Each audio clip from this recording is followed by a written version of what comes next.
Whole Story Quest Audiobooks presents Murder at the Old Abbey by Pippa McAfee, narrated by Rebecca Travers. Prologue. The old house was never totally silent, not even in the darkest hours of the night. Maybe the ghosts of the monks who'd inhabited the nearby ruins all those centuries ago walked the corridors. Maybe the ancestors of the present occupants roamed around, reenacting old quarrels.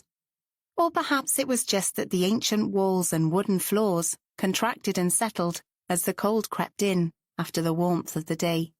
On this dark November night, only one window in a downstairs corner room showed a glimmer of light, but there was no one in the garden to notice it.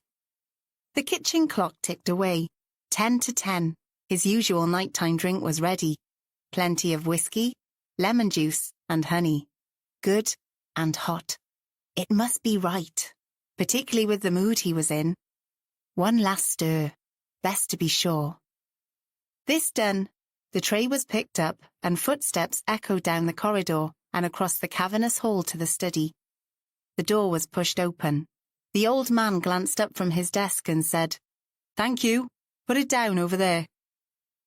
A moment later, the door was softly closed. He was alone again. He picked up the mug, decided it was too hot and put it down, then went back to staring at his computer screen. After a few minutes, he picked up the mug again and sipped at the drink, muttered occasionally between mouthfuls, swore once, and then saved what he'd been working on. The mug drained, he turned the computer off. As he mounted the wide staircase, he stumbled a little. But the house was quiet, no one noticed.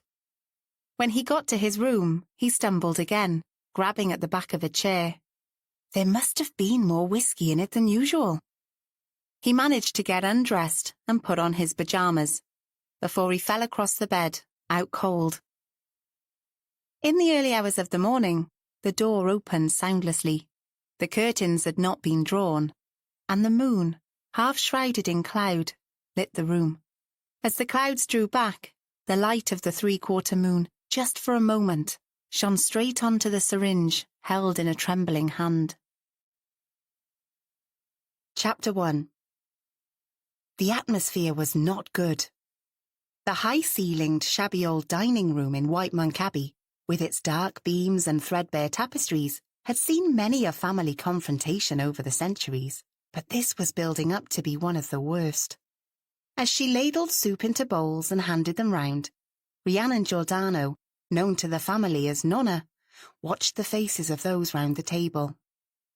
Caradoc Mansell sat in his carver chair at the head of the table, drumming his fingers on the ancient wood, his face thunderous. "He'll burst a blood vessel if he's not careful," she thought. To his right, Megan, glancing nervously at her father, fiddled with the scarf around her neck and the bracelets on her arm. "Stop your damn fidgeting, girl," Caradoc snapped. Her hand froze, and she turned to gaze straight ahead. On his other side sat his daughter-in-law, Delma, dressed in jodhpurs and riding jacket, her dark hair shining, her makeup immaculate. Something about her was a little too sleek, a little overdone for a family lunch. She gave the old man an occasional nervous glance, but said nothing. Beside her was an empty chair. Her husband, Roderick, Caradoc's son, was late. He'd suffer for that, particularly after the dreadful row he'd had with his father earlier that day. Next to Megan sat Delma's brother, Mike Cotter, an unwanted visitor to the Abbey. His heavy features showed little awareness of the undercurrents. A sneer hovered round his mouth as he leant back, one hand resting on the table, the other draped over the back of his chair. Nonna noticed the dislike and contempt in Caradoc's eyes whenever he looked at Mike. That was another source of conflict. The door opened, and Roderick rushed across the room, apologising as he did so. He was followed by David Harris, the estate manager, who seemed quite calm in the face of the atmosphere. Sorry, Roderick said. "We got caught by Ted Marsden. He wanted to talk about the top fields again." "I'll not have you consort him with the enemy, damn it," Caradoc growled. "We weren't, father," Roderick's response was stiff as he sat down. He just wanted to know if you'd made a decision yet. Perfectly reasonable. David sat down without speaking and gave Megan a quick reassuring glance as he did so. Reasonable? The old man shouted. I'll not sell any of my land to that jumped-up Englishman, do you understand? I thought I'd made that abundantly clear. You did, and I understand how you feel about it, but the money would mean we could do so many repairs. For a start, we could sort out the foundations. If we don't do that soon, parts of the house are going to collapse. Added to the production company's fees, it would make all the difference. What unmitigated nonsense! I won't hear of it. I've given in over those dreadful filming people, but that's final. The only other thing I'm willing to consider is selling the horses. Delma looked up, a sharp protest ready on her lips, but Nonna intervened. Here's your soup, Roddy. Now, how about we eat and stop quarrelling? She held Caradoc's gaze for a second, and he subsided. For a while, all that could be heard was the clink of spoons on bowls and the sipping of soup. Megan helped Nonna remove the bowls and bring in the roast lamb, roast potatoes, and vegetables. Caradoc rose to carve the joint, and Nonna noticed that the portions put on the plates were in strict relation to his feelings about those around the table. 1 slice each for Delma and Mike, 2 for his children and David, 3 for Nonna and himself. She smiled grimly. He's certainly in one of his worst moods today, but that's hardly surprising. Vegetables, gravy and mint sauce were passed round. Then the heavy silence continued as people began to eat. Only halfway through the food on her plate, Megan laid her knife and fork down, shot her father a nervous look, and took a deep breath. Da? Maybe she thought to soften him by using the diminutive. You know the new book I'm writing, The Welsh Folk Tales? He grunted, but showed little interest. Well, I found someone to illustrate it. I met up with her. In fact, she came to stay the weekend you were away in London. Caradoc still didn't comment. He hardly seemed to be listening. I thought her an impressive woman, Nonna said. And we enjoyed looking at those sketches she brought with her. Did you see them, Roddy? Yes, I thought they'd suit Megan's book very well. Seems a bit strange to me, going from the police force to being an artist, Delma said. Wasn't there something iffy about her retirement? I thought she was involved in some corruption scandal. Bank coppers, eh? Said Mike with a sneer. I didn't realise that was what she was. She isn't, Megan exclaimed. She was completely exonerated. Her raised voice seemed to break through her father's preoccupation.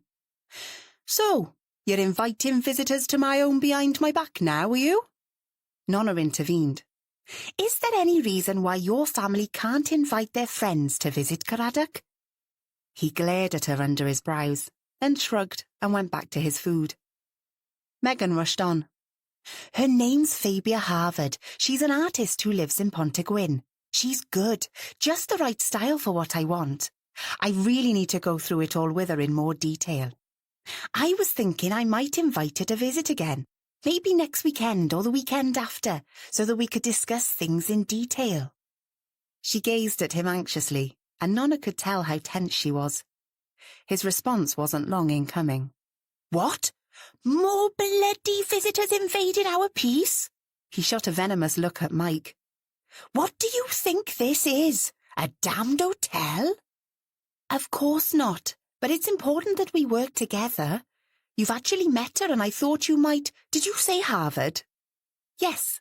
His attitude had changed. I used to know a Harvard at Christ's in Brecon. Ended up as a professor of law at Swansea University. Brilliant brain, but totally impractical. Good chap, though. So, is this artist related to him? She's his daughter, Megan said, palpable relief in her voice. She used to be in the police, but she retired early and now she makes a living as an artist. She's just your sort of person, Da. And what does that mean? Caradoc glared at her, but he no longer seemed to be angry. Well, she's very attractive, lots of red curly hair, and a good figure, and well, I've come across her in the past, David said quietly, with a smile for Megan. She was pretty high-powered when she was in the police. A superintendent, I think. An interesting woman. Caradoc glared at him, and Nonna came to the rescue. I think what Megan and David are trying to say is that she's a good-looking woman with a brain. Like Megan said, your sort. He shot her a look that was hard to interpret. There was a pause. Then Delma intervened. But wouldn't that mean more work for Nonna, having weekend visitors? She gave Megan a malicious glance. You're always saying how we should help her out more. And so you should. Nonna isn't a servant, she's a member of the family, Caradoc snapped. But her intervention had tipped the scales in Megan's favour. Go on, invite the woman if you must. If she's Tudor Harvard's daughter, I'd be interested to meet her. As Megan relaxed and began to eat the rest of the cooling food on her plate, Nonna almost felt grateful to Delma for unwittingly pushing the old man into agreeing. That'll teach her to put her oar in, she thought. But the more relaxed atmosphere didn't last long. Having eaten his way through his plateful and helped himself to more vegetables to compensate for his meagre meat ration, Mike took it into his head to stir things up. I've been looking round the Abbey, he said, smiling as if he was convinced his opinion would be of value. It's a fantastic old house. Lovely place, but like Roddy says, it's in great need of some TLC. Had you thought of selling off some of the artwork and antiques? I know about these things, and I know of a great chap who could give you a fantastic deal, particularly on some of the paintings. What evil genius had persuaded him to propose such a thing? Nonna could not fathom. Had he learnt nothing in the time he'd been staying with them? She sat at the end of the table, fingering the crucifix that hung round her neck, and waited for the explosion. But Caradoc's reaction was quiet, and somehow that was worse. You do? He asked, his tone icy. And who is this great chap? Friend of mine. He's an auctioneer, and he's got a good business going in London. He'd be more than willing to come and have a look, give you some estimated prices. Delma tried to intervene. Mike, I don't think... And Roderick, having shot an anxious look at his father, also opened his mouth to speak, but they were both ignored. With great deliberation, Caradoc put his knife and fork down on his plate, made sure they were exactly side by side. Then, his head bent, he placed both hands on the edge of the table. The silence in the room was full of tension. It was probably only a few seconds, but it seemed like longer to Nonna before Caradoc looked straight at Mike. You are a foreigner and a visitor in my home. For that reason, I will attempt to forgive your extreme ignorance of the ways of our family. Caradoc's voice was low and trembled very slightly. We do not sell our birthright for the sake of mere expediency. We do not allow any Orty Atlan to trample all over our family history. He pushed himself up from the chair and swept an arm around as his voice rose, his Welsh accent becoming more pronounced with the emotion of his words. You will find out, all of you, that I'll not be bullied. I'll preserve this for my children. He paused, then said with deliberation, and my grandchildren, my granddaughter, in spite of you. Soon enough, you'll find out I'm still in charge. By God, you will. Thrusting his chair back so hard that it rocked back and forth on its legs, he strode from the room and slammed the door behind him. Silence reigned in the room. Delma glared at her brother, but said nothing. Megan and David exchanged glances, anxious from her, reassuring from him. At last Mike gave a cocky grin and said, Well, that's me told. What does O.T. Allen mean? Roderick gave his brother-in-law a contemptuous look. It means outsider. For Christ's sake, what possessed you? As if this morning wasn't bad enough, you've really screwed things up now. In a pale imitation of his father's actions, he pushed his chair back and stalked from the room. Delma followed in her husband's wake. Mike shrugged and walked out, and Megan and David left the room together. So, Nonna thought. Not much point in bringing in the apple pie. Roderick had intended to go to the estate office to go through some paperwork after the disastrous family lunch. But now he'd changed his mind. He needed to do something physical. He went through to the kitchen where he knew his old lurcher, Mabel, would be dozing in front of the Aga, shrugged on his battered wax jacket and took her lead from the hook by the door. Immediately, her ears pricked up. She lumbered to her feet and trotted towards him, her long tail waving slowly back and forth. Come on, girl. Let's go and check if the top stream needs clearing. But he wasn't going to be able to escape quite that easily. His wife came in as he got to the back door. Roddy, where are you going? Out, he said curtly. I can see that, but I have to speak to you. What's this about selling the horses? Father says that would be better than an invasion from your film people. He's never been that keen on that side of the business. But he can't. It was a wail of protest. I've put so much into those stables. If I didn't have them to look after, what the hell would I do in this godforsaken place? Thanks, Delma. He looked at her anguished face and relented a little. OK, I'll see what I can do. Was that what the row with your father was about this morning? Yeah, and money generally. She grasped his wrist with hard fingers. You have told him you've said they can use the Abbey, that you signed the contract? He looked at her wearily. Yes, I have. And you know what he said? That I've betrayed him. That I'm selling us down the river and he's damned if he'll cooperate in any way at all when they invade. His words. But he has to. The amount of money they're paying, they'll expect to have proper access. And it'll mean we don't have to give up the stables. Roddy, I know them. That's why I recommended them. He could ruin the whole thing if he starts being high-handed. Do you think I don't realise that?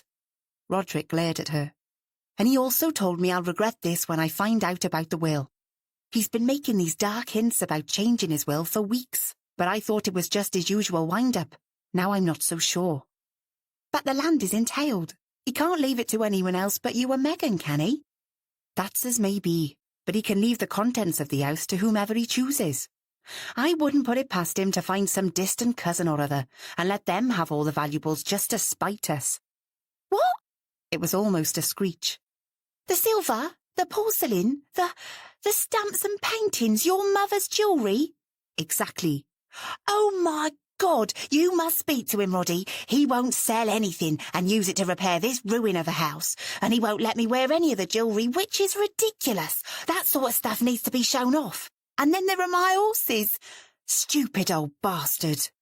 No, he wouldn't get rid of the jewellery, and don't talk about him like that. Can't you persuade him to take up Mike's offer? She pleaded. He's not kidding, you know. He's good on antiques, and he's got some really solid contacts. He asked me to try to persuade Delma. I think there's a snowball's chance in hell of Father taking him up on his offer, Roderick told her. But Roddy? She sounded frightened now. If he doesn't, I don't know what Mike will do. What do you mean? Her glance slid away. Nothing. It's just... Well, he's very keen to help. And he says it's not fair on me, us, to be stuck here in this ancient ruin with so little money, having to dance to the old man's tune. This ancient ruin, as you call it, is our home, Delma, he said. The weariness was gone. He was angry now. I thought you understood we'd be living here for the foreseeable future. Yeah, but with all this land and the way the locals kowtow to your father and seem to bloody worship the family... She wiggled her fingers to indicate inverted commas. I thought there'd be more in it for you. Before Delma had the chance to respond to this, Nonna came into the kitchen with a tray of dishes from the dining room. She gave them a sharp look, but said nothing, just started to load the dishwasher. Delma gave her a glance of acute dislike, then stormed from the room. What's up with her? Nonna asked as she closed the dishwasher door. Nothing. He looked down at the lurcher, who'd stayed close, patiently waiting for the humans to stop arguing. I'm going to take Mabel out for a walk. She needs the exercise. Good idea. And when you get back, you can tell me what that argument was about this morning, and why your father's been talking about grandchildren. He glanced at her, but said nothing, just clipped on Mabel's lead and left the room. Caradoc was very angry indeed. Admittedly, it wasn't an unusual state of mind for the old man. He seemed to spend a large part of his time in a simmering rage.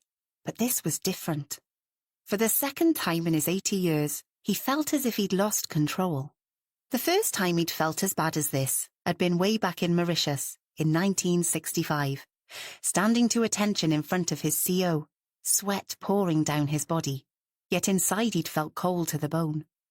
"You'll cut off all contact immediately, understand?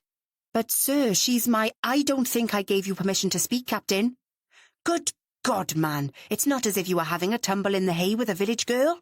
Do you realise her father's one of the most important politicians on the island? This could rock the colonial. Christ almighty, man, what the hell did you think you were doing?" The man's voice was full of anger and contempt. "No, don't answer that.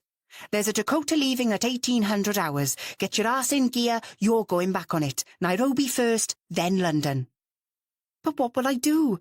Sir, I have to tell you." He was cut off yet again. "You will be escorted back to your quarters to pack your kit, and at no time will you be left alone until you leave, understand? I'm pushing my luck letting you go without a disciplinary, but you've been a good officer until now, so I'm willing to be lenient." Caradoc had had no choice. He'd gritted his teeth and remained silent. Back in his rooms, he was in the middle of throwing things into a holdall when his Batman, Dewey Jenkins, came quietly into the room. "I just heard, sir." Caradoc didn't respond, just asked, "Is he still out there?" Referring to the military policeman he knew would be standing outside his door. "Yes, sir. Here, let me do that." Dewey took over while Caradoc fumbled for a cigarette and lit it, stood with his back to the room, gazing out of the window at the parched ground and the scarlet flame trees. After a few minutes of tense silence, with just the sound of Dewey pacing about the room as he packed, Caradoc turned. "She doesn't know, Dewey." "I realise that, sir. Can you get a message to her?" "That I can, sir. You're a good man, a good friend." "Thank you, sir. I must write to her," Caradoc said. He sat down at a small table in the corner of the room, and for a while, the scratch of his pen and the rhythmic whoosh of the ceiling fan were the only sounds that punctuated the silence. He folded the letter and put it in an envelope, pulled his signet ring from his finger and put that in too. Then he handed the envelope to Dewey. "Tell her I'll write again, directly I get to the UK. I have to know when the baby arrives. Oh God, Dewey, what am I going to do?" His Batman had had no answer. But all these years later, the situation was different, because he knew if he'd been younger, he could have dealt with Roderick's plans and the other problems. Now age was against him, and Dewey was long gone, killed in a motor accident years ago. And it wasn't just his age. It was this feeling that all those around him were against him. Family, so-called friends, neighbours. This was a war he couldn't hope to win. The Grim Reaper would see to that. But he could certainly win a battle or two. Oh yes.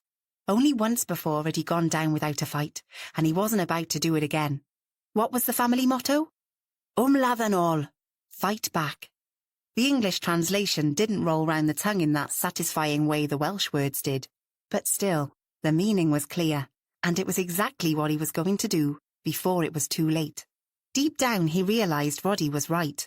They'd got to find the money from somewhere. That's why he'd given in about having those bloody film people invade the place. Getting that money, and the amount had staggered him, would mean they wouldn't have to sell any land or any of his precious possessions. He had much better plans for them. He sat at the leather-topped desk in his shabby study, his arms spread as he leant forward. If only Bella hadn't moved up north. They could have had a game of backgammon and talked it all through. But suddenly his heart lifted as he thought back to that meeting in London. No, not everyone was his enemy. He lifted his fists, thumped them down on the shabby leather surface, and smiled grimly. Not everyone. Chapter 2. Is father down yet? Wrapped in a shabby old dressing gown, Megan wandered into the kitchen at 9:30. She stroked Mabel's soft head and looked round at Nonna. "He's a bit late this morning," Nonna said. "I'm just doing a tray to take up now." She placed a mug of black coffee on the tray, with a plate of toast, some butter and marmalade, and tucked a folded copy of the Western Mail on the side. "Do you want me to take that up?" Megan asked. "Don't worry, Cariad, I'll do it. You get some breakfast.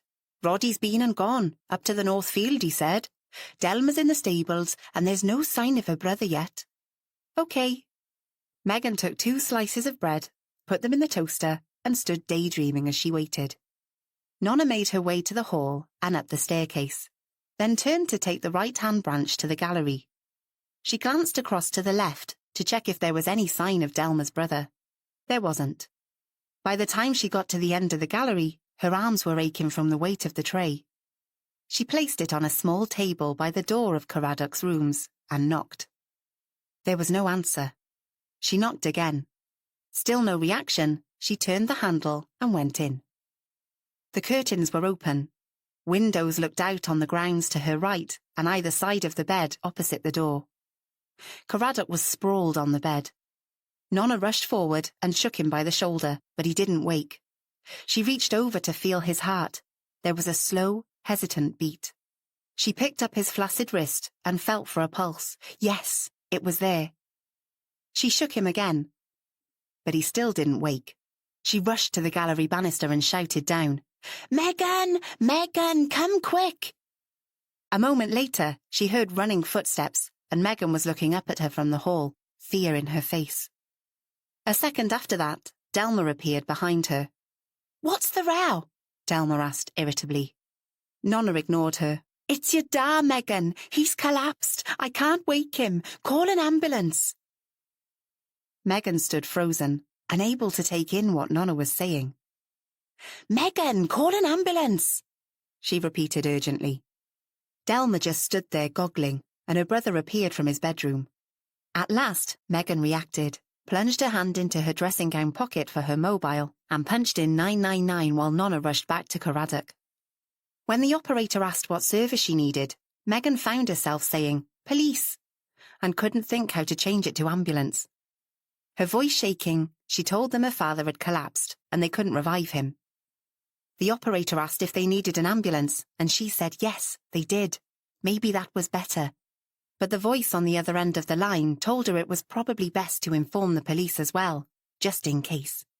In a panic, she agreed and blurted out what had happened yet again.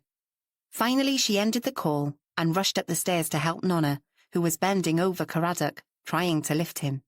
"Get me a glass of water," she said to Megan, who rushed to the bathroom and filled her father's tooth mug, brought it back to Nonna, who tried to persuade Caradoc to drink, but he just groaned and slumped back. Once again, Megan rummaged in her pocket for her mobile and phoned her brother. "Thank God," she said when he picked up. "Roddy, where are you?" "Up at the North Field. Why? What's up?" "It's father. He's collapsed. I think it's a stroke or something." "Christ, have you called an ambulance?" "Yes, and—" But he cut her short. "I'll be back as soon as I can." "I've actually been to this place once before, but that was in the summer, not in this lousy weather," Sergeant Dilys Bevans said to her companion, PC Dave Parry, as they drove towards White Monk Abbey.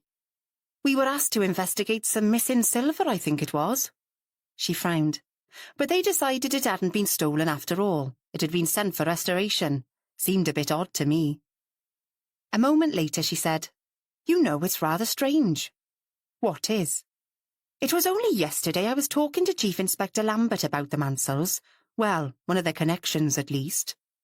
"Who was that?" "This bloke who's come down from London. Mike Cotter. His sister is married to the son." "And what's he done, this Cotter bloke?" She didn't answer immediately as she negotiated the narrow road, frowning in concentration. Up ahead, just visible through the rain, was a battered wooden sign pointing to a lane to the left. She crawled forward. Yes, it said Castell Gwyn, 2 miles. Dilys gave a sigh of relief and made the turn. Almost immediately, the road dipped steeply down between high banks. There was a threatening feel to it, particularly where the trees stretched long branches across to each other, twig fingers touching in the middle. It was only 3 in the afternoon, but in this dark green tunnel, an early dusk had fallen. "Bloody hell, it's like something out of Tolkien," she muttered. "What's that?" "You know, Lord of the Rings. Haven't you read it?" Seen the films, they were okay, but I leave the reading to the wife. The wife? Hasn't she got a name? He grinned. You're such a throwback, Dave, Dilys told him. Men read too, you know. Yeah, but not me. Rather watch a good game of rugby with a pint in my hand. Dilys laughed. Then she picked up on their conversation. The counter-terrorist chaps in the Met are interested in Cotter, and so's the Border Force. We've received some information about a company he's involved in, so-called antique dealing, and he's also been importing wine from Eastern Europe. Those businesses appear to be tidy, but they think he might be using them as a front to smuggle artefacts back and forth.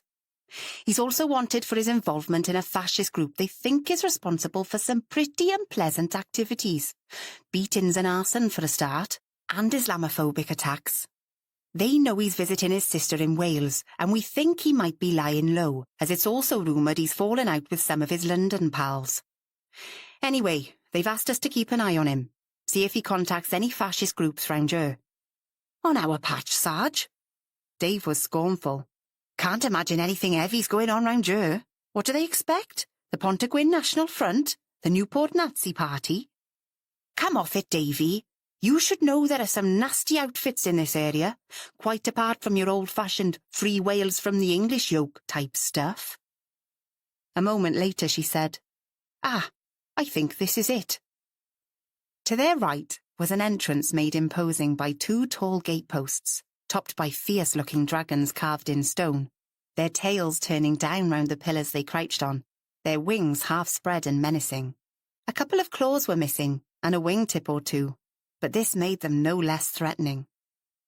There were no longer any gates to bar the way, so Dilys drove carefully through, and up the long driveway, overgrown with grass sprouting down the middle, and more trees looming either side.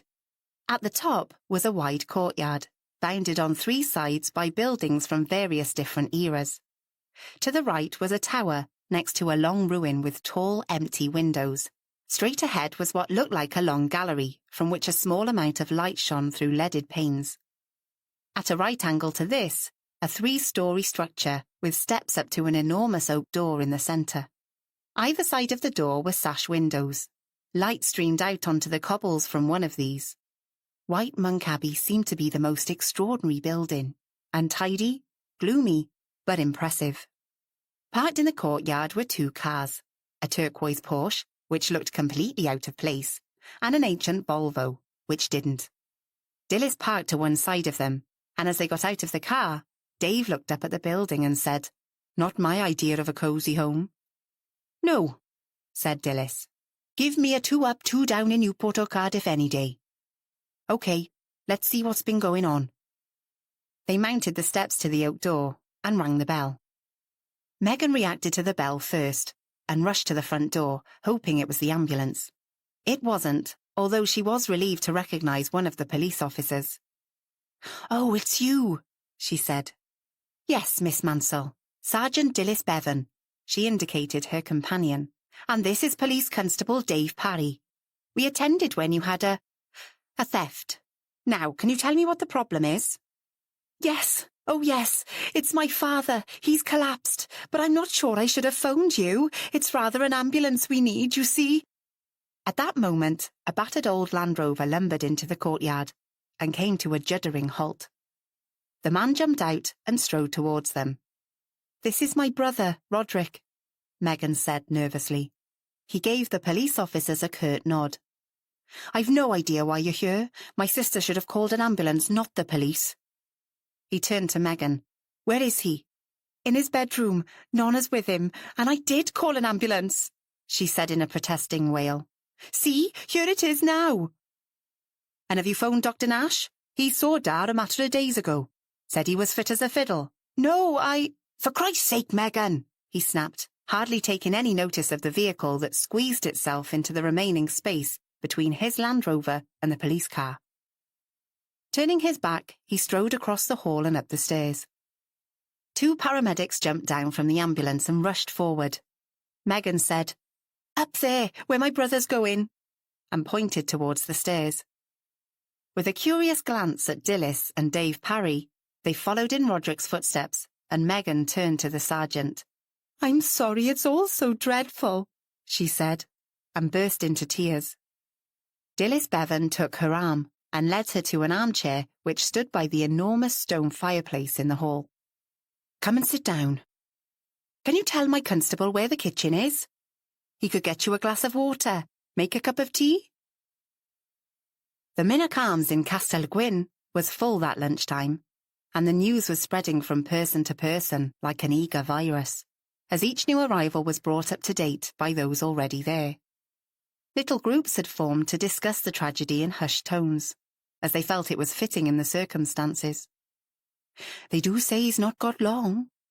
I heard it was a stroke, probably in one of his rages. A woman joined in. That's not very kind. He's had troubles of late. What with that daughter-in-law of his and her brother, nasty piece of work he is. There was a murmur of agreement. Says he's interested in antiques, said someone else. Probably got his eye on all those treasures in the Abbey. But then, I don't know why the family don't sell a few and get the place fixed up. Certainly needs it. Falling apart it is. I heard there's some TV company interested in using it for one of those dramas. You know, like a Welsh Downton, a young woman said, eyes bright. That'd bring in a few pounds, wouldn't it? I doubt the old man would want a pile of lovies wandering about the place. Maybe that's what pushed him over the edge. The very thought. Disgraceful, I'd call it, one elderly man said. But still they pay loads, those companies. And we could be extras, couldn't we? Said a youngster with ambitions to be on television. Garan Price, the publican, did not join in the speculation. Occasionally he'd pull a pint, mix a gin and tonic, or pour a glass of wine, but his mind wasn't on the job. A worried frown on his face, he wiped down the bar and stacked glasses. His movements automatic as he went over and over the news. What if the old man had died? Caraddoc Mansell owned the pub and the land all round it, but he'd always been good to Garan, said he'd make sure he was okay. But who would inherit? It was well known Roderick didn't get on with his father, partly because of that wife of his, partly because Roderick wanted to bring modern methods to the running of the estate. And what about Megan? She's always been a bit fey, floating about in all those scarves and draperies and writing fairy stories. What sort of job was that for a grown woman? He turned as his wife Cheryl came up behind him. You'll wear that glass away you go on polishing it much longer, she said, giving him a sharp sideways glance. They still going on about Caraddoc? Yup, wish they'd lay off the poor old sod. Poor old sod, she said, with a touch of irritation. He's not done you that many favours, has he? He set me up here. So he should in the circumstances. And he's been a good friend to Ma'am in spite of everything. I'll give you that, she conceded. But you've worked damn hard, pulled this pub up from nothing to a bloody good business, and I've not heard him thank you for it, and you his— Don't start on that, he snapped, his tone unusually sharp. But we've got to think about it, Garan. It's our future at stake. I know, but there's nothing we can do until we know if the old man's going to live or die. A stroke at his age. It's not good, is it? They sure it was a stroke? Think so. Although why the police should be involved if that's all it was, I don't know. That's another thing that's worrying me. Police? Her voice was sharp enough to turn a few heads. She lowered it quickly. How do you know? I saw that sergeant go by, the one that came when they had that trouble with the silver. She was on her way up to the Abbey. Nowhere else she could have been going up the Cumbach Road. It doesn't lead anywhere but to the Abbey. Except perhaps Ted Marsden's place by the back road. She gave him a hard look under her dark brows. They could have been going there. Anyway, there's no point in speculating, so let's just concentrate on selling a few more drinks to this lot. Take advantage of the crowd. She turned to greet a customer, put on her practiced smile and said, The same again? As she took the glass from him. She was halfway through pulling the pint when a sudden hush descended on the room. The man who'd just come in was stocky and powerfully built, with a boxer's nose. He looked about him as he crossed towards the bar. But before he got there, someone shouted across the room. That car of yours, Mr. Cotter, you got it sorted yet? The speaker was a mechanic from the local garage.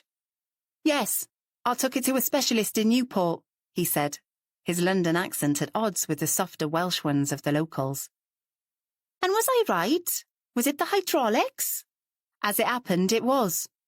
He didn't sound particularly pleased at being questioned. "I thought so. So have they fixed it for you?" Mike looked annoyed. "They have." "You should have left it with me," the mechanic said with a grin. "It would have cost you much less than some fancy garage in Newport, that's a fact, that is." Maybe it would, maybe it wouldn't. He'd arrived at the bar and turned his back on his questioner. "And how's the gorgeous Cheryl today?" His eyes flicked down to her cleavage, lingered there, then came back to her face. "Good morning, Mr. Cotter. What can I get you?" she asked, her tone cool.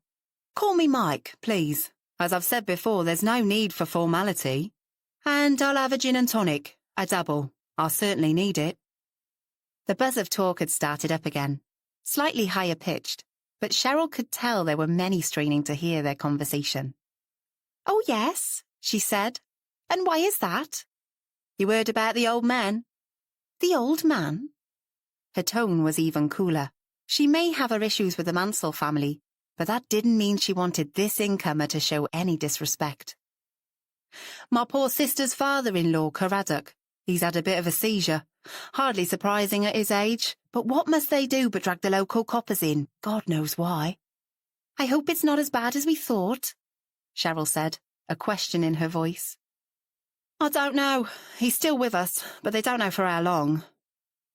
He leant one elbow on the bar, turned and looked at the crowded room, his eyes flicking from person to person. "The family's in a right panic, so I thought I'd do them a favour, get out of their way." Cheryl hadn't heard Garen come up behind her. "Very supportive of you," he said. She turned and realised he'd heard it all, and he was very angry. "Well, you know me, Garen. Always like to help out." Garen gave Cotter a look of extreme dislike, then turned to his wife. "We need some more tonics. I'll go down for them," he said, before switching to Welsh. "Don't let this shit distract you. There are others to be served." She nodded and walked slowly down to the other end of the bar. What a day, and what the hell was going to happen next? Chapter 3. From her place at a table by the door of the Chapel Gallery in Newport, Fabia Harvard looked around and wondered how on earth she'd got to this point in her life. Was she really the artist responsible for all these paintings? It was hard to believe, but yes, she was. She smiled and gave herself a mental pat on the back.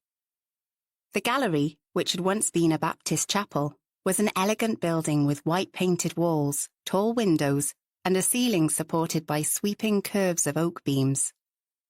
All the pews had been removed, but the wooden floor had been retained, and there were several screens placed at an angle down the length of the room. On these Fabia's work hung, together with several of her larger works on the walls. She was delighted with the result. As she sat by the entrance, she'd been busy asking all those who came in to sign the visitor's book, taken details of the occasional commission and the money for any sales. So far there'd been a steady stream of punters, and she was quietly pleased with the numbers. She glanced up as the glass door opened once again and smiled when she saw it was her friend, Kath Temple, vicar of her local church in Pontygwyn.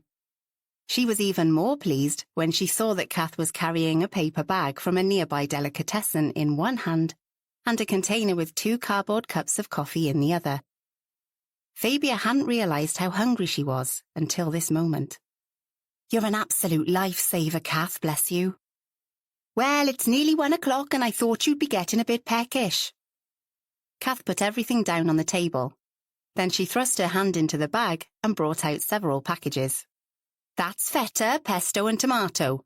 This one is coronation chicken and... what was the other one? Ah, yes, avocado and prawn with lime mayo. I thought we could have a bit of each. And I got you your usual latte, and some Welsh cakes for later." "Kath, it's no wonder the two of us have expanding waistlines." "Speak for yourself," Kath said, grinning and smoothing her hands over her generous hips. "Anyway, I believe in being a comfortable size. I hate all those stick-thin models, and it's about time you put on a bit more weight. You lost so much after that ghastly business." "Kath, let's not go there." Fabia said, her voice tight. This was a reaction Kath had become used to. Okay, she said, glancing sideways at her friend. What she saw was a tall, statuesque woman who could easily carry a little more weight. She was an imposing figure with a fine complexion and a mass of coppery hair, who used to strike fear into subordinates when she was a superintendent of police. Kath, on the other hand, with her short, rounded figure and curly hair clustered round pink cheeks, was the epitome of a kindly vicar, ready to listen to all your troubles. The fact that she had a sharper, more unconventional side was only known to her closest friends. "Has Matt Lambert been in yet?" Kath asked through a mouthful of feta and pesto sandwich.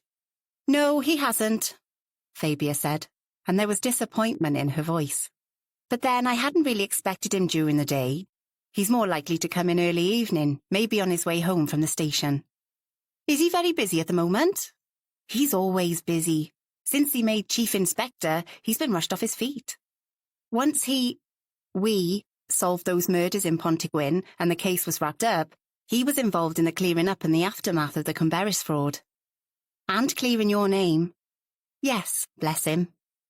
Then he went straight on to a drugs case involving some Newport nightclubs, followed by God knows what else. "Some weeks I go without seeing him at all," Fabia said. "You would expect to see him every week, would you?" Kath's tone was a little teasing. Fabia could feel her cheeks warm. "Well, You'd like to." She gave her friend a rueful grin. "You know me too well. But it's not going to happen, is it?" "Oh, I don't know. It strikes me it's you holding back, not Matt. I think deep down you're still a bit angry with him for taking so long to realise the truth about your so-called sick leave, and he still feels guilty about not supporting you at the time. That's not a happy combination. One of these days you need to sit down and talk it all through. That's my advice." "Easier said than done," Fabia said. "And then, of course, there's the fact that you're so much older than him." "Kath, it's only 7 years." "I know, so I really don't know why you make such a fuss about it." "I don't," she said, indignant. It's difficult." Kath relented. "Never mind, Fabia, I'll stop teasing. But you do need to sit down and talk, the two of you, one of these days." "I'll think about it." They finished their meal without returning to the subject of Matt Lambert, and when Kath came back from disposing of the wrappers and coffee mugs in the gallery's kitchen, she remembered something else she wanted to ask Fabia. "How was your trip to White Monk Abbey? Are the Mansell family as doolally as you remembered?" Fabia thought for a moment. "More dysfunctional than doolally, I think. The tensions between them are pretty obvious. But half the time I couldn't work out what was actually causing it. One moment one of them would say something that would reveal some kind of background to the atmosphere. The next they'd clam up and nothing more would be said." "Tell me about them. You were invited by the daughter, weren't you? Megan, is it?" "Yes, she's written a book of Welsh fairy tales, modern versions. They're rather good, and she wants me to illustrate it. It'll be a lovely job, right up my street, and my agent is interested. I'm planning to use just pen and ink. I'm really looking forward to it." "A bit like the style you used for that sketch of Matt." "Yes, that sort of thing. Anyway, Megan's very sweet but frightened of her own shadow. And I don't think she gets on with her sister-in-law Delma, who's a very different kettle of fish. Determined, a bit brassy, but the funny thing is I think she's scared too, but of her own brother. I came across a lot of men like him when I was in the force. Arrogant and, I wouldn't mind betting, a thorough misogynist. And that wasn't just the criminals, it was some of the policemen as well, as you know." "And what about the brother, Roderick?" "He's the only one I've met, other than Caradoc himself. The old man was away at some Welsh Guards reunion in London, so I didn't meet him. As to Roderick, a nice enough chap, but discontented. I don't think he's that strong a character, and I got the impression his marriage isn't happy. I mean, talk about chalk and cheese when it comes to him and Delma. She's always perfectly made up and very smart, and he's a bit shabby and down at heel, as if he can't be bothered with what he looks like. What's more, she's absolutely obsessed with their stables, to the exclusion of all else, whereas he has the whole estate to worry about.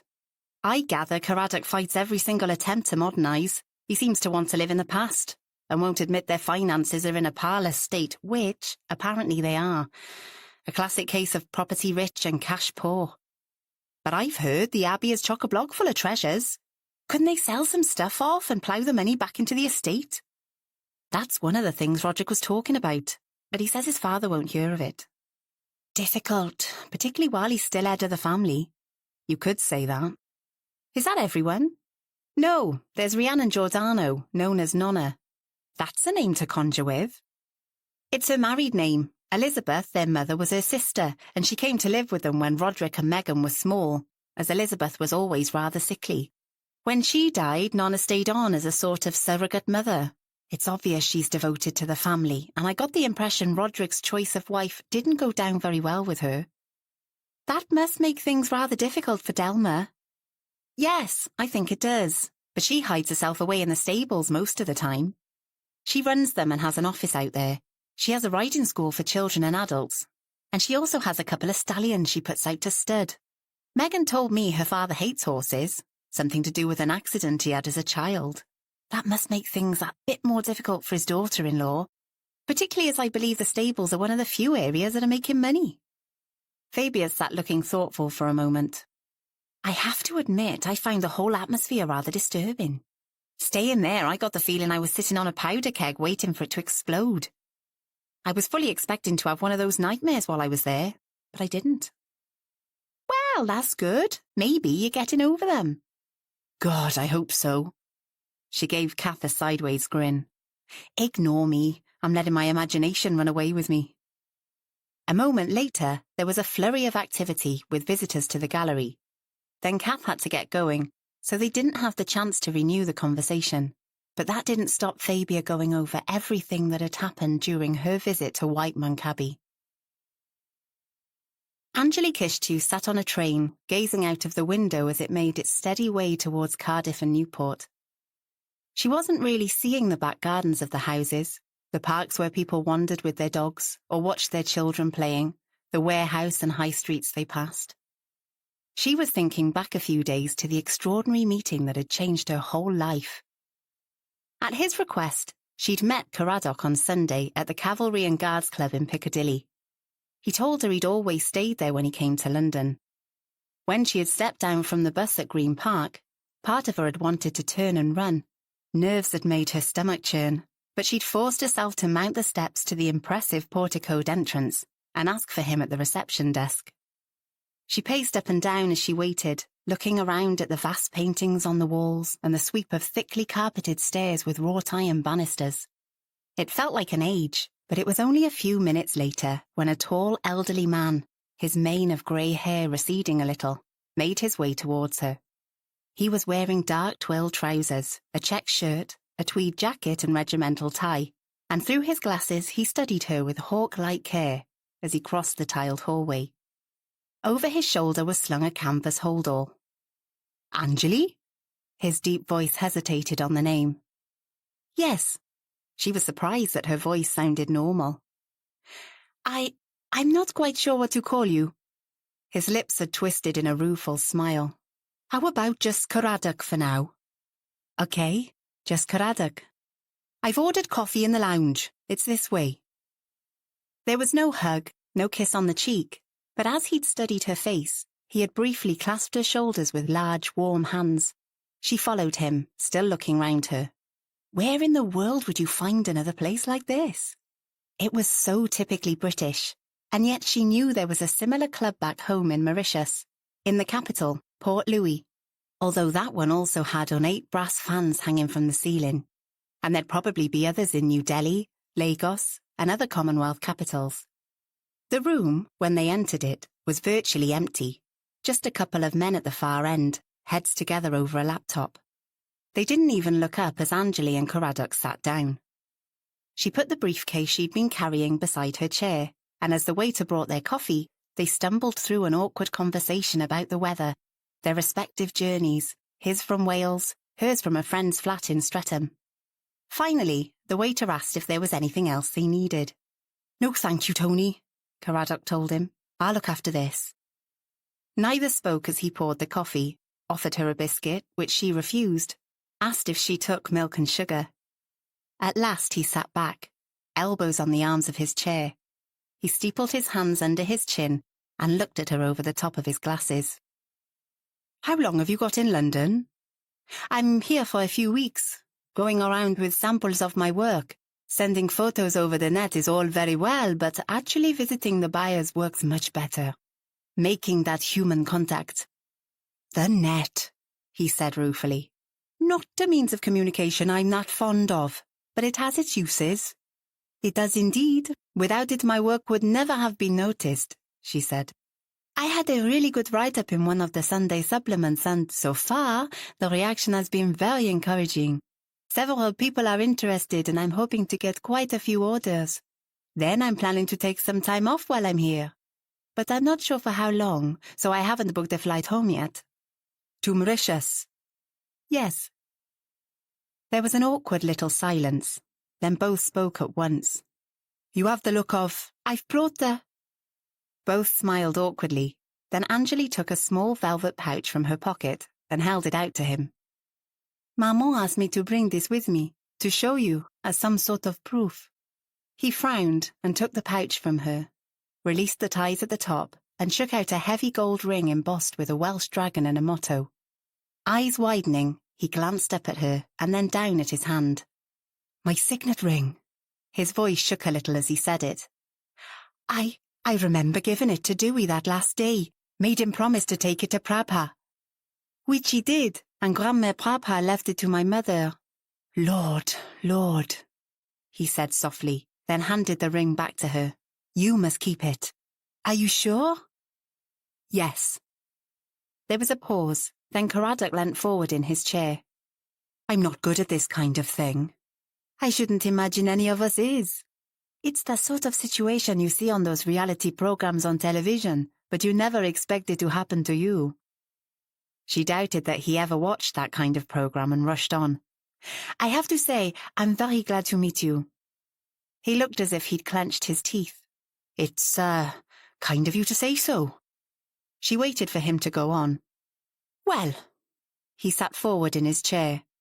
You told me in your letter that you have photos of your grandmother and your mother. Have you got them with you?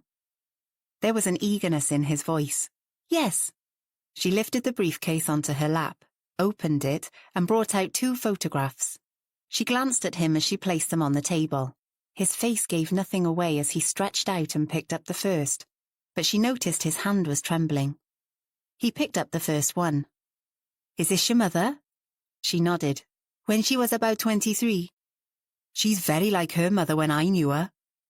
He put it down on the table, slipped his hand into his coat pocket, and drew out a small envelope. I'd like to show you this. I've never shown it to anyone, but well, here it is. He took out a small black and white photograph and handed it to her. Anjali glanced up at him and then down at the photo. She took it from him. Oh, she said, and swallowed as if there was a lump in her throat. The 2 of you look so happy. Where was it taken? At a beach called Flick on Flack. Do you know it? She smiled. Of course, it was my grandma's favourite beach. I know, he said. And this, she said, indicating the other photo she'd taken from the briefcase, was taken of my grandmother last year. The elderly white-haired woman dressed in a gold-trimmed sari smiled into the camera. It was taken a few months before she died. It was when she said this that a look of deep pain crossed his face, as if he'd finally opened a door on something he was dreading to see. His head bent a moment, and he put up a hand, rubbed his spatulate fingers across his eyelids. Again she waited, said nothing. What could she say in the face of such obvious grief? After a moment of gazing silently at the photo, he said, She was so beautiful. Always beautiful. Yes, said Anjali, feeling tears threatening. In looks and in character, one of the best. So is my maman. He picked up the other photo, glanced up at Anjali. Do you think your mother looks at all like me? Gravely she studied his face. I suppose there is a slight resemblance. She's tall like you. Grandmère, my grandmother, was quite small. I remember. And that thing you just did with your hands under your chin, she often does that when she's thinking hard, considering what she's going to say, and she looks at you over the top of her glasses, like you did just then. But I don't really know you, do I? I'd have to be with you for longer to decide whether there are any other similarities. Caradoc sat watching her, and she found it hard to interpret his expression. He was bound to want to ask lots of questions, just as she did, but she'd made an effort to tread carefully. Like her, he was probably determined not to mess things up. But then he began to speak, and there was no longer any holding back. You have such an air of your grandmother, that open, frank gaze, the wide mouth, the long neck. And your accent, yours isn't as strong as hers was, but it's similar. Inevitably, your colouring is paler, you haven't the glowing caramel of Prabha's skin, and you're a good deal taller, as you say. I remember your grandmother was just 5 foot. I used to call her my pint-sized jewel. For Anjali, the tears were very close to the surface. She put up a hand to press them back. I'm sorry, he said. I've upset you. He gave her that twisted smile again, and in an awkward gesture, patted her hand. She took a deep breath and smiled. Tell me about your family. I have photos of my home, White Monk Abbey, and of Roderick and Megan. I suppose they'd be your aunt and uncle. Would you like to see them? It was Anjali's turn to sit forward in her chair. Please. He took an envelope from his canvas bag and laid some photos on the table before them. Now, these are of the house, he said.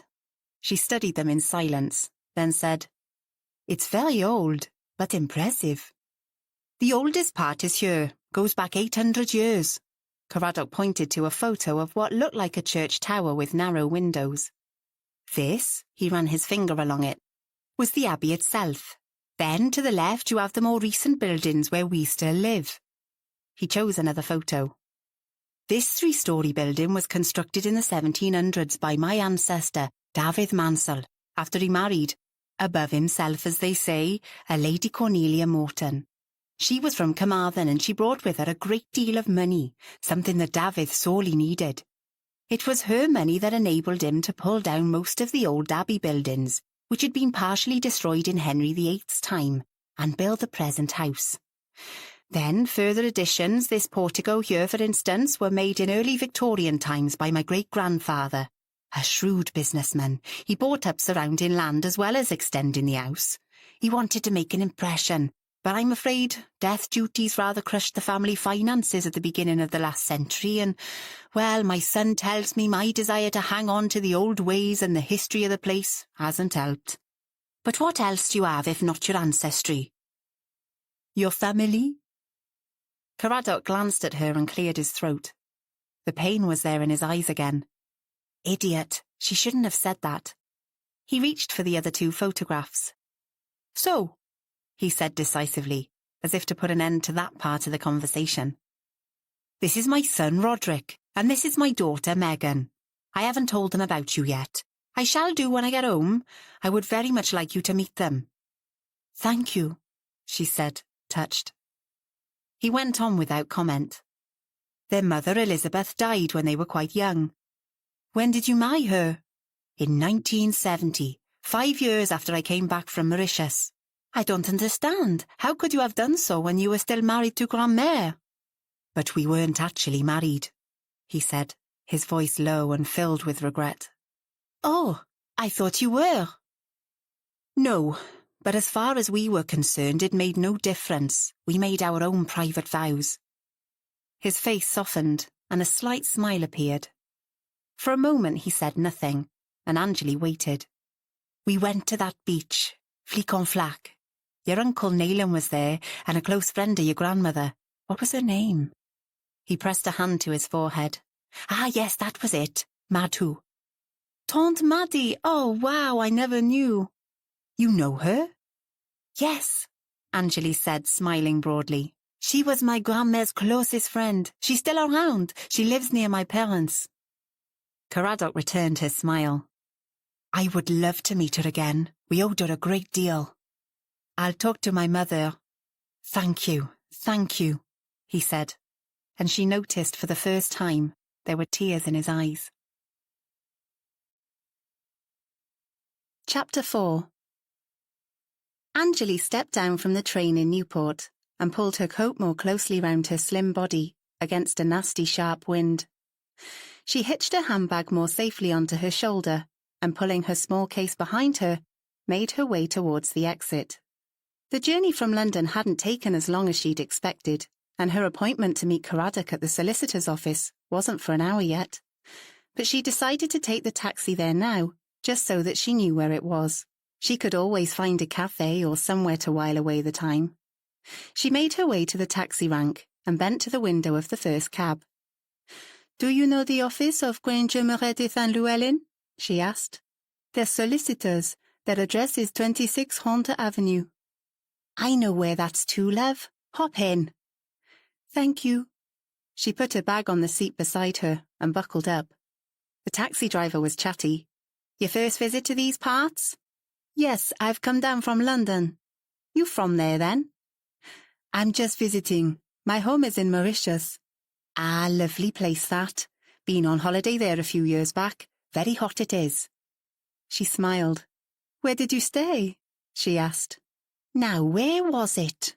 "A hotel on the East Coast, near a town called Mahe something." "Mahebur? That's it." "There are lots of hotels in that area." "You got family or friends round here, then?" "No, well, not exactly." She looked out the window, not wanting to say any more. Luckily, the driver didn't ask any further questions, but continued to reminisce about his Mauritian holiday and how much he'd enjoyed it. She let her mind drift as they passed a pedestrian area, then turned into a roundabout, and Anjali noticed an impressive modern sculpture, an enormous red circle towering up beside a river. "What river is that?" she asked the driver. "The Usk. Comes all the way down from the Brecon Beacons." "And the sculpture?" "That's the Steel Wave. It commemorates the importance of the steel industry in Newport. Do you like it?" "Yes, it's rather magnificent, isn't it?" "Been there since the 90s, but the steel industry's been trashed in the last few years, it has. What's the main industry where you come from?" "Oh, sugar, tourism, and textiles, I suppose." "I remember driving past the sugarcane fields, and my wife visited a factory that made women's clothes. It had a shop. Oh boy, she nearly bankrupted me." Anjali smiled. If this man was typical of the locals, she thought she'd rather like it in Wales. A few minutes later, they drew up in front of a row of tall townhouses, several with brass plaques by the door, or lettering on windows indicating the nature of the business inside. "There we are then, miss," the driver said as he drew to a halt. "This is the one." He leant over the back of his seat, his eyes bright with curiosity. "I do hope they'll have some good news for you, something to your advantage, as they say." She smiled but just said, "How much do I owe you?" "That'll be £6." She handed over the money with a generous tip and got out of the car. It had begun to rain, so she pulled up the hood of her jacket. What to do? Although they'd passed a cafe a few yards back, she didn't really want a coffee. Across the road she noticed an old chapel, but above the door was a board that said Chapel Art Gallery. She crossed over, curious, and mounted the steps. In a glass-fronted container by the entrance was a poster announcing an exhibition by local artist and illustrator Fabia Harvard. This could be interesting, and a wander round would eat up the time before her appointment. Anjali pushed open the door and went in. Fabia looked round as the door of the gallery was pushed open. It had been very slow for the last hour. She'd got tired of sitting at the table by the entrance and had been wandering around the room. Now she was relieved to see someone come in at last. She studied the stranger with an artist's eye, looking at her as a thing of shape and shadow, form and colour, rather than as a person. She watched as the woman walked slowly around, from painting to painting, studying each one carefully. She was tall and slim, but not too much so, with high cheekbones and large dark eyes. Her coffee-coloured skin was clear of any blemish, and her dark hair was cut short and close to her head. She could have passed for a top model straight from the pages of Vogue, or a member of some aristocratic Indian family. The richly embroidered hooded coat she wore, in striking peacock shades, somehow seemed to fit just right with her jeans and brown leather boots. Fabia returned to her seat by the table and asked her companion, "Kath, do you know who that is?" Kath, who'd returned to keep her company after making a few calls, followed her gaze and frowned. "Striking, isn't she? But no, she's not familiar.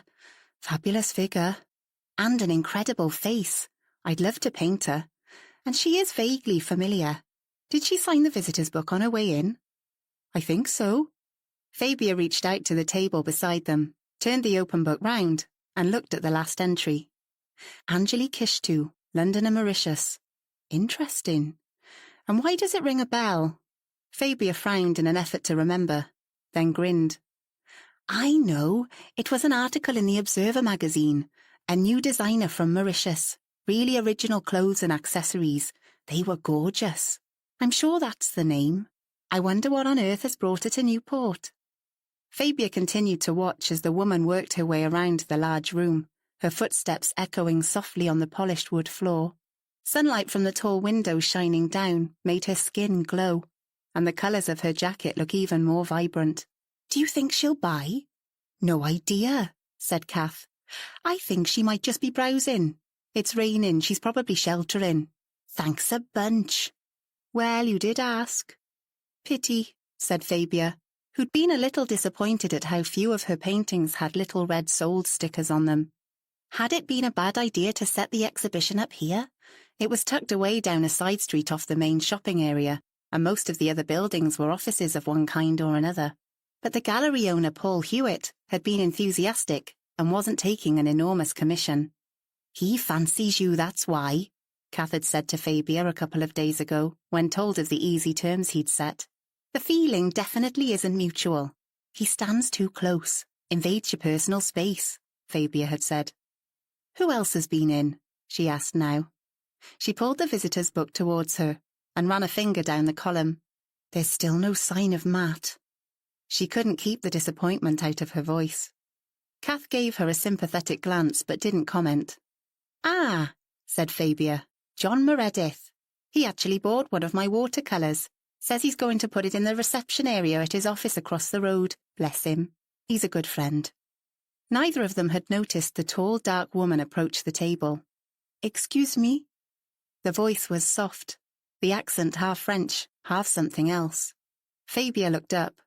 Sorry, yes, can I help you? She sounded hesitant. You are the artist? I am, Fabia said. It's that painting over there. She pointed across the room. Where? What is that house? Fabia glanced across at the watercolour. It was a small, atmospheric study of an old house, in greys and greens, half ruin, half three-storey building. That's White Monk Abbey, she told the woman. At Castel Gwyn, up the valley. A beautiful old place. There's a lot of history attached to it. Do you know the family? Yes, I do, as it happens. I'm going to be doing some work for one of them, the daughter. I'm illustrating a book she's written. Do you know them? I suppose. The father, Conrad Mansell? I know him. Fabia was curious. The hesitant tone of voice gave her the feeling she was only being told the bare bones of a bigger story. How on earth could this woman know someone as conservative and hidebound as Caradoc? But the woman didn't elaborate. Fabia, never one to hold back when she wanted information, tried to probe. Am I right in thinking you're a designer? I saw your name in the visitor's book, and I remember seeing something about you in one of the Sunday supplements a week back. Some of the clothes they'd photographed were very much like that lovely coat you're wearing.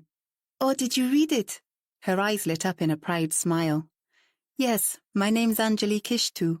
And you are? Fabia held her hand out. Fabia Harvard. They shook hands. And this is my friend, Kath Temple. She's helping me keep an eye on the exhibition. Kath gave her a kind smile. I have to agree with Fabia. That coat is stunning. Thank you. So all this work is yours? Anjali asked Fabia. It is, Fabia grinned. My first official exhibition. You're very talented. Thank you, and so are you from what I remember of that article. You come from Mauritius, don't you? Yes, but I'm in the UK promoting my designs. I was lucky enough to have a friend who works for the Observer, hence the article. It's all been a bit of a whirlwind, very exciting, but quite scary as well. I'm sure. And now you've come to promote your work in Wales. Well, not exactly. She glanced away, biting her lip, and Fabia's curiosity increased. I've got a meeting in Newport, and I must find a hotel to stay tonight. Can either of you recommend one? I'm sure we can, Kath said, but I suppose it depends what you have in mind. There's a Holiday Inn. And a couple of decent pubs that have rooms, Fabia added. That sounds more my style. I'm not dreadfully keen on hotels. Finally, Fabia's curiosity got the better of her. Tell me, how do you know Caradoc Mansell? Immediately she'd asked the question, she regretted it. The shutters came down and the smile vanished. It's a long story. Anjali glanced at her watch. Oh dear, I must rush. I've enjoyed looking at your paintings, thank you. And with that, she turned and hurried out of the gallery. Fabia and Kath gazed after her. Well, well, how interesting, Kath said. I wonder what all that was about. So do I, replied Fabia. I must search out that Observer article and have another look at it. I wonder who her meeting is with, in Newport of all places. She's a tad exotic for this neck of the woods, wouldn't you say? I certainly would, Kath said. Half an hour later, Anjali sat opposite John Meredith in his neat office, her eyes full of tears and a hand to her mouth. But how could that have happened? When I saw him in London, he was fine. A bit shocked by my news, but fine. No, I can't believe it. It only happened yesterday. I phoned to speak to him this morning and Roderick told me. I tried to get hold of you, but I got no response on your mobile. My fault. I forgot to charge it. I was going to do it when I found a hotel. You weren't to know. It was very sudden. They're not sure what's wrong, possibly a stroke. He's in hospital, but I'm sorry to say they didn't sound very hopeful. Roderick told me the police are involved. I've no idea why. Of course, this makes the situation very difficult for you, particularly as I don't believe he's told the family anything about you. She was hardly listening. I just saw a painting of the Abbey in the exhibition across the road. I went in because I was a bit early for our meeting, and I met the artist. She knows the family. Fabia Harvard? Yes, she seemed rather nice. She is. She's an old friend of mine, used to be a police officer. For a moment there was silence, as he waited for her to collect her thoughts. Look, let me go and get her some coffee and then we can talk about what you should do. Caradoc made his wishes very clear to me, and the will is clear as daylight, but I think we're going to have to approach this carefully, in relation to the family, that is. I won't be long. He got up and left the room, and Anjali sat there, her mind in turmoil. What on earth should she do? Just go back to London? No, she couldn't. This had to be faced. She'd have to find somewhere to stay, but the thought of being on her own in some impersonal room with only a television for company made her feel sick. She leant back in her chair and closed her eyes, then opened them again quickly as John came back into the room, a tray in his hands. I'd like to visit him, she said. Is he in hospital here in Newport? Yes, but he's in intensive care, so I'm not sure he's allowed visitors at the moment. Can you find out? Of course. And I must find a hotel. I did ask, Fabia, is it? Across the road in the art gallery? I asked her about hotels. She and her friend mentioned one or two. She drew a deep, shuddering breath. But I do so hate hotels. Oh dear. She covered her face with her hands, then muttered from behind them. I'm sorry.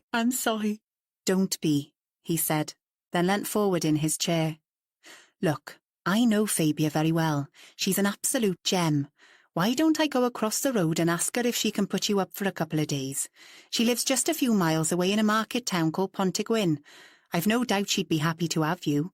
She knows the Mansells, and with your permission, I could tell her about your connection with them, and I'm sure she'll keep it to herself if I explain that it's not public knowledge yet.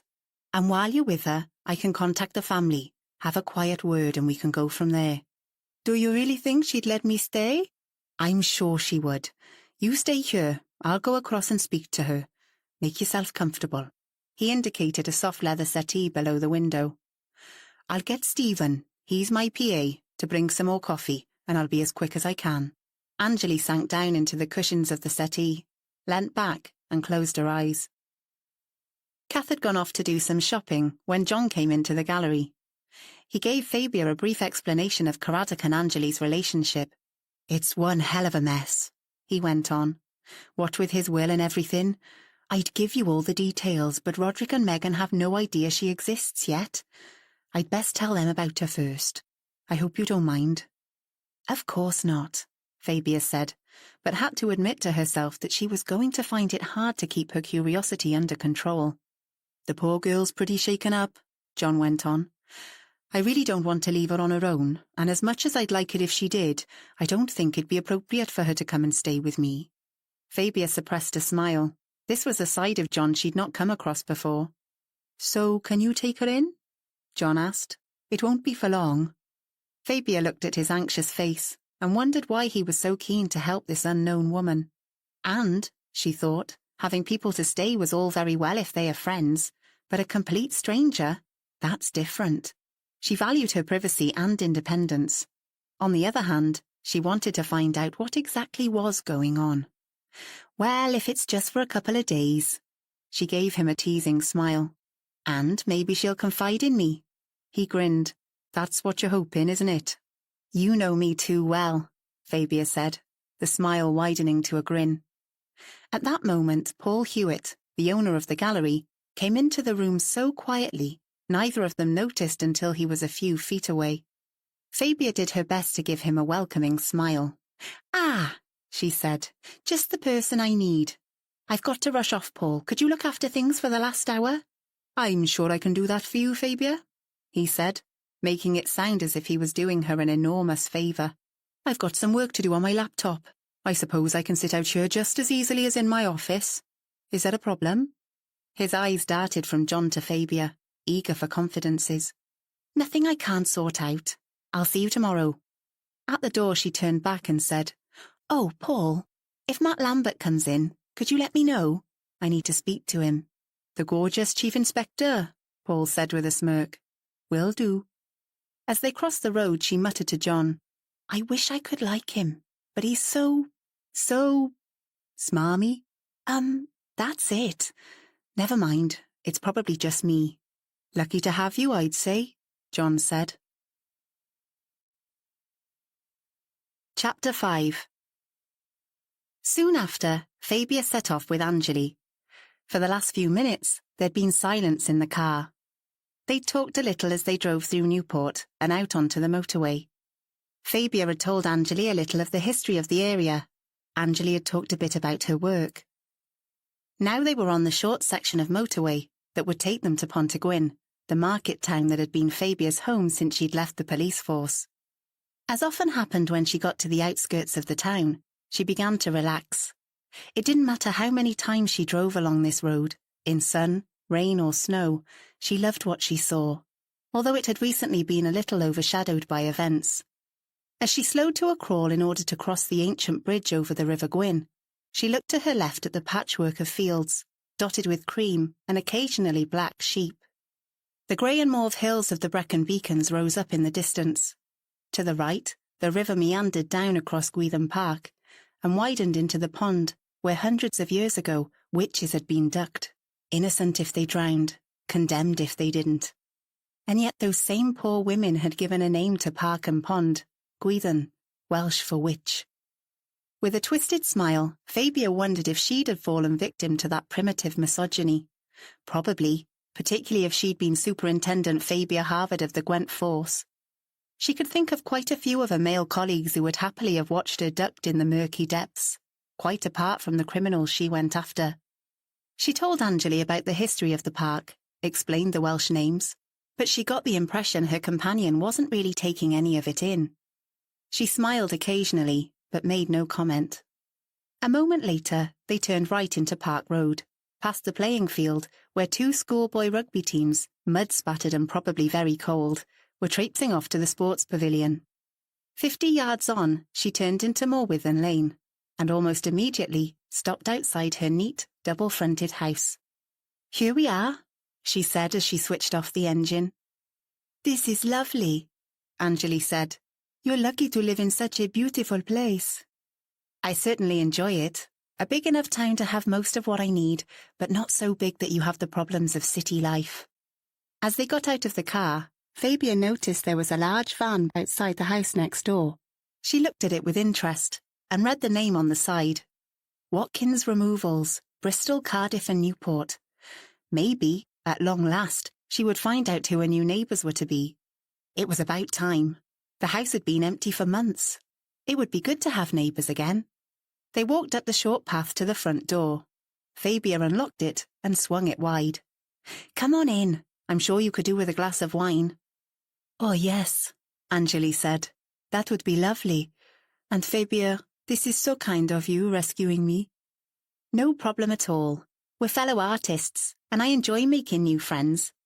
Put your bag down there. We can take it up in a minute. I keep the spare room ready for visitors." She didn't tell her she did so just in case Matt ever wanted to stay over, which occasionally he did. Maybe that would change one day, and the spare room would no longer be needed. Fabia pushed the thought firmly from her mind. She led Anjali through to the kitchen. "Red or white?" she asked. "Red, please." Fabia reached up and got some glasses from the cupboard, took a bottle of New Zealand Shiraz from the wine rack, and twisted the top open. As she did so, the phone rang.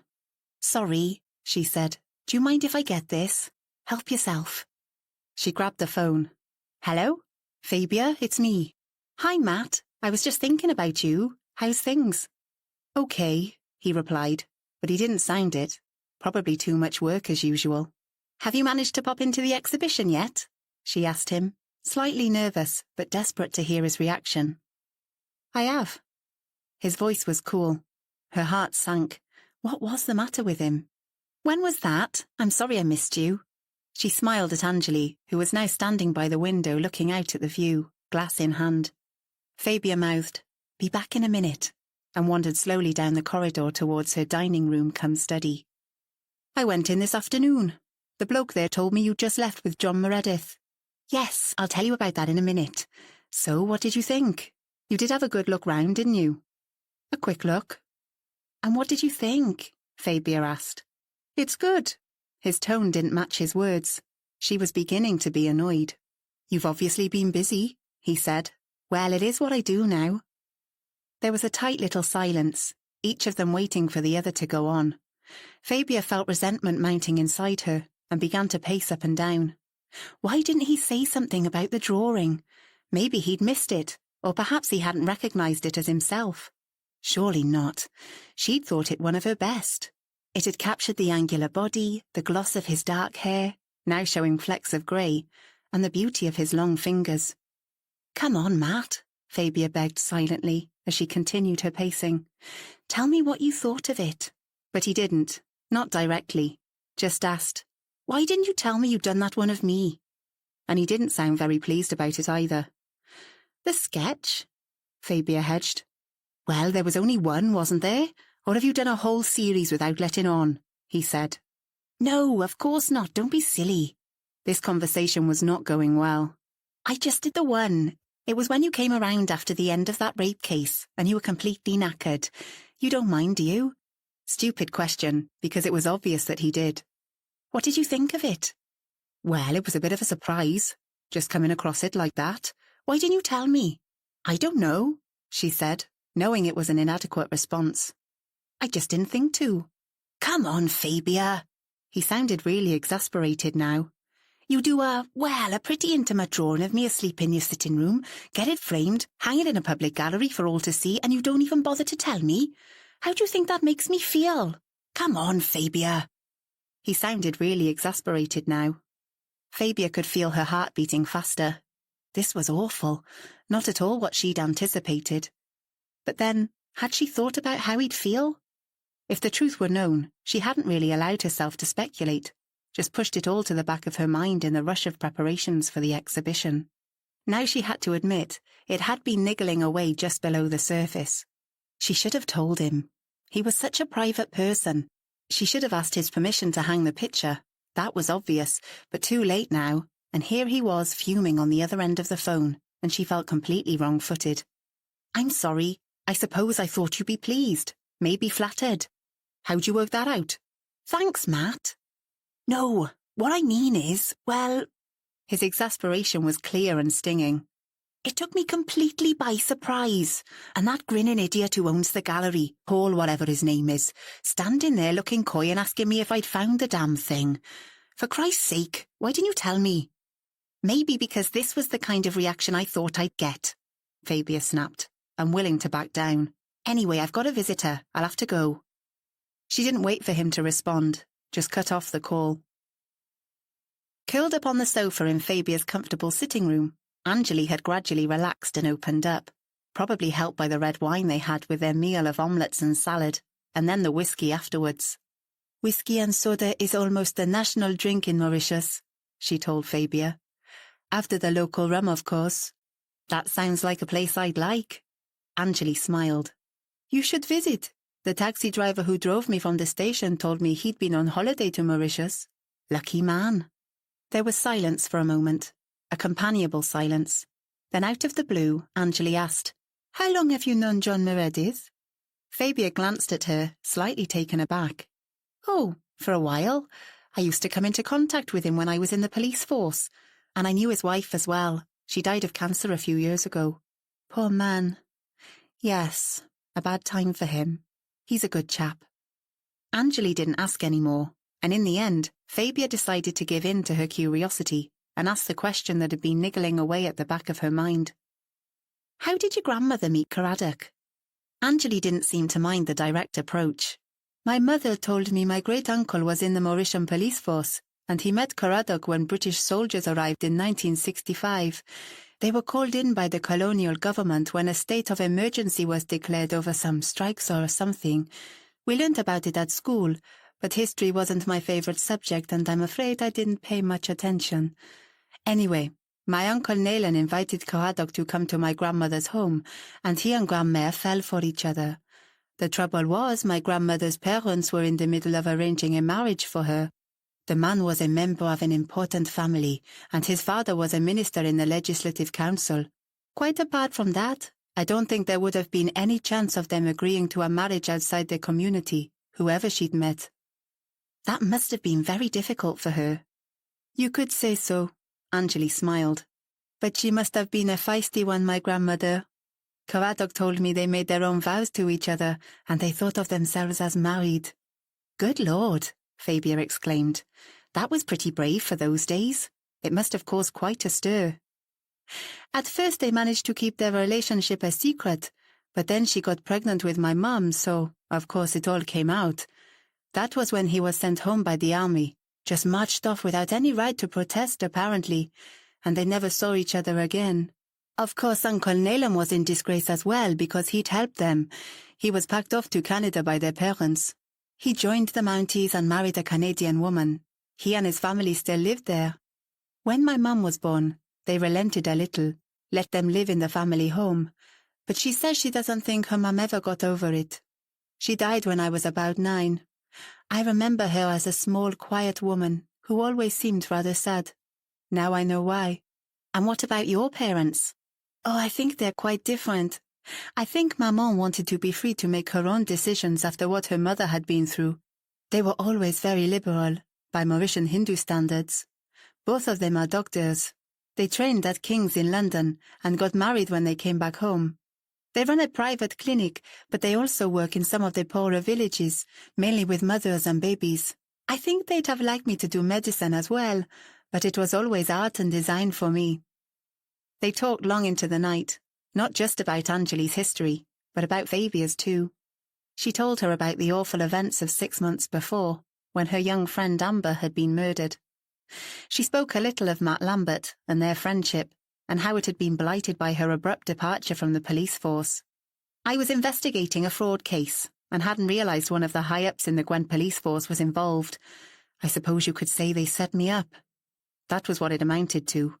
I was given to understand that if I went quietly, they'd not prosecute. You know the sort of thing?" Anjali looked shocked. "How awful. But yes, I suppose these things happen at home as well." "It was a good deal more complicated than I'm making it sound, but I won't bore you with the details. Anyway, the only good thing that came out of that dreadful time in April was that Matt managed to clear my name. I got my pension rights reinstated, and a nice little bit of compensation." "Did you not think of going back to the police force?" Anjali asked. "Oh no, I love what I do now, but I do still have that urge to investigate." She grinned. "Hence my rather unsettled interrogation of you." "I don't mind. It's good to talk to someone about it." A look of sadness crossed her face. "And now Caradoc's in hospital, and I don't know if I'll ever have the chance to get to know him." "I'm sure he'll be fine," Fabia said, although she wasn't at all sure of it. Caradoc was 80 years old after all. But she added, "He's a tough old bird. You'll see." Matt had not slept well.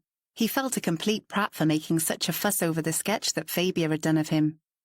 He just couldn't work out what had got under his skin about it. And that conversation last night, it had just escalated. Why did they always seem to end up sniping at each other? He'd have to apologise. Not a happy prospect. He'd woken at an ungodly hour and realised he'd not be able to go back to sleep, so he decided to go into the station early and get on with work. Apart from several more local cases, the investigation into Mike Cotter's activities was beginning to get interesting. Although they hadn't got anything concrete yet, just a collection of rumour and coincidence, added to a few definite pieces of evidence, his instincts told him there was something worth investigating. He'd spoken to a friend, Charlie Brewer, in the Met the day before. "How come he's on your patch?" Charlie asked. "His sister is married to a local landowner's son." There was a low whistle from the other end of the line.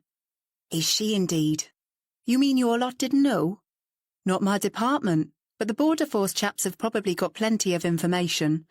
I wish you joy on this one. From what I've heard, he's a bit of a bad lot, but clever with it.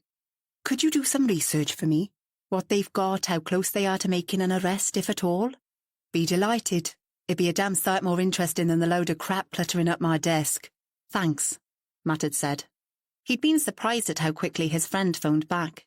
That didn't take long. "It's called networking, mate," Charlie said. This hit a nerve. Matt felt he'd never been good at networking. That had been Fabia's forte. God, how he missed her input. But then he could go and pick her brains, couldn't he? He pushed the thought away. "So what you have on him?"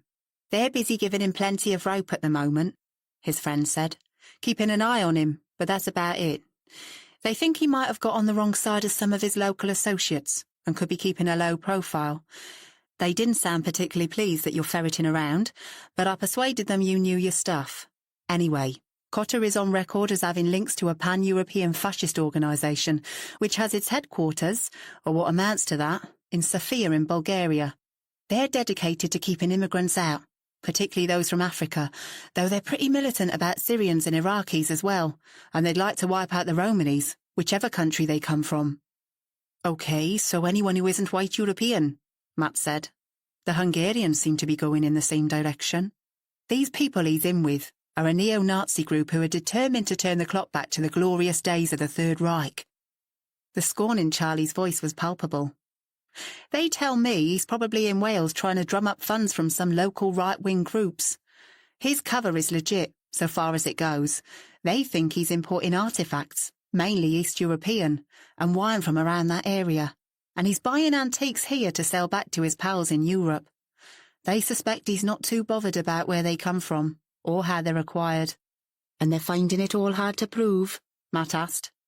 There was a grunt of amusement from the other end. "Yup. They're still busy gathering evidence, but they are in contact with the guys in Sofia and various other East European capitals, which could be useful to you." "The local family he's connected to, the Mansells," Matt told him, "are known to have some pretty valuable stuff.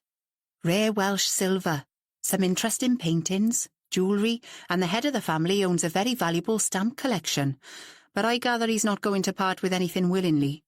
There was a theft of some silver at the house a while back, but they ended up spinning us some yarn of its being sent for restoration. Was Cotter staying there at the time?" "I'm not sure. I must find out when he pitched up." Matt sat back in his chair. "Thanks for all that, Charlie. I owe you. Couple of rugby tickets will do it." Matt laughed. "You should be so lucky. Anyway, must get back to the grind." Chapter 6. Fabia was woken by her phone. Dragging herself out of sleep, she swung her legs out of bed, rubbed at her face, and grabbed the handset, squinting at her bedside clock as she did so. 7:30. Ugh, who on earth was phoning so early? "Hello?" she croaked. "Fabia, it's Matt." Immediately she was wide awake. "Matt, what sort of hour would you call this, for God's sake?" "Sorry, I've been in work for over an hour now. Feels like mid-morning." There was an awkward pause, then he said in a rush, "Look, I'm phoning to apologise for being such a prick about that sketch." Fabia grinned. That must have cost him. Don't worry about it, Matt, she said. Shit happens. There was a slight pause. Now, his tone had changed. I wonder can I pick your brains about something? I thought there'd be an ulterior motive. Fabia, she grinned. I'm not sure my brains will function that well at this ungodly hour. I'm a bit hungover, but pick away. When I was at your exhibition, I noticed a painting of White Monk Abbey. You know the family, don't you? Fabia frowned. That wasn't what she'd expected, and this was getting a bit spooky. Every which way she turned she came up against the Mansells, and now Matt was asking about them. What the hell was going on? Yes? You don't sound too sure. No, it's not that. I thought you were doing some work for the daughter. I am. Fabia ran a hand through her sleep-messed hair and took a deep breath. It's all rather complicated, Matt, but why are you asking? What do you want to know about them? Look, can I come and grab a coffee? I probably shouldn't be talking to you about it, but stuff that. I really need some background. I've got one of those feelings about this. What feelings, Matt? You always say police work is a matter of facts and evidence. Hunches don't come into it. Maybe I'm learning the error of my ways. Matt. Fabia bit her lip, not quite sure what to say. As I told you last night, I've got a visitor. Someone connected to the Mansells. What? She came down to meet up with Caradoc, you know, the father, and he's had a stroke.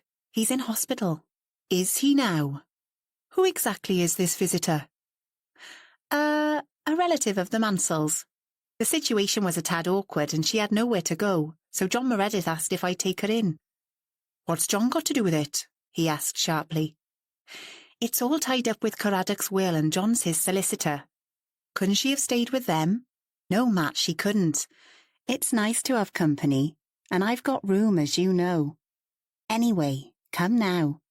I doubt Angeli will be up for a bit. We were very late going to bed last night. Fabia knew she was letting her curiosity get the better of her, but she couldn't resist. See you in 20 minutes? He arrived 15 minutes later. Good Lord, Matt, Fabia exclaimed as she led him through to the kitchen. You must have been ignoring the speed limit all the way from Newport. Just kept my fingers crossed the traffic were asleep on the job. She grinned. First it's hunches, then it's breaking the law. You're a changed man. He returned her grin a little sheepishly. Must be your bad influence, he said. She made coffee and a pile of toast, knowing that he wouldn't have had breakfast, put butter and marmalade on the table, and pushed a plate and knife towards him.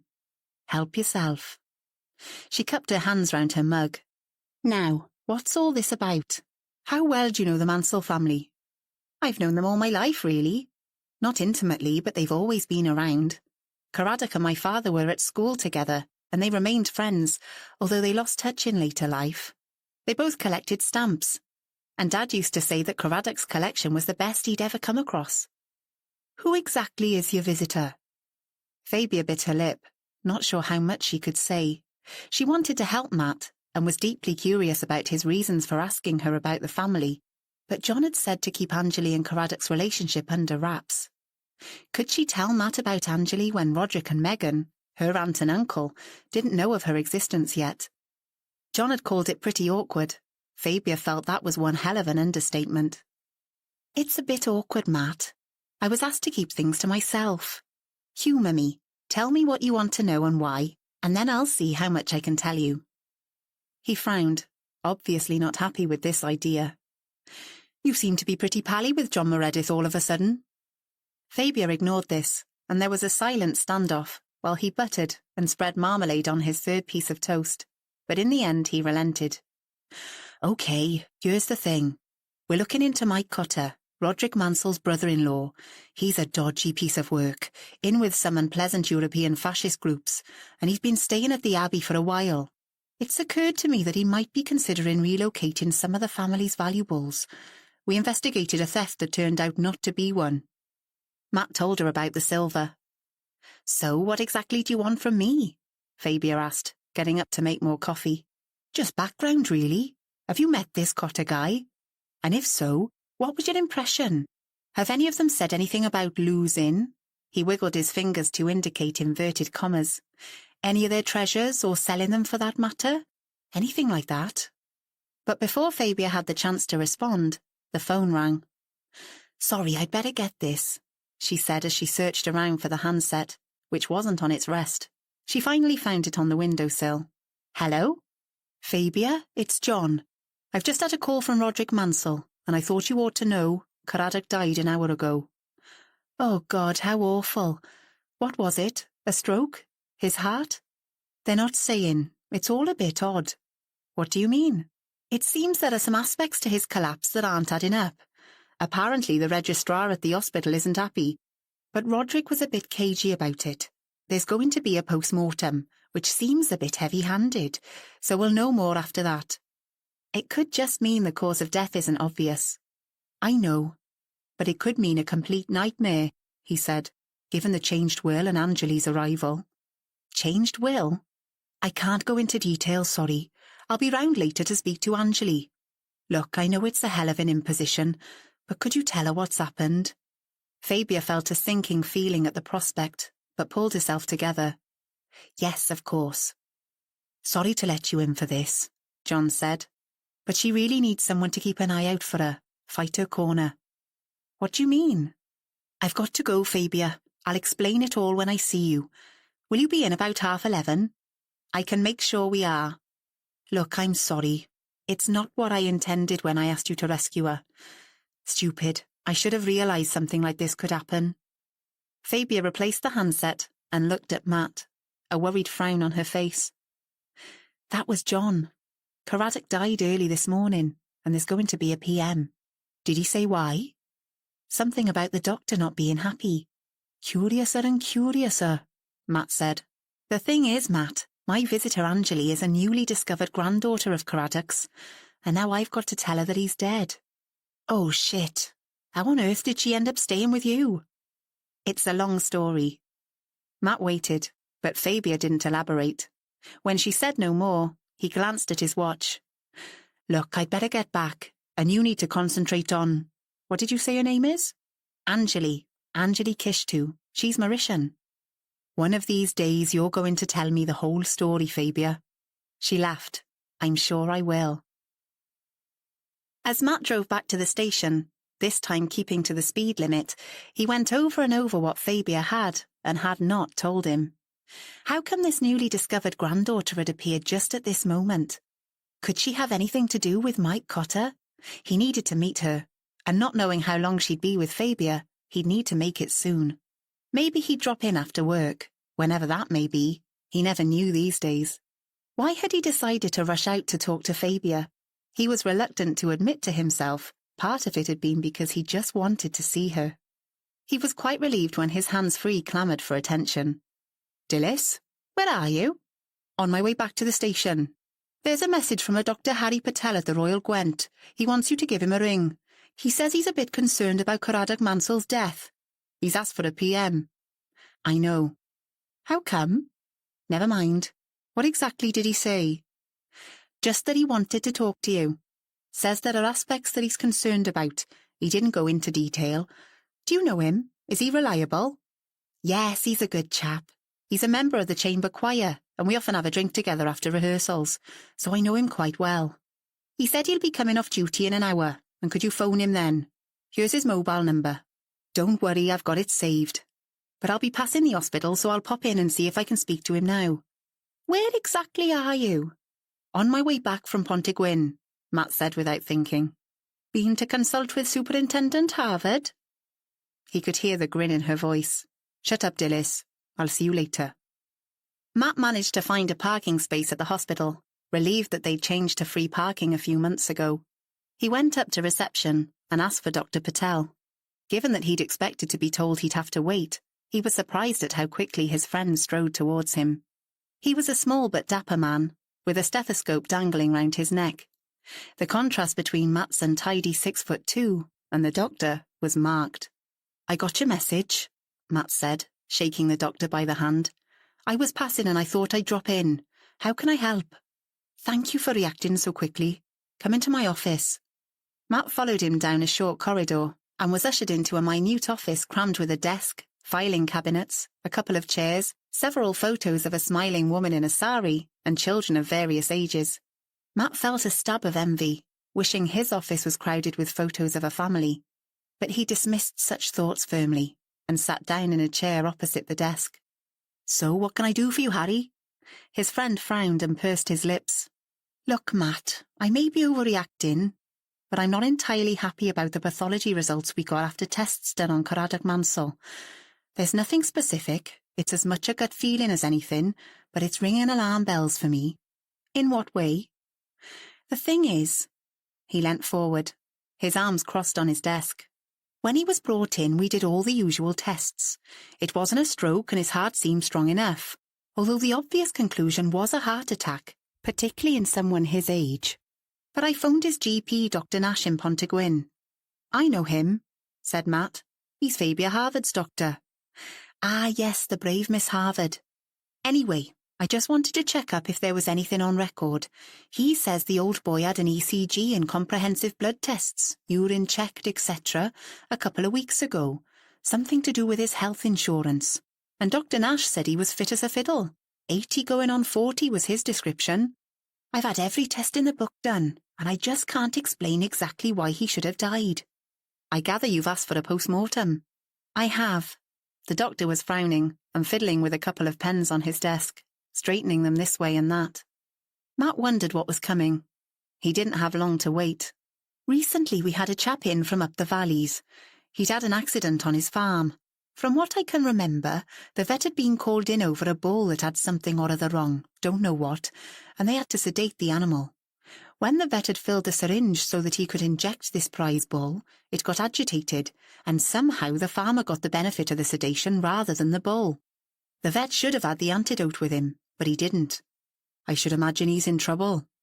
"Probably. Anyway, we managed to sort this chap out. With the help of a veterinary friend of mine, I have to admit. But the thing is, Mansell's symptoms were identical to that farmer." Matt's eyes widened. "Were they now?" "Yes, and that's what made me stop and think." "But didn't it show up in the tests you did?" "This damn stuff disperses very quickly, but the path lab said there were small traces." "That's why you're asking for a PM?" "It is, and if I hadn't had that case recently, I don't think I'd have reacted like this, which is a bit disturbing. But because of it, I checked his body for puncture marks." "Harry," Matt said, eyebrows raised. "You're turning into a detective here." Harry gave him a slightly embarrassed smile. "Anyway, I did find a mark and bruising on the inside of his arm, just below the armpit, which I couldn't really explain, and I just wanted to give you the heads up in case something comes of it." Matt was suddenly serious. "As it happens, we're investigating some of the extended family at the moment." Harry's eyebrows shot up. "What for?" "The daughter-in-law's brother is staying at the Abbey, and he's got some rather dodgy friends. We're keeping an eye on him." He pushed himself up from his chair. "I'd be very interested in the results of the PM, but I won't keep you any longer. I'll give you a ring directly they come through." "Thanks, Harry," Matt said. "Give my regards to Mina and the kids. I'll never forget that biryani she made for me, and I still haven't returned your hospitality." "Don't worry. Maybe you could bring your girlfriend Fabia round next time. I'd like to meet her again." There was a teasing light in the doctor's eyes. "She's not my girlfriend, Harry," Matt said, a warning note in his voice. "No? Then you'd better get a move on before someone else snaps her up." But he was soon serious again. "She's a remarkable woman. I was very impressed with her strength after that attack. I hope she's fully recovered." "I think she has." "You don't sound too sure." "She told me she had nightmares for a while afterwards. She hasn't mentioned them lately, but sometimes she seems a bit fragile, in a way I'm not used to with Fabia. The physical scars fade quickly enough, Matt. It's the mental ones that linger." "I know," Matt said. His tone made Harry give him a sharp glance, but he didn't probe. "With you to watch out for her, I'm sure she'll be fine. Just keep a close eye," Harry advised, his eyes serious. Matt realised now that he'd noticed a difference in Fabia since that dreadful time, but he had to admit he'd pushed it to the back of his mind. After all, until then, they hadn't seen each other for over 2 years. The changes in her could be to do with so many different factors. Maybe he should keep a closer eye on her, if she'd let him. He must think about it. "Give her my regards," Harry said, the twinkle back in his eye. "I will." Matt replied, and escaped before his friend could do any more probing about Fabia. Chapter 7. In the shabby grandeur of the sitting room at White Monk Abbey, the family had gathered. They sat in stunned silence. Nonna, desperately pale, was on one of the sofas with her arm around Megan, whose eyes were swollen with crying. Roderick stood by the fireplace, his head bent and his hands thrust deep in his pockets. Delma was curled up in an armchair beside him, tense and anxious, her eyes darting between him and her brother, who stood on her other side. Mike's face was impassive, and for once, lacked that slight sneer. The silence was interrupted by the sound of footsteps hurrying across the stone floor of the hall. With an abrupt opening of the door, David Harris strode into the room, followed by Garen Price. "I came as soon as I heard," David said. Megan jumped up and ran to him, and he wrapped her in his arms, held her and stroked her hair, but his eyes were on Roderick. "Is it true? Is he dead?" Garen's voice shook as he spoke. Mike frowned at Garen, obviously wondering why he was there. He opened his mouth to speak, but when he shot Delma a questioning glance, she shook her head. Roderick took a deep, shuddering breath. "Yes, Garan, it's true. It seems it was a heart attack. At least that's what Dr. Nash thinks. But there's going to be a post-mortem. We'll know more once that's done." "But what I want to know is why they're doing it," Delma said. "He was old. It was bound to happen soon." Nonna glared across at her, opened her mouth to speak, but Roderick forestalled her. "I'm not sure," he said wearily. "Dr. Nash wasn't clear." David led Megan back to the sofa and sat down beside her. "So, is there anything I can do to help?" "Yes, and me," Garen said. "He was my father as well, after all." This was too much for Mike. "What do you mean, your father?" Roderick gave him a look of acute dislike. "Garen is our half-brother. He has as much right to be here as Megan and me. A damn sight more of a right than you, that's for sure." "Roddy," Delma protested weakly. Her husband didn't even look at her. Mike held up his hands in mock surrender. "Sorry, I'm sure. Your family's a mystery to me, mate." He walked over to the French windows and stood looking out. His sister watched him, chewing at her bottom lip and twisting her hands in her lap. David looked up at Roderick. "Do we know when the post-mortem will be done?" "No, we don't," Roderick said. "And no decisions can be made about anything until we know more. Could you contact your mother and tell her? She'd want to know." "Yes, of course. I'll phone her directly I get home. She'll be devastated. They were great friends." "I know," Roderick said, and a look was exchanged between the two men that spoke volumes. "Garen, you and Cheryl, we'll look after things, you're not to worry. Until we have a better idea of what the old man's will says, nothing changes." "Why are you talking about wills already?" Megan wailed. "Father's not even buried yet." I know, but he'd been hinting lately about changing it." Nonna straightened herself and got up from the sofa. "This is not a conversation to be had now. Have some respect, all of you. I'll go and make some sandwiches and coffee. We all need to eat something." There were murmurs of protest, but she ignored them. Megan was about to get up, but Nonna said, No, you stay here with David. Delma, you can give me a hand." For a moment it looked as if Delma would refuse, but one look at Nonna's face and the protest died on her lips. "If you insist," she said sulkily, and they left the room together. Mike turned from the window. "I'll get out of your way," he said, as if he was doing them a favour, and followed the two women. Garen muttered something in Welsh as he watched him go, and Roderick gave a grim little smile. "My sentiments entirely, Garen," he said, but the smile died a second later. "I've left a message for John Meredith to get back to me. I know it seems a bit early, but we do need to find out what the will says. It's possible it was just one of Father's wind-ups, and he's made no changes at all. But I've been thinking a lot about something he said before he went up to London. We'd been arguing about the finances yet again, and he said everything would be changing soon. His exact words were, There'll be someone else for me to think about, you'll see. But I couldn't get anything else out of him. It could have just been his usual, you know how he is. Was. Megan made a small sound of protest, and Roderick turned to her, his tone harsh. For goodness sake, Meggie, face facts. Father wasn't the easiest person in the world. She looked at him and tears filled her eyes. Then she turned her face into David's shoulder and began to sob. But I can't believe it. He was so vibrant, so alive. Angeli looked across the kitchen table at Fabia. There were no tears, but her eyes were bleak. I know, but he was 80, a good age. They sat in silence for a while. Then Angeli said, sadness in her voice, I was looking forward so much to getting to know him and the rest of his family, although they might have not been very pleased to meet me. Oh dear, I have to tell my mother. She'll be very sad about it. A moment later she added, I suppose I might as well go back to London. I doubt they'll want me hanging around at a time like this. The trouble is, John Meredith told me he changed his will after he found out about me. So I gathered. Although he didn't tell me exactly what changes Caradoc made. Fabia looked across the table at her, an inquiring eyebrow raised, but Angeli said, Nor me. I'm sure John will contact you soon, Fabia reassured her. Then she went on, a little hesitantly. I was wondering, look, tell me to shut up if you don't want to talk about it, but how did Caradoc find out about you after all these years? Angeli smiled a little. That was down to the determination of two particular people. My grandfather's Batman, is that the right word? That is the right word, isn't it? Fabia nodded.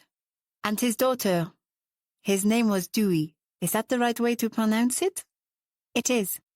Dewey Jenkins, Angeli went on. He kept contact with my grandmother on behalf of my grandfather for a while, after Caradoc was sent back to the UK in disgrace. As I told you last night, that happened when their relationship was discovered. It seems Caradoc... She paused mid-sentence. I really feel I ought to call him grandfather. Caradoc was what we decided on when we met, but now, oh dear, what should I do? I think grandfather would be fine, if it makes you feel more comfortable. Angeli gave her a grateful smile, then went on with her story. My grandfather told me when we met that he decided that he'd best stop trying to keep the contact going. He said he thought it would be better for my grandmother if he cut the ties.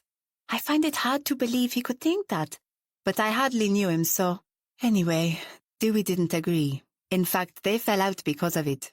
Dewey continued to correspond with my grandmother, and she sent him photos of my mother over the years.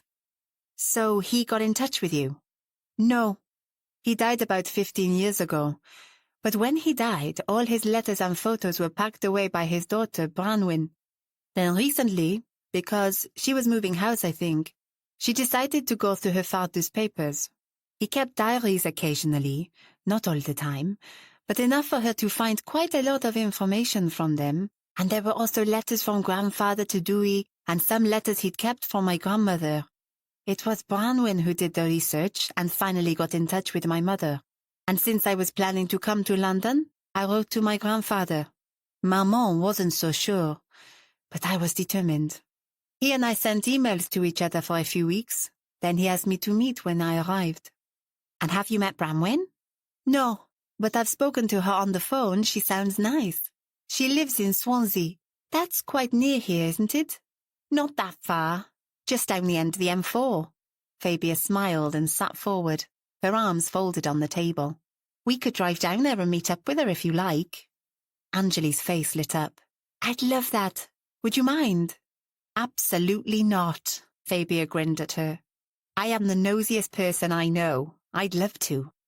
We can do that before you go back to London. Delma was desperate to be on her own, to escape, particularly from her brother. She just couldn't face him at the moment. No one seemed to care about her. It was all so unfair. She hurried through the main hall towards the stairs, but as she got to the first step, Mike strode in from the courtyard.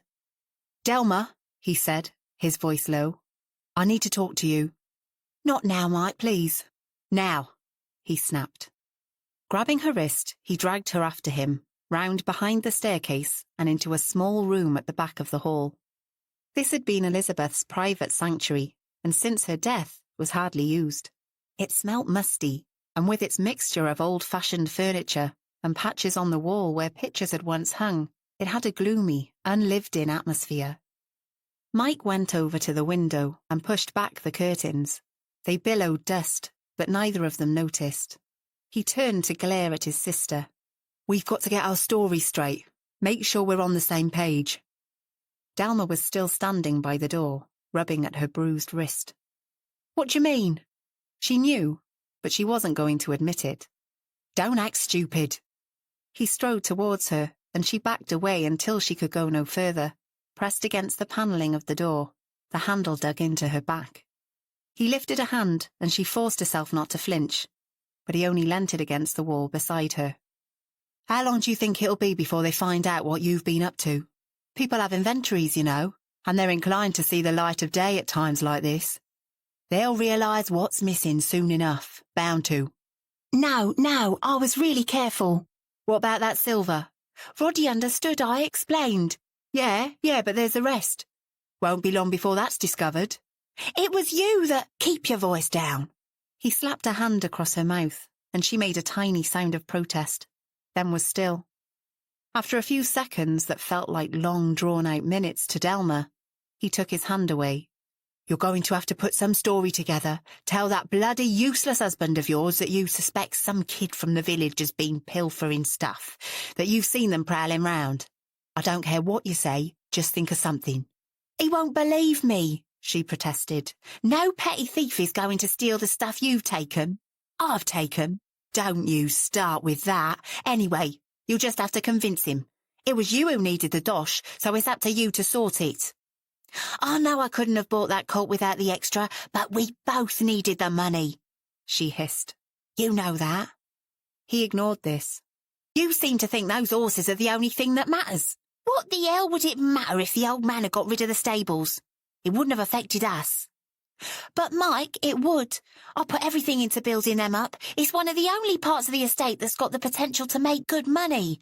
But I desperately need more funds, especially now Ted Marsden's expanding. And that's why I helped you out." "I know, but I need more." She flinched at the expression on his face, but went on, determined to convince him. "That's why I persuaded Roddy to agree to the filming. Think of it. We could afford to extend, buy in some really top-class stallions." But all he did was sneer at her. "You just don't get it, do you? I couldn't care a sod about your bloody horses. I helped out because it worked for me. If anyone gets suspicious, I'll tell them you're as deep in this as me." "Mike?" It was a whisper of a sound. "You can't. You wouldn't. It was you. I did it for you as well." His hand came down on her shoulder, gripped it hard. She winced. "Of course you did. I don't think." But suddenly his attitude changed. He stepped back and thrust his hands into his pockets. "That idiot sister-in-law of yours, dragging the police into this mess. What possessed her?" "I don't know," Delma said, relieved that his attention was on someone else. "She panicked or something. Typical of her." It felt better to be united in their contempt for Megan, but that unity didn't last. "So, you get that story sorted, and if questions start being asked about why I'm here, you're to say it's brotherly love. Understand? I want to be with my little sister." Delma said nothing. "And if they start asking about my business interests," he went on, "you tell them I'm in import-export, Bulgarian wines. I do have a scheme going with a friend out there, so if they investigate, it'll come up kosher. But you tell them as little as possible. Is that clear?" She was silent. He obviously took it for agreement. "Good girl." He smiled at her, just as if there'd been no confrontation, but she didn't smile back. "You better get going," he said dismissively, "or that husband of yours will be wondering where you are." Delma made good her escape. She left the room and hurried through the hall and up the stairs to her bedroom. Once inside, trembling and feeling sick, she flung herself on the bed and buried her face in a pillow. Fabia was preparing a meal for herself and Anjali when the doorbell rang. She put down the knife with which she'd been chopping onions, ready to make a shepherd's pie, wiped her hands on a cloth, and went to open the door to find John Meredith standing on the doorstep. "John, come in. Have you any news for us?" "I was going to phone," John said, "but then I thought I could pop in on my way home." "Come through. Angeli's in the sitting room," Fabia said. She didn't remark on the fact that Pontygwyn could hardly be on his way home, since he lived on the other side of Newport. Angeli had been curled up, dozing in front of the fire, which flickered comfortingly on the cold November night. She was worn out after the emotions of the day, but she rose as they came in, an inquiring look on her face. "Sit down, John," Fabia said. "Can I get you a drink? Glass of wine? Tea?" "A cup of tea would be great," he said. "And for you, Angeli?" "Tea, please." He turned to Angeli. "I thought I'd come in and have a word about Caradoc's will and where we go from here." "That's very kind of you," Angeli said, and Fabia was relieved to hear her add, "But can we wait till Fabia gets back before you start? I'd like her to know what's going on." When Fabia returned with the tea, they were sitting side by side on the settee, and Angeli was telling John about Mauritius and her family. Only when they were all holding warm mugs of tea and Fabia was settled in an armchair by the fireplace did John begin. "When you met Caradoc in London, did he tell you what changes he was planning to make to his will since he found out about you?" "No, not really." As she spoke, she twisted the silver bangles on her wrist round and round, but Fabia didn't think she was conscious of doing so. "He just said he'd be changing it." She frowned. "How did he put it? I think he said he'd make things right, and said he'd be leaving something to Maman as well, but he didn't say what." "That's easy to tell you. He's left her a Welsh gold locket. It belonged originally to one of his ancestors, Cornelia Mansell." Angeli smiled. "The woman who brought all the money to the family in the 18th century?" John looked surprised. "The very same. Caradoc told me about her when we met. She sounded quite formidable." "I think she probably was. The tradition, Caradoc told me, has always been that the locket is passed to the wife of the eldest male, which Caradoc was in his generation. But for some reason he never gave it to Elizabeth, and he was adamant that he didn't want it to go to Roderick's wife, Delma. In a way, I suppose he felt leaving it to your mother is an acknowledgement of his relationship with your grandmother." Her eyes wide and glistening, Angeli pressed her hand to her lips, but said nothing. After a moment, John went on. "I haven't brought the actual will with me. I thought I ought to show it to the family first, particularly Roderick, but I can tell you which parts affect you. I don't think they know that he made these changes, nor do I think they know about you." "When we met in London," Angeli said, "Caradoc told me he hadn't told them about me. It worried me at the time. It does even more now. Maybe he said something when he got home, I don't know." Fabia intervened. "But I'm sure they'll be pleased to meet you." She was sure of nothing of the sort, but she felt the need to say something comforting. "Don't you think so, John?" He looked doubtful, but didn't give her a direct answer, just turned back to Angeli. "What I thought I should tell you is that Caradoc emailed me from London on Sunday evening with the changes he wanted made, and he came into the office on his way home on Monday to sign the new will. I did suggest he should think about it for a few days. I'm sorry, but I thought he was being a little impulsive." "I'm not surprised," Angeli said with a worried frown. "I really didn't want him to do anything. Well, not immediately." "He was always one for quick decisions, Caradoc," John said with a slight smile. "Once he'd made up his mind to do something, there was no stopping him. The estate is entailed, so the realty, that's the land, the abbey and other properties, goes to Roderick as the eldest, but Caradoc was free to leave all the contents to whomever he chose. Apart from some specific legacies, he's left all the personality, that's his possessions, the horses, and the contents of a small savings account, to you." It struck Fabia that on hearing this sort of news, most people would at least be pleased and show some curiosity about the details. But all Angeli did was look absolutely aghast and say, "Oh no, the family is going to hate this. How could he do that to them?" John seemed to be as taken aback as Fabia.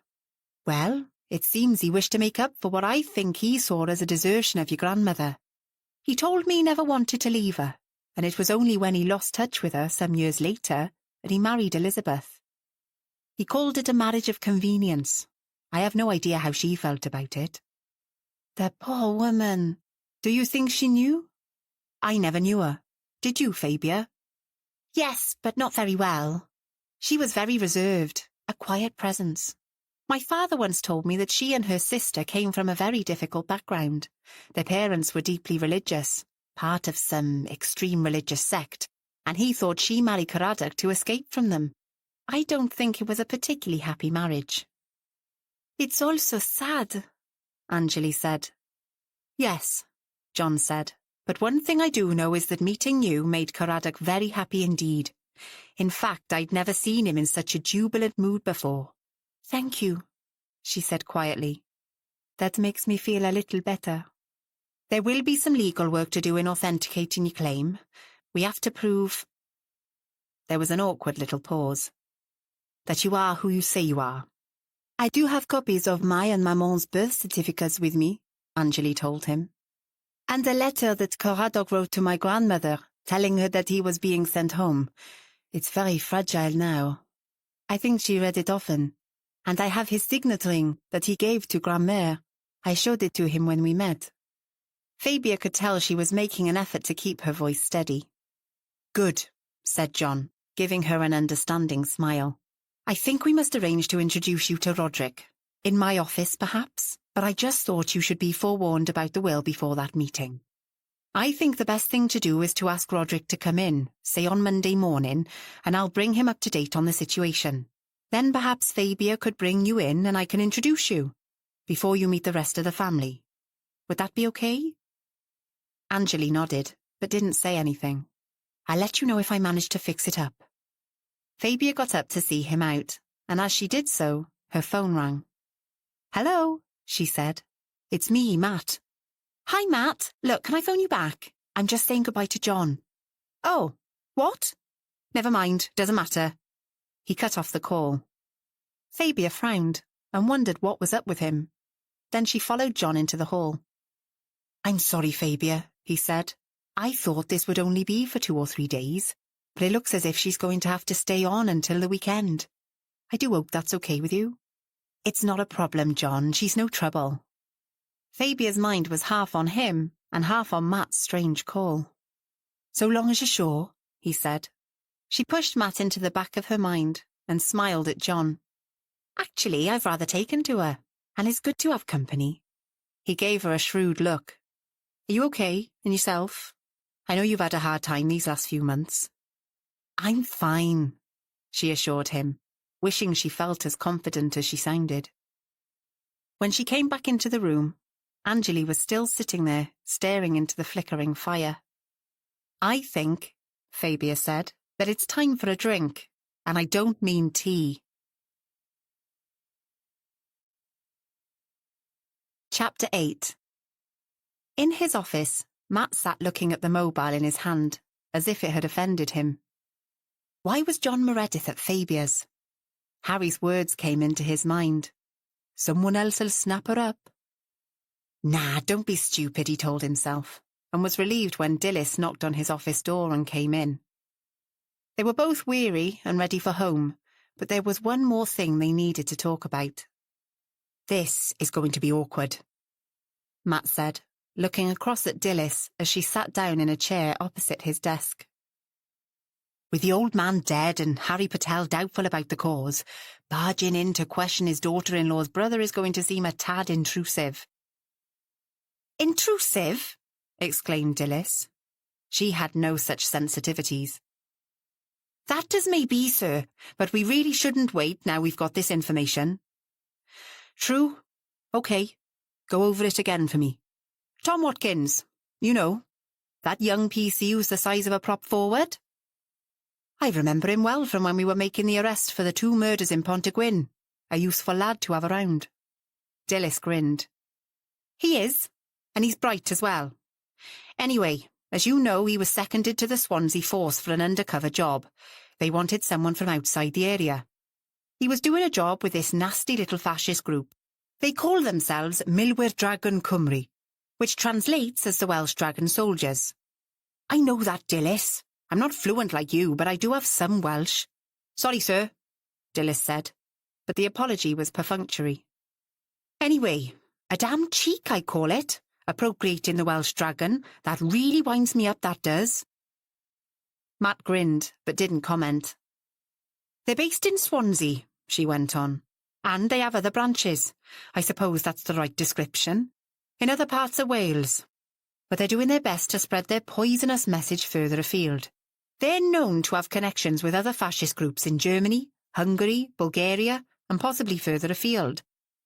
Anyway, this Cotter bloke turned up at one of their meetings, and PC Watkins was there.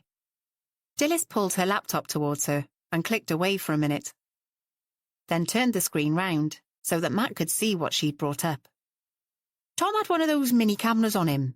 The picture's not very clear, but the conversation comes across well enough. She pointed at the screen. That bloke there is one of the buggers we've got our eye on. He's a Swansea villain called Wayne Shuttleworth. Good Welsh name, that, I don't think. And this one here, just in the picture, is one Kevin Rees. Been inside for petty thieving and a spot of GBH. And this one, with his back to us, is our London friend. Can you turn up the volume a bit? Dilys did so, and they both leant forward to study the screen as they listened. After about 5 minutes, she closed the laptop. That's all Tom managed to get, but it's pretty useful, I'd say. Cocky bastard, isn't he? Comes over as if he thinks he's dealing with a bunch of idiot provincials that he can manipulate as he wishes. May not be far wrong with that lot. I suppose. Matt said as he leant back in his chair. So, what it seems he's offering is some pretty substantial financial help based on these valuables he says he's got hold of. He didn't mention the Mansells by name, but he did say he could, what was it, get access through my sister. I don't suppose he's got another sister stashed away. The Met info on him says there's just the two of them. Their parents are dead. What are these valuables he's talking about? Matt wondered. We don't know yet. Except for that business with the silver. I suppose his sister could have pinched the stuff and given it to her brother to fence. He's a dealer. He's probably got plenty of contacts. And then maybe when her husband found out, it was hushed up. And from what I've seen of that place, it's so full of treasures no one's going to miss one or two. At least not until it's too late to do anything about it. Lord, this makes the whole situation that much more complicated. Makes my brain hurt. Matt yawned and stretched. OK, Dilys, let's call it a day. But Matt couldn't escape quite so easily. Just as he was putting on his coat, Tom Watkins poked his head round the door. Can I have a word, Chief? Matt sighed. You still here, Tom? Haven't you got a home to go to? Tom grinned.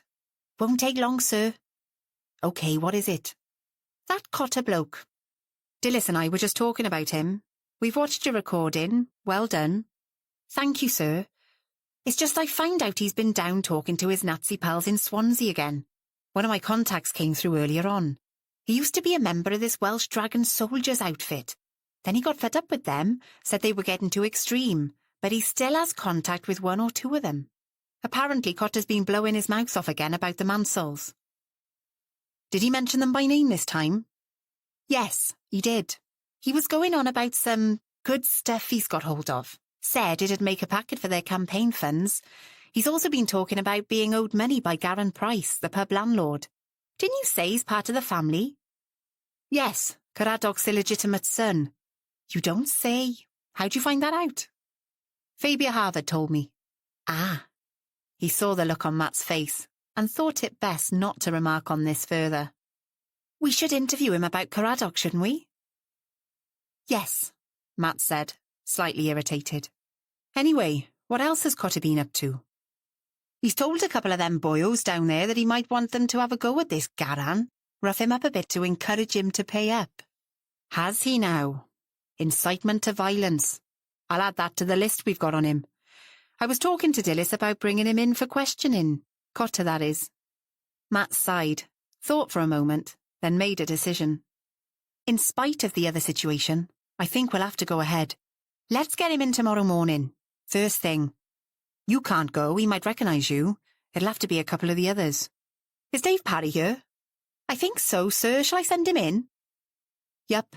And Tom. Yes, sir. Good work. Thanks, sir. I'd be delighted to help put that load of shit away. PC Dave Barry came in a few minutes later. Like Tom Watkins, he was a big man, another rugby player, but older and more traditional in his attitudes. Matt explained what he wanted. Pick him up good and early tomorrow. Make it clear this is just an informal chat at this stage. And take that new PC with you, Gooding. She seems to be shaping up well.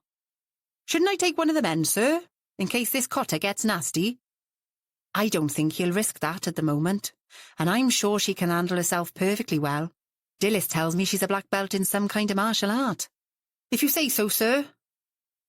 Dave Parry obviously wasn't impressed, but Matt ignored his reservations. As Matt drove home, he wondered if he should phone Fabia to bring her up to date. No, better not. John might be there. At Whiteman Abbey, the family was sitting round the kitchen table for the evening meal. It had been Nonna's suggestion that they eat in the kitchen, something that had rarely been allowed when Caradoc was alive, but she'd said it would make things easier for her, and nobody had argued. Mike was absent. He'd announced he was going to get out of their way, as if he was doing them a favour. In truth, he was. Not one of them wanted him around, particularly not his sister.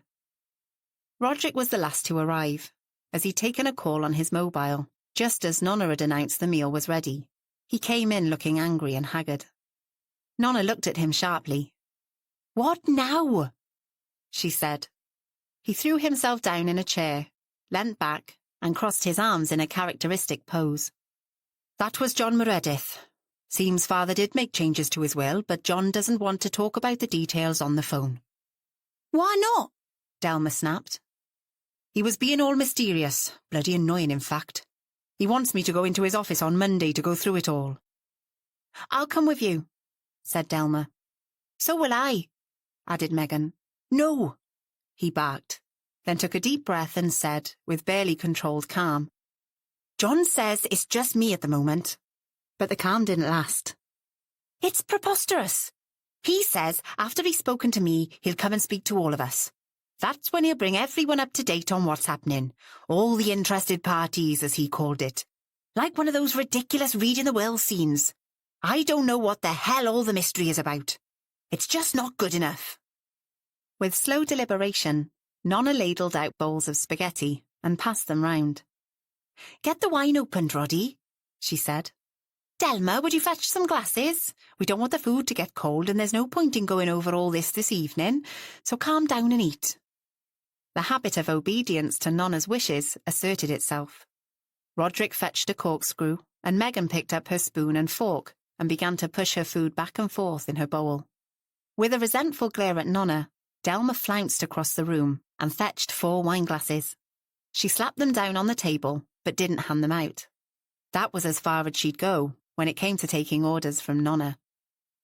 "Look, Roddy," Delma said, "I think as your wife I should be there. It's as much my business as anyone else's. I need to know what's going to happen to the stables and what he's done about all the valuables. What's more, we must remember that the production company will be here in a matter of weeks. We've got to get all that sorted." Roderick was incredulous. "Do you really think we're going ahead with that now?" "We have to. You've signed the contract. And we have to have that money." "Well, there's nothing we can do about it until I hear what John has to say." "Roddy, you don't understand. All this uncertainty is killing me." "It's not much fun for the rest of us," Roddy snapped. "Father died 2 days ago, for Christ's sake, so you'll just have to have a little patience. Is that too much to ask?" Delma glared at him resentfully, then backed down. "All right, but I still want to come with you tomorrow." "But what about me?" Megan said, her voice full of tears. "He wasn't your father, Delma, and you didn't like him much anyway." Tears started to overflow and crawl down her cheeks. "Megan Bach, stop crying and eat," Nonna said, handing her a tissue. "Delma, please let Roddy do things the way he thinks is best. Haven't we had enough grief in this house without quarrelling?" They all subsided, and the rest of the meal was eaten in heavy silence. Immediately it was over, the 3 younger family members left Nonna to clear away. unaware of the look on her face as she watched them go. At the Minnock Arms, closing time had come and gone. Garin locked up and made his way upstairs, saying he was going to look at some accounts before going to bed. Cheryl wiped down the bar and all the tables, emptied the dishwasher, and wrapped cutlery in napkins ready for tomorrow's lunchtime trade. With a quick glance round, she turned off all the lights and followed him slowly up the ancient stairs, avoiding the tread she knew would creak. Instead of making her way to their bedroom, she went into the tiny room above the front door that served as an office. There was barely enough space for more than a desk, a couple of chairs, and a filing cabinet, and here she found Garin, sitting in front of his computer, his elbows on the desk, and his chin resting on his hands. Her heart sank as she came up quietly behind him and placed a hand on his shoulder. He jumped and grabbed the mouse, clicked the file closed, but not quickly enough. "Oh, Garin, not again." "What do you mean?" "Don't treat me like an idiot. How much is it this time?" "I don't know what." "Don't give me that." "I thought we'd agreed," she sighed. "After that talk with your mam, you promised both of us you'd contact those Gamblers Anonymous people. Now I find you back on the net, gambling away another load." He looked up at her, fear in his eyes. "You don't understand. He's been at me again, says if I don't pay up soon, he's going to get some of his pals to come and visit. That's how he put it. Said they knew ways of disposing of bodies. I thought if I just had a go like, I could make enough to pay him off." "How's losing yet more money going to help?" Cheryl asked, despairingly. "No, Cheryl," he said, grabbing her by the wrist. "I could win big on this. I really feel lucky tonight." "Crap," she said, wrenching her wrist out of his grasp. "Don't give me that. You lose a pile to my cutter in that poker game, then you think you're going to solve it by going online and losing another pile to those internet sharks. God give me strength." Garin wouldn't meet her eyes. He looked like a small boy who'd been caught out stealing, but this was so much more serious than any kid's prank. This could threaten their whole livelihood, and if Mike carried out his threats, Garin's life. Cheryl had no illusions about the man. He had some extremely unpleasant associates. She crouched down by his chair. "Garin, listen to me. You know it doesn't work like that. You never win. We cannot afford for you to run up any more debts. And now Caradoc is gone, we've not even got him to watch our backs. But he said he'd make sure I was okay. He promised me and Mam. So maybe he's left us, enough to clear the debts." "If you think that, why the hell are you back in front of the computer pouring more money down the drain?" She was shouting now. He had no answer to that. She got up, feeling an enormous weariness deep down in her body. "What's the use? I'm going to bed." But she turned at the door. "But I warn you, Garin, if you don't stop this, I'm leaving. Do you understand? And then you won't have just lost a father, you'll have lost a wife as well." Chapter 9. "Why did they come so early?" Delma wailed. "Why do they want to talk to Mike?" Delma, Roderick and Nonna were in the kitchen at the Abbey. It was 7:15 in the morning, and they were all still in dressing gowns and slippers, all bleary-eyed. "I don't know. They said it was just routine," Roderick told her, rubbing at his eyes. "But they were pretty firm about it. I think Mike did the right thing in agreeing to go with them." "And they were clear they weren't arresting him for anything, Delma, just helping with their inquiries," Nonna said, sounding as if she rather relished the phrase. "Help him with their inquiries? That's tantamount to being arrested." "Try not to worry. I'll make some tea." Delma ignored her as she gripped her husband's arm. "We must get hold of John Meredith, Roddy. Get him to go and demand to be there when they question Mike. I'm sure that'd be premature. He'll probably be back in no time." "How can you both be so calm?" Delma wailed. "Delma, panicking isn't going to help. Haven't we enough to cope with without you losing it?" Roderick said. Then he relented and put his arm round her shoulders. "Look, I'll mention it to John when I see him. Just drink your tea and try to calm down." "Oh God, this is so awful." Delma sat down heavily on a kitchen chair and put her head in her hands. "I can't bear it." "I think we all feel like that, Delma," Nonna said, with little sympathy. Now, make yourself useful. Take this mug of tea up to Megan. Where is Megan? Roderick asked. Still in bed, said Nonna. I made her take a sleeping tablet last night. That's probably why she didn't wake when the police came. I'll take her tea up, Roderick said, with a wary glance at his wife. I've got to have a shower and get dressed, and I'd like to have a word with her before I get going. He left the room, and the two women sat on in silence, the atmosphere full of tension and resentment. Dave Parry had put Mike Cotter in an interview room to cool his heels. He went up to Matt's office where his boss was drinking an extremely strong cup of coffee and chewing his way through a bacon sandwich. I could do with one of those, he said, but my wife would kill me. If I had a wife, she'd probably say the same, Matt said as he looked up, then asked, Where have you put Cotter? I've stashed him in room 2. And how did PC Goodin manage this morning? No unpleasantness?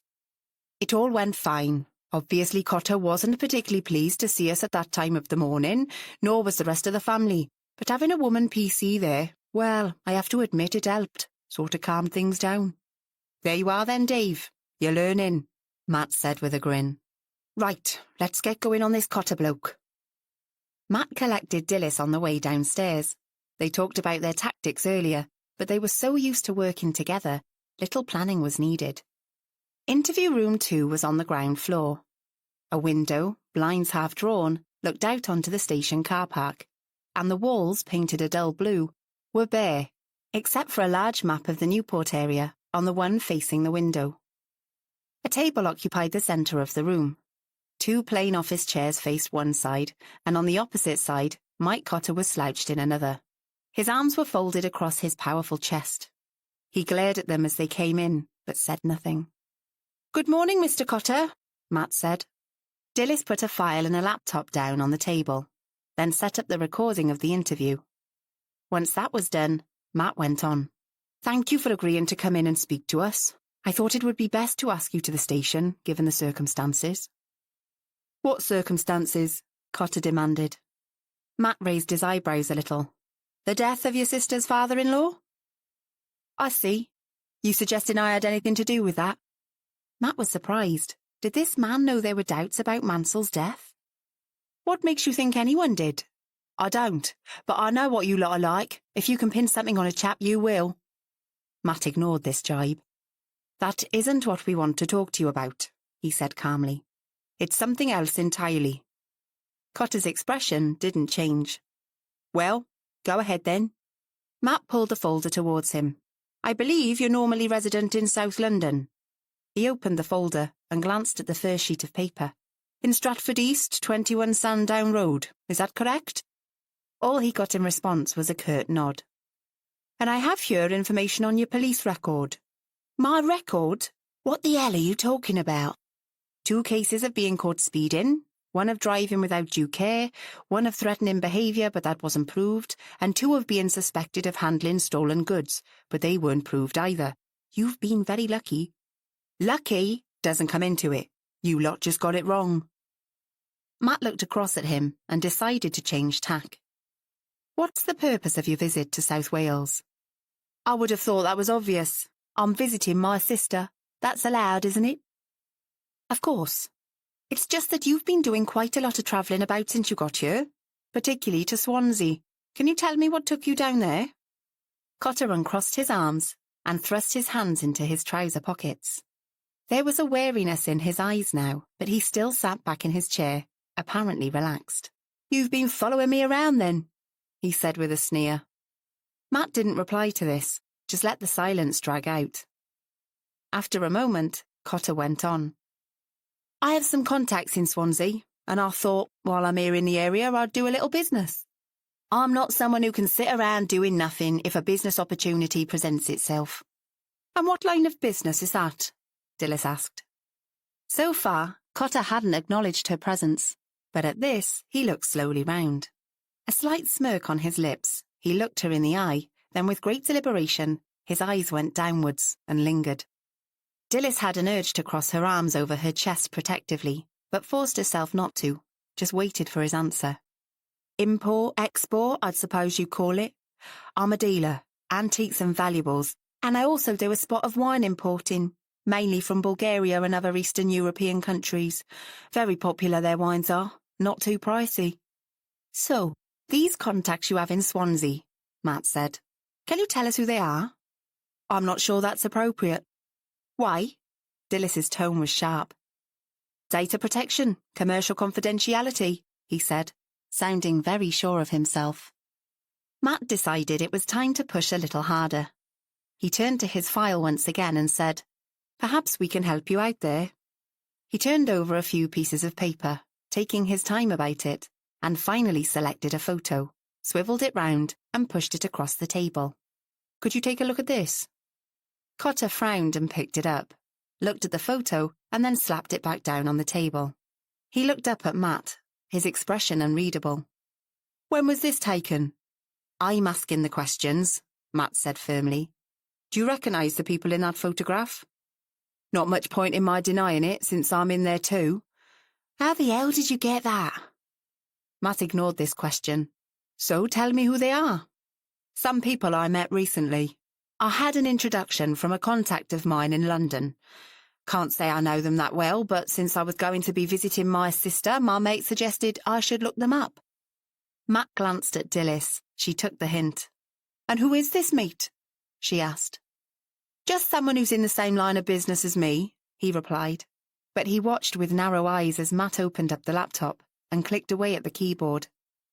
This one here, Dillis pointed at one of the men in the photograph, is a petty criminal, a Swansea local called Wayne Shuttleworth. The other is in the same line of business.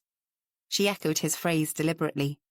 One Nigel Rees. He's been inside for burglary, a spot of GBH, and what's more, both are members of an organisation we've got our eye on, called Milwyr Dragon Cymru.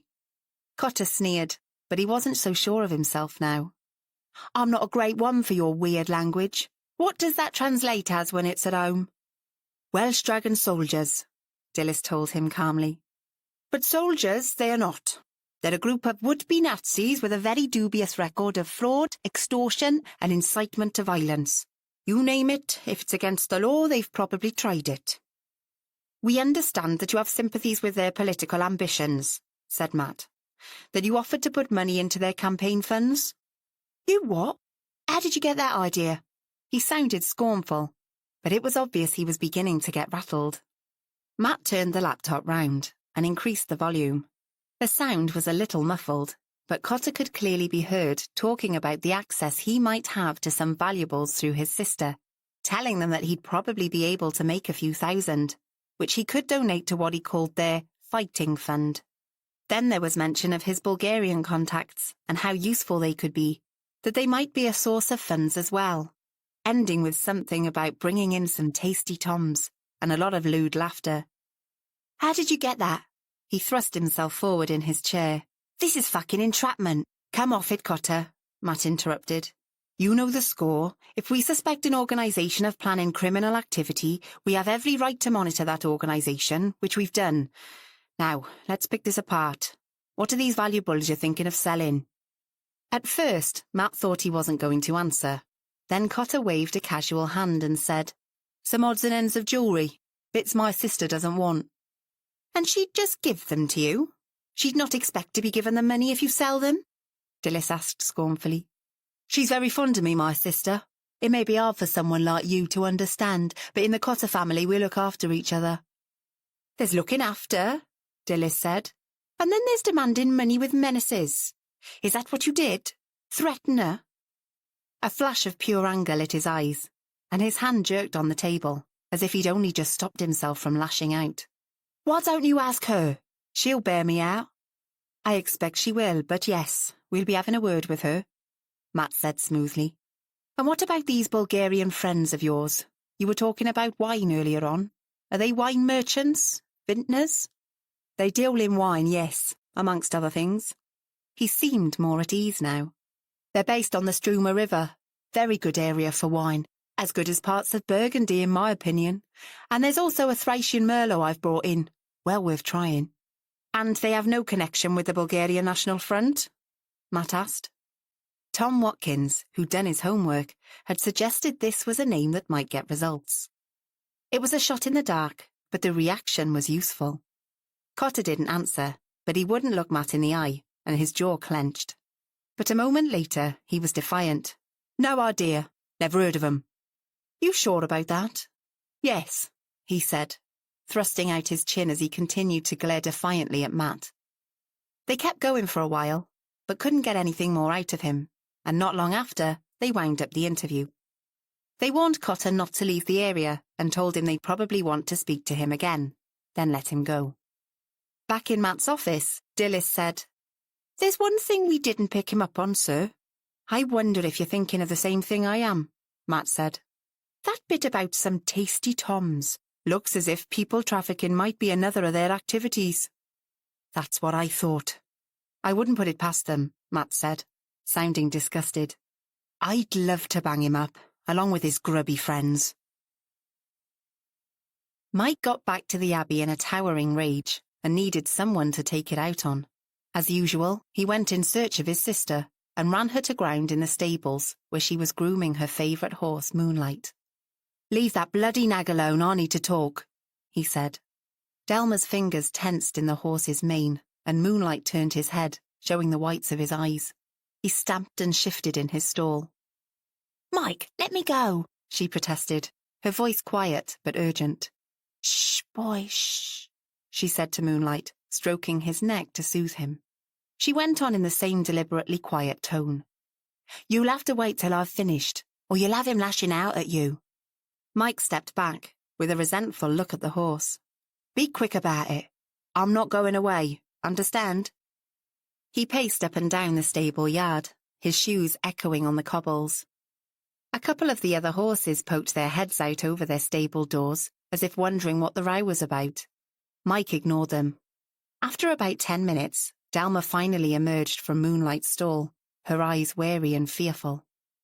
You took your time, he said, glowering at her.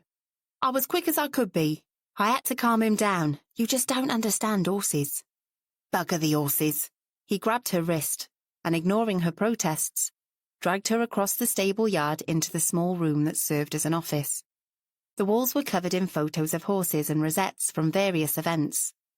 Delma leant against the desk, as if she needed its support. Mike stood in the doorway, blocking her escape. What is wrong with you? She demanded. The police let you go, didn't they? Oh yeah, they let me go, with a strong suggestion that I don't leave the area.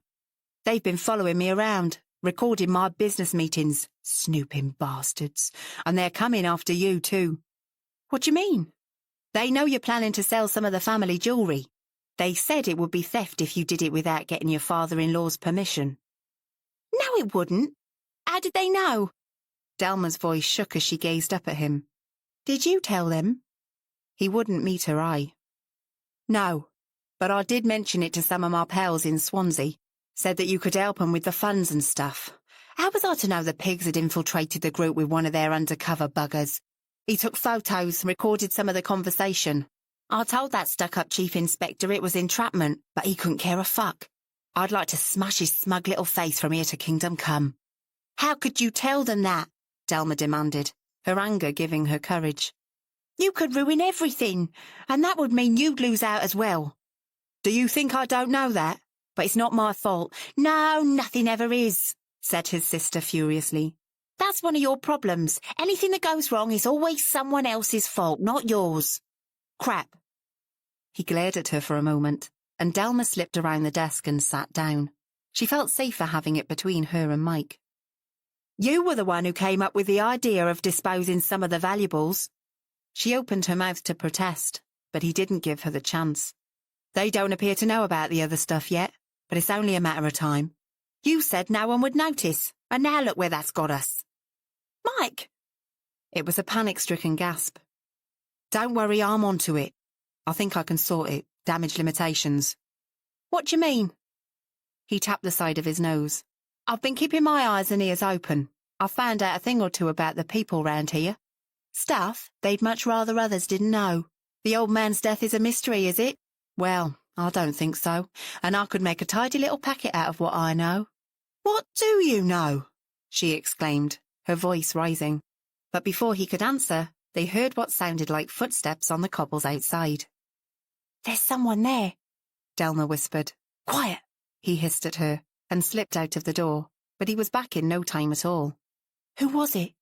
No one. You're jumping at shadows again. Delma wasn't so sure, but she didn't push it. Mike, she said, keeping her voice to a whisper. You have to tell me what you mean. He gave a bark of laughter. Not a chance. I'll deal with it in my own way. You just keep stum, understand? She nodded. What else could she do? Chapter 10. At breakfast on Sunday morning, Fabia suggested to Anjali that they should get out of the house and do something to distract them from the events of the last few days. John had confirmed the meeting with Roderick would go ahead the following afternoon, and Fabia felt it would be a good idea to take Anjali's mind off it.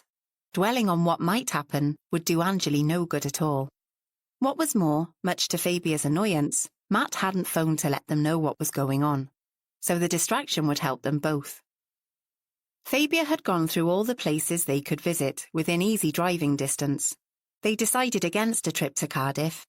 Neither of them felt like wandering around the usual shops. They'd considered the Roman baths at Culzean and talked about Tintern Abbey, which was a bit further afield, but in the end they decided on Tredegar House, just outside Newport. It's always been one of my favourite places, Fabia said. The Morgan family, who built it in the 17th century, I think, used to own vast parts of South Wales. I suppose the Mansells could be thought of as similar, although on a much smaller scale. It sounds interesting. Do the same family still live in it? No, it's run by the National Trust now, and the house and gardens are open to the public. The way they've set it up gives you a clear idea of what a stately home was like, in Edwardian times particularly. I think you'll love the fabrics. Anjali's eyes lit up. That sounds perfect. But what about you, Fabia? Haven't you got work to do? Nothing I can't postpone, Fabia said, and grimaced ruefully. To be honest, I'm a bit stuck. The exhibition is nearly finished, and although I'll have to go and take it all down next week, Paul Hewitt says there's no hurry. As to the commissions I got, well, they'll just have to wait. And I really don't think I can talk to Megan about the book in the present circumstances. I should imagine it's the last thing on her mind. I see what you mean. Ah well, let's go, and thank you. They'd had a thoroughly enjoyable day. By mutual consent, they decided not to talk about Caradoc's death and all the problems associated with it, and by the time they got back to Pontygwyn, they were both much more relaxed. Having picked up fish and chips in the high street, they sat in front of the television and ate their meal. But by the time they'd finished, the shadows had returned. Anjali straightened after loading their plates into the dishwasher. I haven't told my mother about Caradoc. I think I should, don't you? Fabia didn't quite know what to say. I don't know. Only you can decide. I think I must, Anjali said, as if she'd come to a decision after much thought. She glanced at her watch. It'll be quite late at home, but I don't think she'll mind. She was expecting me to Skype her yesterday, and she'll probably be wondering what's happening. Fabia watched her as she left the room, a look of concern on her face. Poor girl, she really had been dumped into an awful situation, and so far, she was dealing with it very well. Matt yawned, almost cracking his jaw. Mondays were never his favourite, particularly after having worked through the weekend. The phone on his desk rang, and he picked it up. Lambert, he growled. Well, if that's your attitude. Sorry, he said, suddenly alert. Dr. Pat Curtis, the pathologist, was a notoriously touchy individual, and dealing with her was never easy, but he hoped she'd be answering a question that had been nagging at him since he'd spoken to Harry Patel. The preliminary report on the Caradoc Mansell post-mortem, I've just completed it. I've emailed it to you. I'm waiting for the results for a couple more tests, but I'm pretty sure of my findings. Which are? I'm 90% sure he was poisoned, but I can't pinpoint exactly what was used, which means I've got to wait for those test results to come in. So how long will these tests take? I'm not sure. I've had to call in some expert advice. From whom? From a vet. Aha, thought Matt. That chimes with what Harry said. So, do you have an idea of what was used? An idea, but that's all so far. There was a strained little silence. Then she gave in. I think he was injected with a hefty animal tranquilizer, but that's what I've got to get checked out. It surprises me that Dr. Patel picked up on it. He's a bloody good doctor, sharp as they come, Matt said defensively. Did I say he wasn't? But let's face it, he's no expert. Matt decided to change tack. And you don't think it was an accident? I don't know yet, Chief Inspector, she snapped. There was a puncture mark under the arm, just below the armpit, and if that was how a drug was administered, it makes an accident unlikely. Yes, Harry mentioned the underarm thing. Did he? Well, maybe he's sharper than I thought. Maybe he is, Matt said. I'd be grateful if you could get the report to me as a matter of urgency. If it turns out to be murder, we need to start on this without delay. I realise that, she said, completely unsympathetic. I'll do my best. You do that, Matt muttered and slammed the phone down. He got up and opened his office door, looked across at Dilys, who was sitting at her desk, clicking away on her keyboard. Dilys, got a moment? Dilys came in and settled herself in the chair opposite his desk. I've just had a call from the dreaded Curtis. God, she irritates me. Anyway, she says she thinks Caradoc could have been murdered. By what means? Poison. He told her what Dr. Curtis had said. Interesting, isn't it? I'll say, said Dilys. But she's not sure yet. There are more test results to come in. Right. Dilys sighed, then said, But shall I brief the team anyway? Yeah, go ahead. That way we'll be able to hit the ground running. Will do. I'll have to apply for a search warrant. The chief isn't going to like that, but tough. And one of the first things on the list will be a thorough search of those stables. That'll mean a couple of officers who've got experience with horses. Any ideas? Well, there's Glyn Evans, he rides. He was brought up on a farm up the valleys. I expect I can find someone else. Do that, would you? Consider it done, Dilys said, as she got up and left his office. Matt sat for a moment, deep in thought, then grabbed his mobile from the desk, muttering, Sod it, why not? And scrolled down to Fabia's number. She picked up almost immediately. Hello, Matt. You just caught me. She sounded pleased to hear his voice. We were about to go into Newport. Are you on your own? Yes. Why? You know you said your visitor has a connection with the Mansells.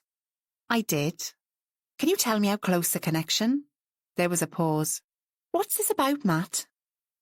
Fabia, just tell me, I need to know.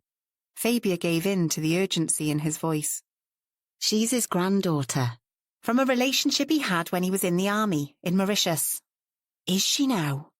They'd only just discovered each other, so Caradoc's death has been a bit of a blow, to put it mildly. Come on, Matt, what's up? Pat Curtis thinks he was poisoned. Oh, Lord. She needs to get the results of a couple of tests before she'll confirm it, but it seems pretty certain. Of course, I can't move until I've got confirmation. As usual, she sounded pleased about that. 'Twas ever thus with Pat. Fabia had worked with the pathologist in her days as a police officer. She sounds as if she's still in the force, Matt thought, with a wave of regret that she wasn't. Things are going to kick off here if she's right. I'll have to interview the whole family, obviously, including your visitor. Remind me of her name? Anjali Kishtu. Look, Matt, we're about to go into Newport at John Meredith's request. Ah, John again, Matt muttered. What? Nothing, Matt said. Anyway, he's seeing Roderick Mansell today. That's the eldest son, about Caradoc's will, Fabia went on. Apparently, Caradoc made changes to it with Anjali in mind, and John wants us to stand by in case Roderick agrees to meet her. I really don't want to give her anything more to worry about, not yet, so I won't mention all this to her now. Changes to his will? That's interesting. It is, isn't it? Fabia said, then added quickly, but Anjali couldn't have had anything to do with his death. She was in London. You're very protective of her, given you've only just met her. I suppose I am, but I like her. She's a lovely girl. And anyway, she's a fellow artist. Of course, that explains everything, Matt said sardonically.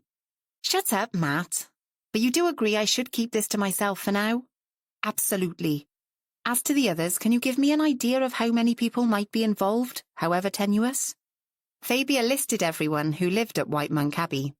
And there's their neighbour, Ted Marsden. He's a right thorn in Caradoc's side, apparently. Then there's Gavin Price and his wife, Cheryl. They run the Minnock Arms. which is part of the estate. Garan is Caradoc's illegitimate son, and his mother, Bella, lived in the village until recently, but she's living in Bangor now. I know her quite well, since I nicked her for possession of cannabis when I was a lowly sergeant. What? Fabia grinned. She's something of a gypsy and a talented sculptor and potter.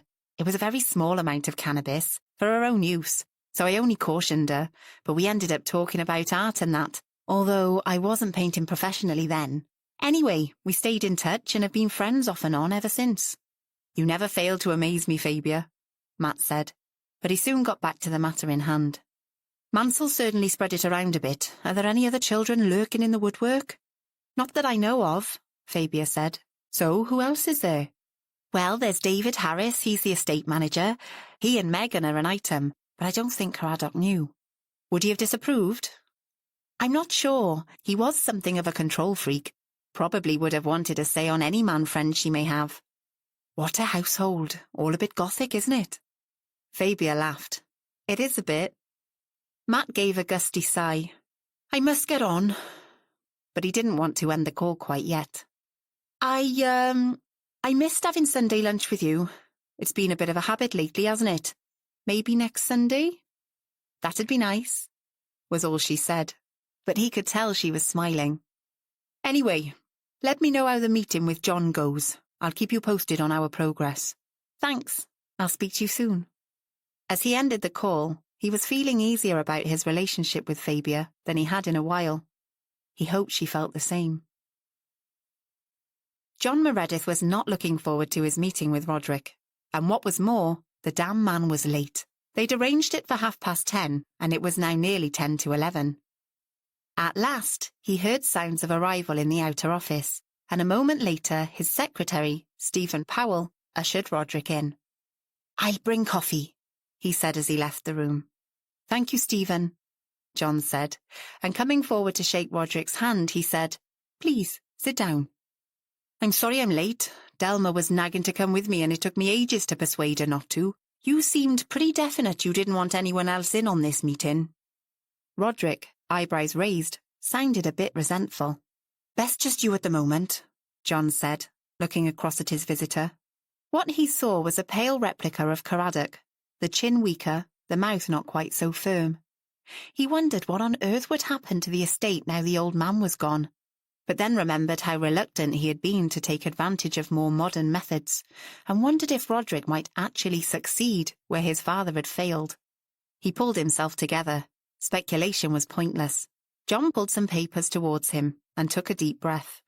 Had your father mentioned that he was going to make some changes to his will? He'd hinted at it a couple of times, Roderick said, frowning.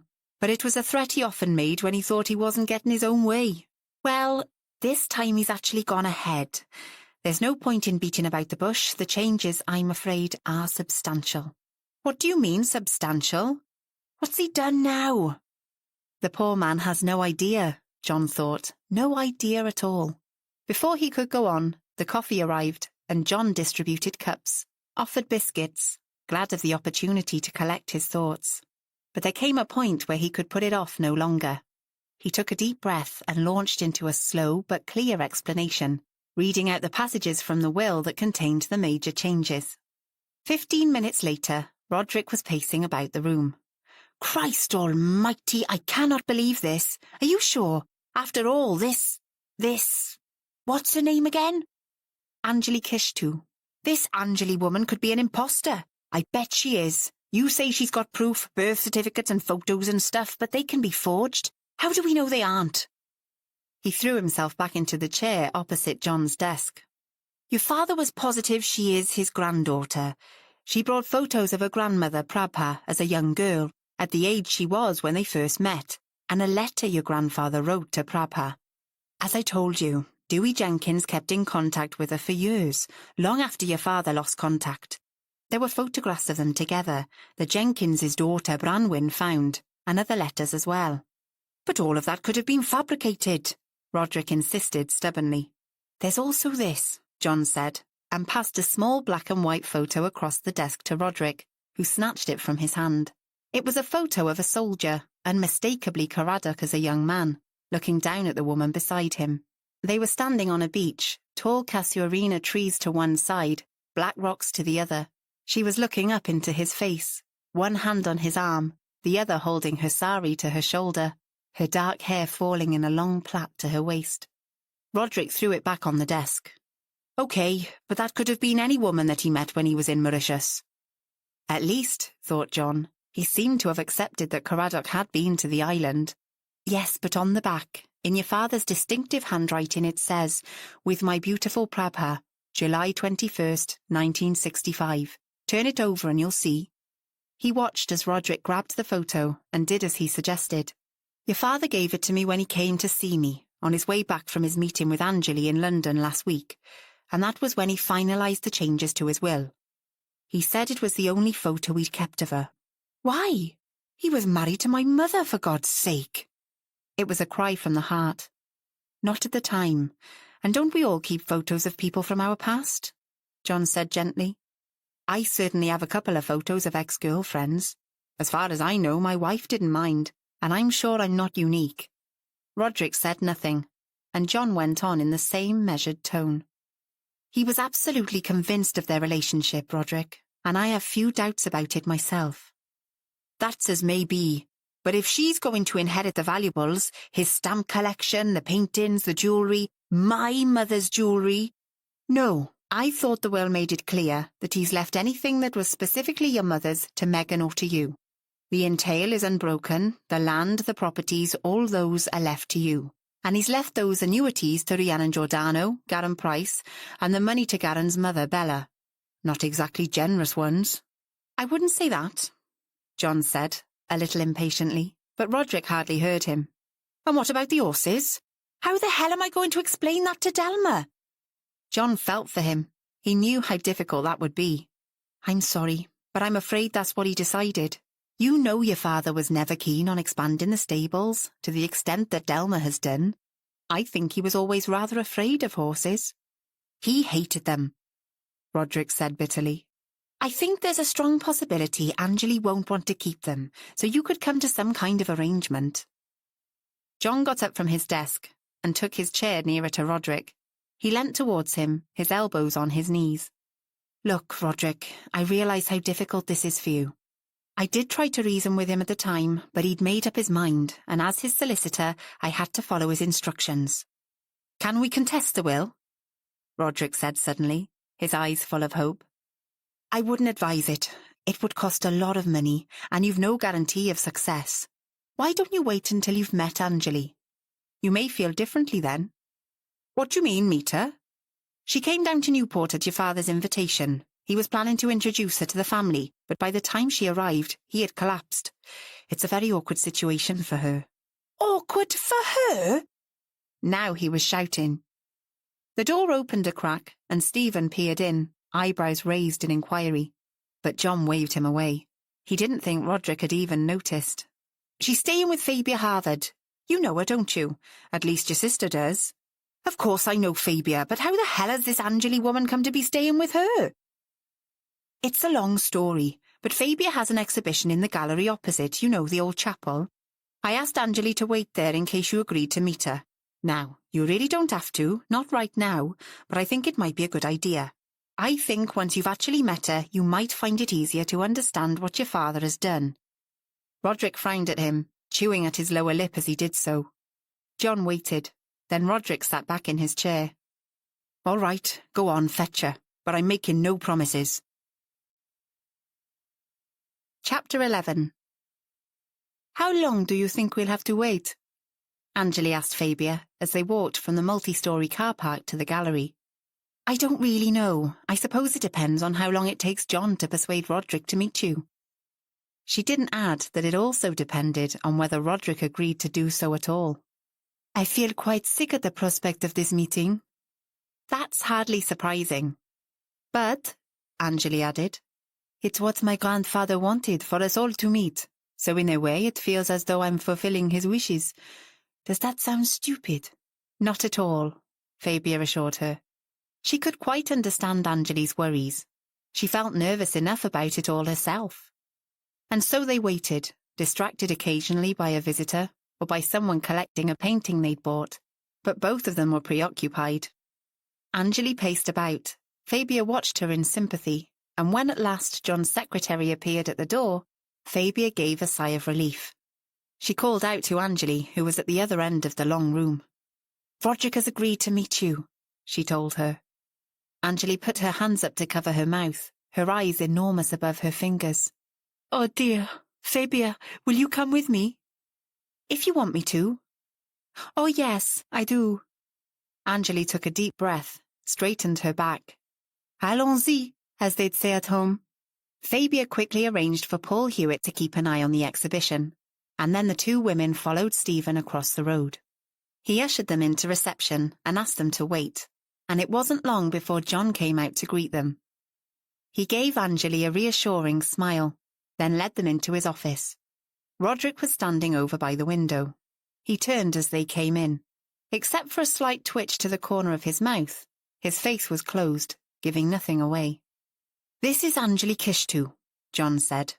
Fabia noticed he made no reference to her relationship to Caradoc. "And I believe you know Fabia Harvard." "As I told you, she's been kind enough to take Anjali in for a few days. Anjali, this is Roderick Mansell, Caradoc's eldest son." "I am pleased to meet you," Anjali said, and Fabia noticed that her accent sounded stronger, probably due to her nervousness. She held out her hand, and after a moment's hesitation, Roderick shook it, gave an awkward little nod, but said nothing. "Why don't we all sit down?" John suggested, filling the awkward silence. They settled in the chairs that he pulled forward, and Fabia gave Anjali a reassuring smile. Roderick sat stiffly upright with his arms crossed. Anjali plunged on. "I was very sad to hear about your father. I had only met him recently. In fact, I didn't even know of his existence until a few months ago. I wish I could have got to know him better." "I'm sure you would," Roderick said, his voice tinged with sarcasm. Anjali didn't react to his tone. "I suppose," she added hesitantly, "that you are my uncle. If your relationship to my father is proved, then you could say so." Anjali's chin came up, and Fabia admired her apparent calm. She guessed that it was taking quite an effort to maintain. "I can understand your doubts," Anjali said. "It occurred to me that we could have a DNA test, if you would like further evidence." At this, Roderick had the grace to look a little embarrassed, but he didn't respond, and John intervened. "That would be a good idea, just to confirm what you already believe, Anjali. But I have shown Roderick the birth certificates and photos. Did you find them convincing, Roderick?" Before he could reply, Anjali put her hand in the pocket of her coat and brought out the small velvet pouch, tipped the contents into her palm, and held it out to Roderick. "And I have this ring your father gave to my grandmother. She wore it all her life." Roderick's eyes widened. He took the ring from her and looked at it. "That's our family crest," he said. "I know," said Anjali. "He told me." That's put him on the spot, Fabia thought, then immediately wondered why she was so much on Anjali's side in this situation. After all, she'd known the Mansells a lot longer, but she was a good judge of character. Matt and Kath had always said so, and she had faith in her instincts, which were telling her that Anjali was genuine. There was a clear-eyed honesty about her, which was hard to doubt. But still, Fabia told herself, she must try to keep an open mind, particularly as she had her suspicions John was rather smitten, and might not be able to be quite as objective as he should be. "I've just heard from Pat Curtis," Matt told Dilys, a couple of hours after his first conversation with the pathologist. "That was quick," Dilys said, surprised. Matt grinned. "Maybe she's not as much of a pain as I thought. Anyway, she's identified the drug that killed Mansell. Her final report should be coming through any minute." He glanced at his computer screen. "Ah, here it is." Dilys came to read over Matt's shoulder. For a few minutes, there was silence in the room. "Well, it seems he died of heart failure induced by being injected with this animal tranquilizer." He pointed to a word on the screen. "God knows how you pronounce it." "Give me a minute," Dilys said, and went to fetch her laptop. She clicked away for a few moments, then turned it towards Matt, pointing at the screen. "This stuff is only licensed for use by vets, and the law states they must have the antidote with them whenever they're using it, in case of accidents, which means whoever acquired it did so illegally, or is a vet." None of the family is, so far as I know. But if you own large horses, you probably know how to get hold of it. I suppose. Do you want me to find out which veterinary practice they use? Yes, put Chloe Daniels onto it, Matt said. I've also got Glyn Evans and Dave Parry standing by, Dilys said as she sat down. How many people are involved here? Matt glanced down at a scrap of paper on his desk. On it was the list he'd made after speaking to Fabia. He told Dilys what she'd told him. Rhiannon Giordano.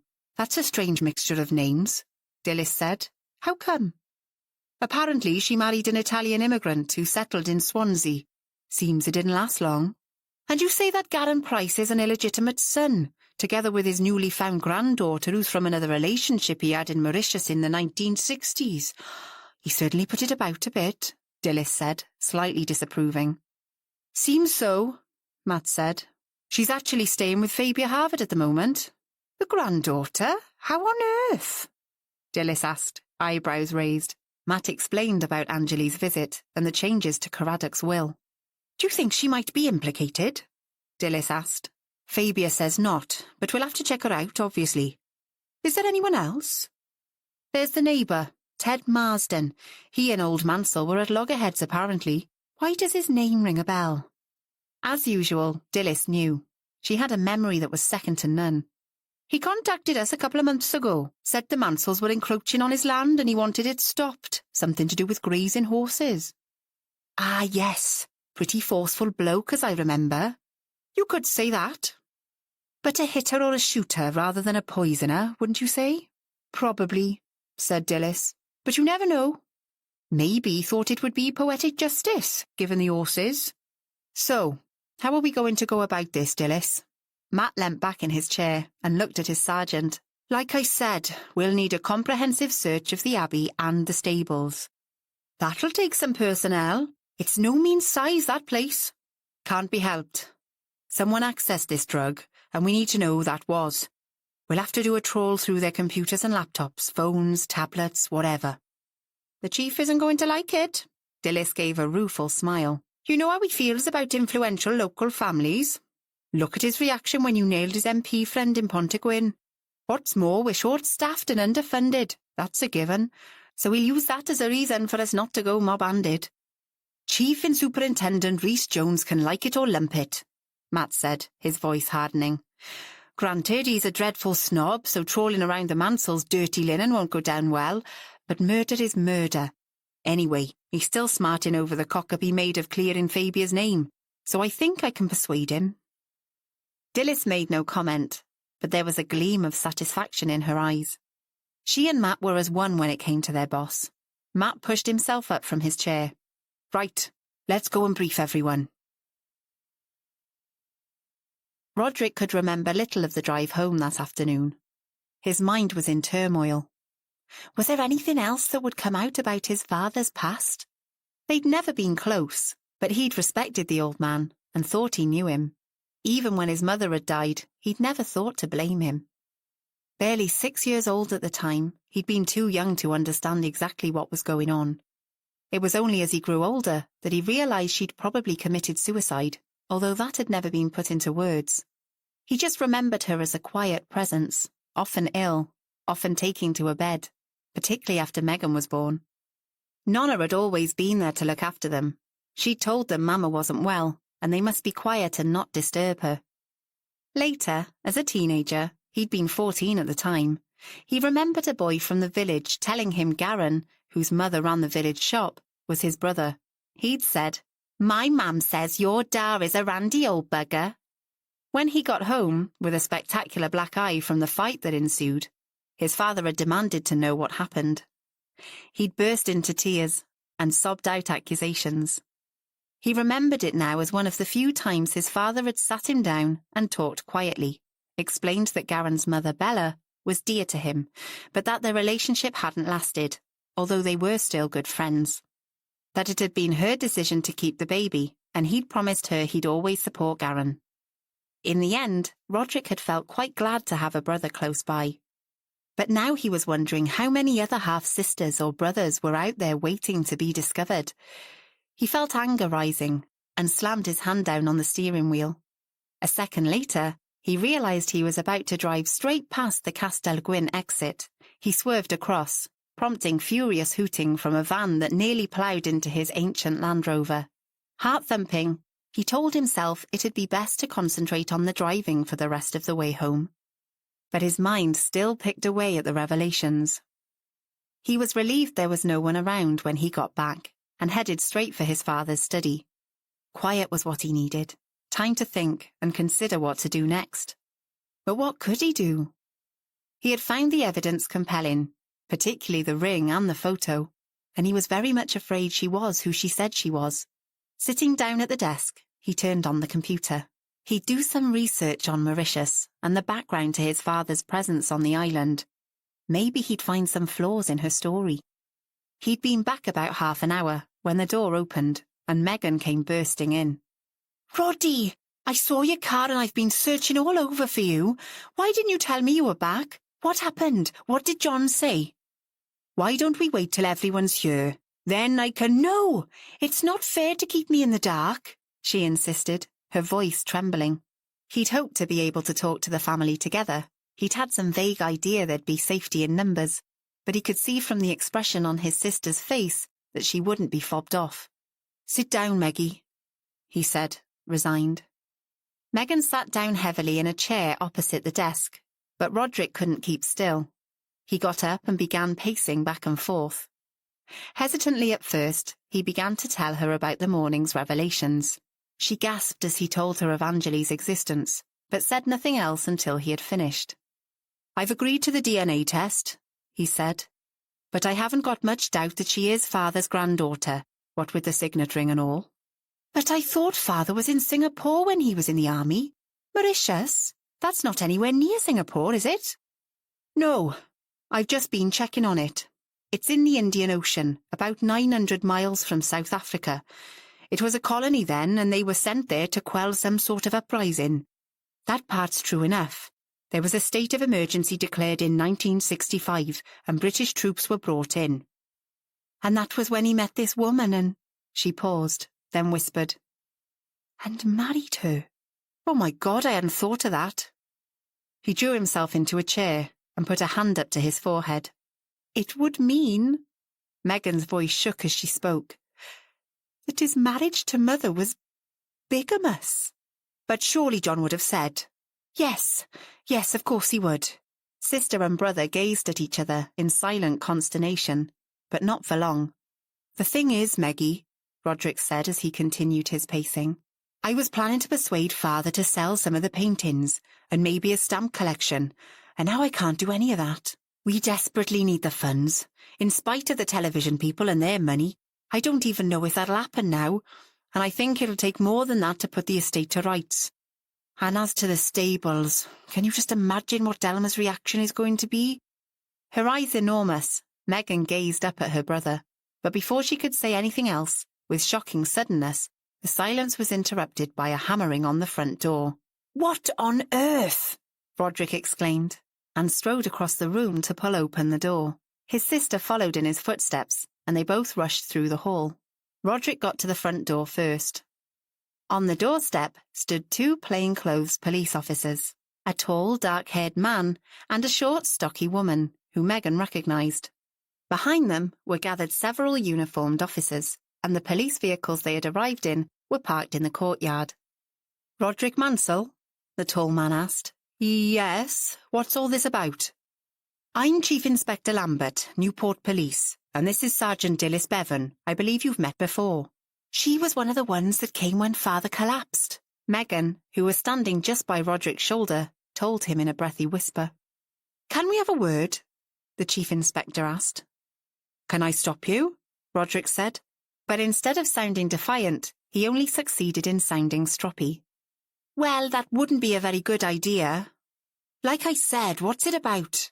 And who are they?" He waved a hand at the other officers in the courtyard. "It'd be much better if we explained why we're here in private, don't you think?" For a moment there was a standoff, then Roderick's shoulders sagged, and he stood back and let them into the hall. As the Chief Inspector and his sergeant entered, Nonna appeared from the corridor to the kitchen, and Delma came rushing downstairs from the gallery. "Roddy, who are all these people?" Delma demanded, Police, he said shortly. Again? What the hell do they want this time? There was fear in her voice. Where's Mike?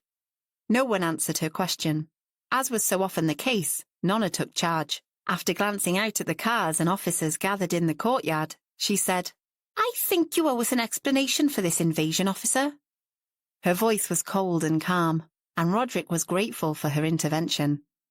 I can't imagine what business you have with us, and in such numbers. Don't you realise this is a house of mourning? From anyone else, this would have sounded ridiculous, but somehow she invested it with quiet dignity. My apologies, but I think you'll understand once we've told you why we're here, the Chief Inspector said. Perhaps I could have a word with you first, Mr. Mansell? Roderick hesitated, looked from Megan's anxious face to Delma's, from Nonna's defiant one, and back to the man standing before him. I think it's best you come through to the study, he said, and turning on his heel, led the way across the hall, followed by the 2 police officers and the 3 women. When he got to the door, he turned. Nonna, please, he said. She gave a curt nod. Megan, Delma, come.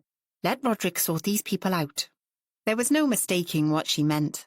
The last thing Roderick saw, before he closed the door, was his sister looking stricken, his wife looking back over her shoulder with panic in her eyes, and Nonna, calmly ushering them away towards the kitchen corridor. Chapter 12.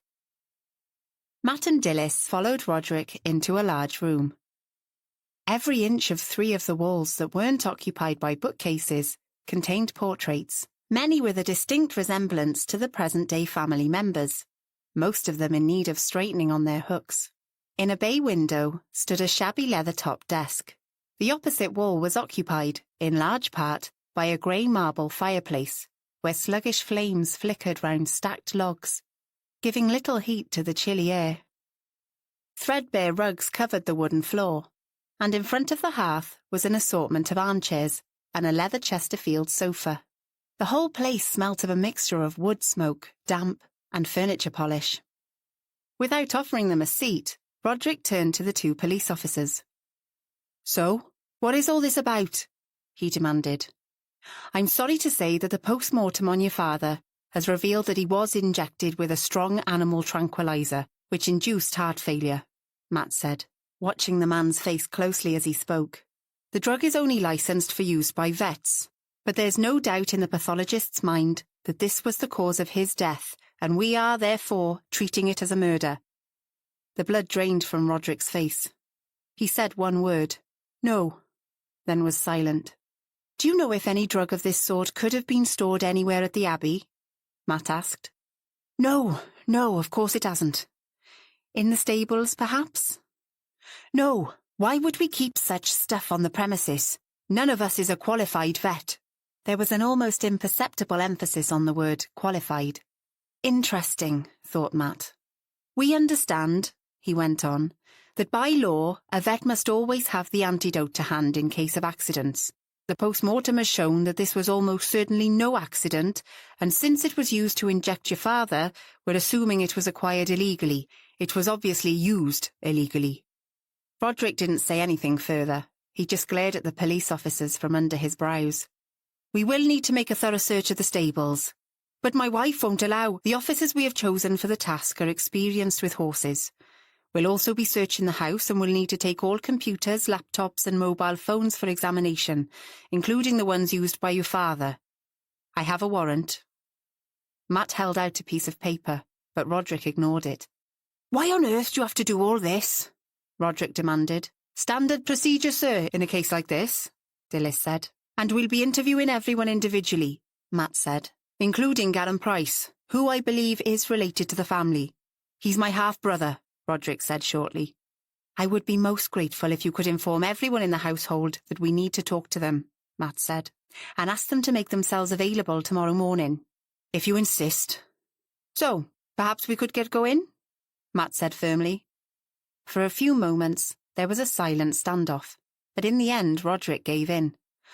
Oh, very well, he said, and led the way out of the room. The 3 women waited. Megan sat and chewed at a nail, looking scared and saying nothing. Delma paced up and down, her hands thrust deep into her trouser pockets, occasionally asking, "How long is this going to take?" and "What's going on in there?" The other two had no answer for her. Nonna kept herself occupied, did some washing up, made a shopping list. Her movements were calm and precise. Only someone who knew her well would have known how tense she was. She'd left the door wide open, and after about 1/4 of an hour, sounds of activity filtered through to them. Nonna's hands stilled, pen held above her notepad. Delma stopped her pacing, and Megan looked up, fear increasing in her eyes. There was a murmur of voices, the deep one of the Chief Inspector and Roderick's lighter tones. All three women made for the corridor, rushing along it, but Delma pushed the others aside and arrived in the hall first. Roderick was standing by the open front door looking out. She grabbed at his arm. "What's happened? What are they doing?" she demanded. "Are they coming back in again?" Megan asked, her voice low and trembling. Then she noticed Dilys standing to one side and flushed to the roots of her hair. "Yes," Roderick said shortly. "They want to search the Abbey. That's why so many of them have come." "Search?" Nonna said. "What on earth for?" "He says they suspect that Father was murdered." His voice shook on the word. For a moment, there was a cacophony of voices, each of the women questioning, denying, saying how ridiculous that was. Who would do such a thing? There must be some mistake. At last, Roderick held up his hands. "Please, all of you, quiet." Gradually, the hubbub subsided, but not for long, when with a glance at his wife, he said, "They're going to be searching the stables." "No," Delma gasped. "They can't." She swung round to glare at Dilys. "You can't. I'm afraid it's necessary, Mrs. Mansell." "But you'll disturb the horses. Roddy, you must stop them." "Delma, I can't. The Chief Inspector showed me a warrant. I'm going out there. I've got to be there." She turned, but her husband grabbed her arm, saying, "No, let them go ahead. He said the ones doing the stables know how to deal with horses. The others are going to go through the house." "All of it?" Nonna asked, her eyes wide. "What on earth are they looking for?" At the same time, Megan asked, "Everywhere, even the bedrooms?" "Yes, everywhere," Roderick said flatly. "What's more, they want all our mobile phones, iPads, laptops, the lot." At that moment, the Chief Inspector came back in through the front door, followed by several officers who'd put on white all-in-one suits. Megan gasped and stepped closer to Nonna, who put her arm round her. "Thank you for your cooperation," he said, addressing this to all of them. "Perhaps you could start off by handing over all the devices." "Well, you can't have my brother's," Delma said defiantly. "He's not here, and he's got his phone and his iPad with him. We'll just have to check his another time. For now, just tell us whose room is whose upstairs, and some of us will make a start there. We'll be as quick as we can." "Nonna," Roderick said, "could you show them upstairs?" Several officers trooped after her as far as the gallery. The others heard her cool voice telling them which room was which. Then she came back down, her face expressionless. "When do we have to give them our phones and all that?" she asked. Dilys, who had been standing quietly to one side taking it all in, came forward. "Now would be best." Nonna glared at her. "Oh, very well," she said. She rummaged in her pocket and held out her mobile. "Perhaps you could put them all on here." Dilys indicated a heavy oak table to the side of the hall. Nonna placed it on the table, and with bad grace, Delma and Roderick did the same. Megan said she didn't know where hers was, and Nonna told her, "It's in the kitchen, Megan. I'll get it." After about 15 minutes, there was a small collection of phones, iPads and laptops gathered on the table. Various police personnel had been dispatched to collect them from all over the house, and finally, everything was packaged up into sealed plastic bags and carried out to a police van. "Thank you very much for your cooperation," the Chief Inspector said to them all, then turned and made his way outside. They all glared at his back as he went. Then Nonna said quietly, "Let's all go into the study, Roddy, until they want to invade that as well, of course." Obediently, they followed in her wake. Roderick walked over to the fireplace and stood facing it. He put up his hands and rested them on the mantelpiece, his head bent. None of the women sat down. They just stood in a group behind him. Delma was the first to speak. For God's sake, Roddy, tell us what went on. He turned and ran a hand across his mouth, then spoke slowly. He said that father was poisoned. The post-mortem results are clear. Megan sat down suddenly on the leather sofa, her face sickly white. That's not possible, she whispered. I'm afraid it is. Roderick's voice was dull and matter-of-fact. The chief inspector says they're confident the results are correct. They could have made a mistake, Nonna said quietly. Mistakes have been made before. But it's nonsense. It was probably an accident, Delma protested. Or it could have been suicide. No, Megan protested. Roderick looked at his wife, his expression unreadable. They don't think so. And they're 100% sure that a strong animal tranquilizer was used, the sort that vets use to sedate large animals. Delma stared at him, aghast. Are you accusing me, Roddy? No, of course not. But I do need to know if you had access to anything like that, Delma. Have you... I cannot believe you'd suggest anything so horrible. How could you, Roderick? You know only a vet can use that stuff. How dare you? She stood defiant, glaring at her husband. But you are a vet, Delma, Nonna said, the malice in... We invite you to slow down, listen closely to the melody, and allow yourself to recharge during this short break. This is a free audiobook experience for all.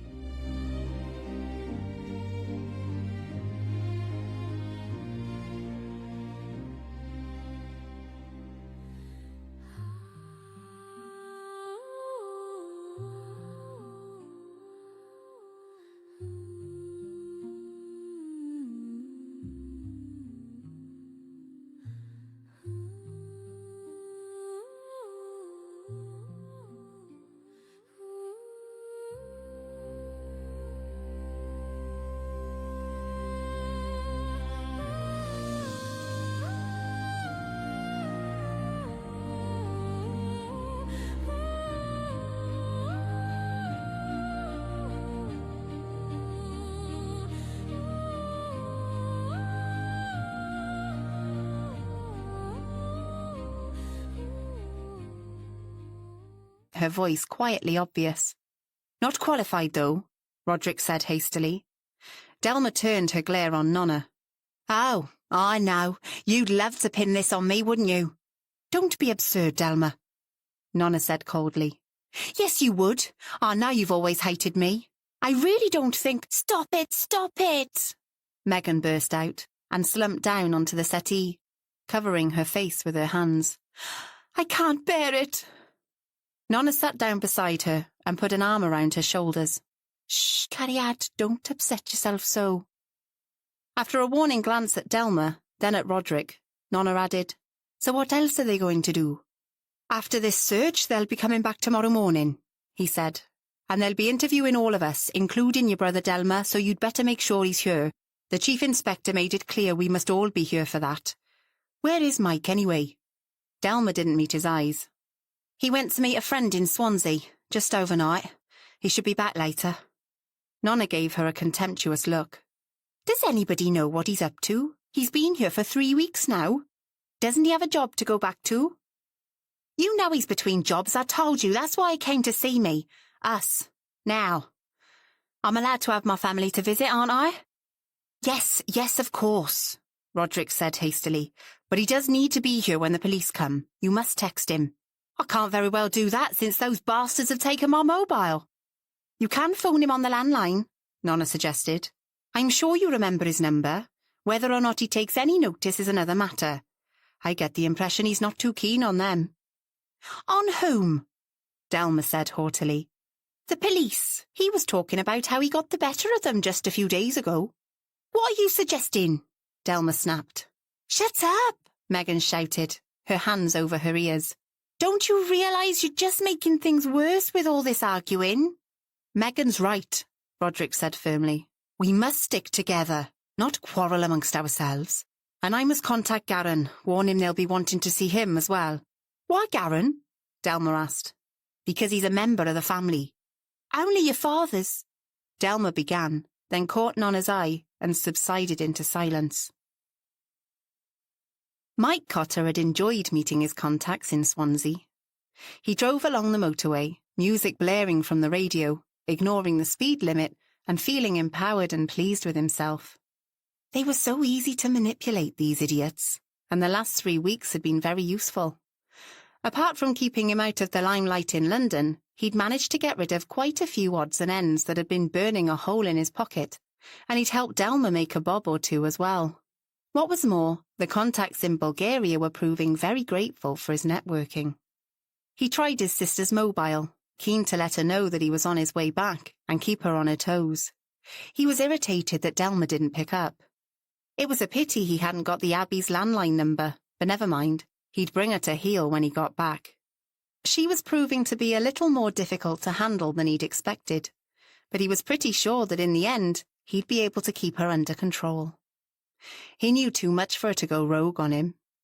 He saw himself as the pivot around which others revolved, the puppet master pulling several interconnecting strings. He smiled in satisfaction as he came off at the Castell Gwyn slipway, and now his dear little sister was going to inherit a tidy packet.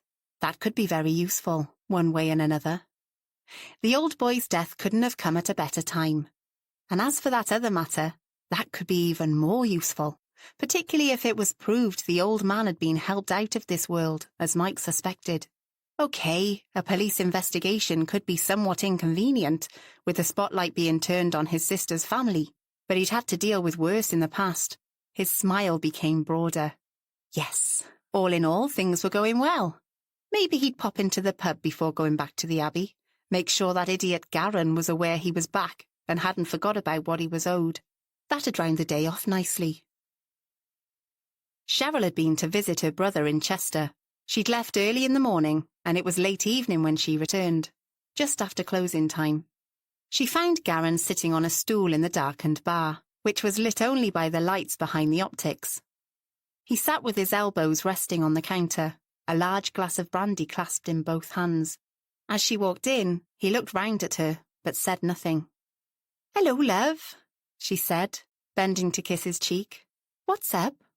Her heart sank at his defeated look. She hitched herself up onto a stool beside him. "He came in this evening." "Who?" she asked, but in truth she knew.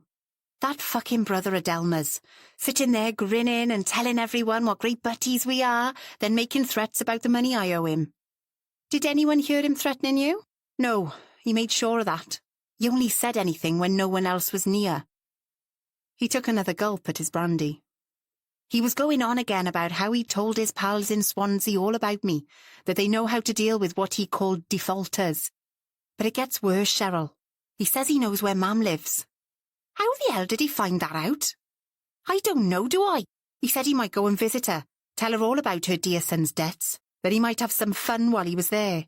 Christ, that man is such a shit. Have you warned Bella?" "I can't. I'd have to tell her about the money." He gave a twisted grin. "But I'd not give much for his chances up against Mam. She'd eat him for breakfast. When I spoke to her on Saturday, she was talking about coming down. She said she wanted to be here for us. I'll have to put her off in case she bumps into him. And then he had the flaming cheek to get me to fill up his hip flask, with a Penderyn malt too. Then he refused to pay once I'd done it. Told me it'd go towards what I owe him." "Garin, you must speak to Roderick. Tell him what's going on." "I can't, not now the police are involved." "What do you mean?" Garin looked at her in consternation. "God, of course you don't know yet," he said. "What? Tell me." "Roddy phoned earlier. The post-mortem on Caradoc has shown that he was poisoned. The police believe it was murder." "Oh my God," Cheryl whispered. "They were up there in force today, searching the whole place, taking away all the laptops and phones. I can't believe it. It's like living in a nightmare. Who would do such a thing? They could be wrong. I doubt it. I don't think they'd have pitched up in such numbers if they weren't sure of themselves. Roddy said there was about 10 of them. Given all that, you can see why I can't tell him about his stinking brother-in-law." "I suppose, but maybe he had something to do with it." "That'd be good. Not the old man being done in, but Cotter being arrested for it. That'd be really good." "But what reason could he have?" "I don't know. I've been going over and over it, and I can't think of any motive he may have. Unless Caradoc found out about his activities in Swansea and all that. But I can't see that as a strong motive, can you?" Cheryl shook her head and frowned across at him. So what happens next? They, the police, are descending tomorrow to interview everyone at the Abbey. They'll want to speak to us as well, Roddy says. Old Caradoc could be a bit of a pain in the arse at times, but deep down he was a good man, and he was always such a good friend to your mam. When he died, I thought, well, at his age it was to be expected. But murder, that's dreadful, Garin, dreadful. Cotter hinted that I might be responsible, suggested I'd inherit enough to pay off my debts. He said he might mention that to the police. The bastard, Cheryl said. But people could think that, couldn't they? Particularly if he starts shooting his mouth off. Cheryl went behind the bar and lifted down a glass, poured some brandy into it and took a slow sip. She leant on the counter opposite her husband and said, her voice calm and measured, No one's going to listen to the likes of him. Perhaps Caradoc challenged him in some way. But how? I don't know, do I? But who else is there? Ted Marsden? Over a bit of grazing? It was more than that, and he's pretty fiery. He hated Caradoc. You never know. He rubbed at his face, looked at his empty glass, but Cheryl wasn't going to let him have another. She reached for the glass and put it into the dishwasher, along with her own, then came around and put an arm round his waist. Come on, love. There's no point in speculating. Let's go to bed. They turned off the lights and trudged up the stairs, but neither of them expected to get much sleep. Tomorrow, Cheryl decided, she'd phone Bella. That evening, Anjali went upstairs quite early. Fabia got the impression she wanted time on her own after the events and emotions of the last couple of days. Fabia glanced at her watch. It was 10 o'clock, but she felt wide awake, definitely not ready for bed. She decided to go through what she'd sold at the exhibition and the commission she'd been given. She'd rather taken her eye off the ball, since she'd been concentrating on her visitor. But as she made her way to the dining room, her mobile rang. Hello? Fabia, it's me. Matt sounded tired. Are you still up? I am. Can I pop in? I'm just up the road. How come? Well, actually, I was on my way to see you. Then I realised what the time was, so I thought I'd better ring first. She grinned, delighted at the idea of seeing him and hearing how things were going. But she wasn't going to tell him that. OK, she said. Come on round. 5 minutes later, there was a soft knock at the door. When she opened it, Matt was leaning against the side of the porch, hands thrust into his trouser pockets, the picture of untidy exhaustion. Sorry it's so late, he said. No worries, Fabia told him, and opened the door wider. He loped into the hall and followed her to the kitchen. Where's your visitor? She went upstairs a while ago. She had some work to do on her laptop. Have you eaten? She asked. No, too busy. Been at it since 6 this morning. I seem to remember having a slab of lardy cake for breakfast, but nothing since then. Not exactly a healthy diet. Sit, Fabia said. She got out eggs, bacon and tomatoes, cut some slices from a crusty granary loaf and put them in the toaster. Do you want coffee or wine? Better be coffee. If I drink any wine, I'll doze off driving home. He leant his folded arms on the table and watched her as she went about preparing the food. When she'd placed a heaped plate in front of him, she poured herself a glass of wine and sat down opposite him. Now tell me, she said, what's been happening? Like I told you earlier today, Matt said, through a mouthful of egg and bacon. It looks like Mansell was poisoned with this animal tranquilizer. I put Chloe Daniels onto it. The black girl with the lovely plaits. That's the one. She's an excellent officer. I liked her, bright as a button, I thought. I asked her to find out which veterinary practice the Mansells use. She's a fast worker, is Chloe. Came back to me within an hour. It's that big practice between Castellgwyn and Brecon, Dysart and Jennings, and the chap that's been dealing with the White Monk Abbey animals is a relatively new arrival by the name of Stuart Parker. You don't think it was the vet that injected Caradoc? Anything's possible at this stage, but what motive? Fabia shrugged. No idea. So, what else have you been doing today?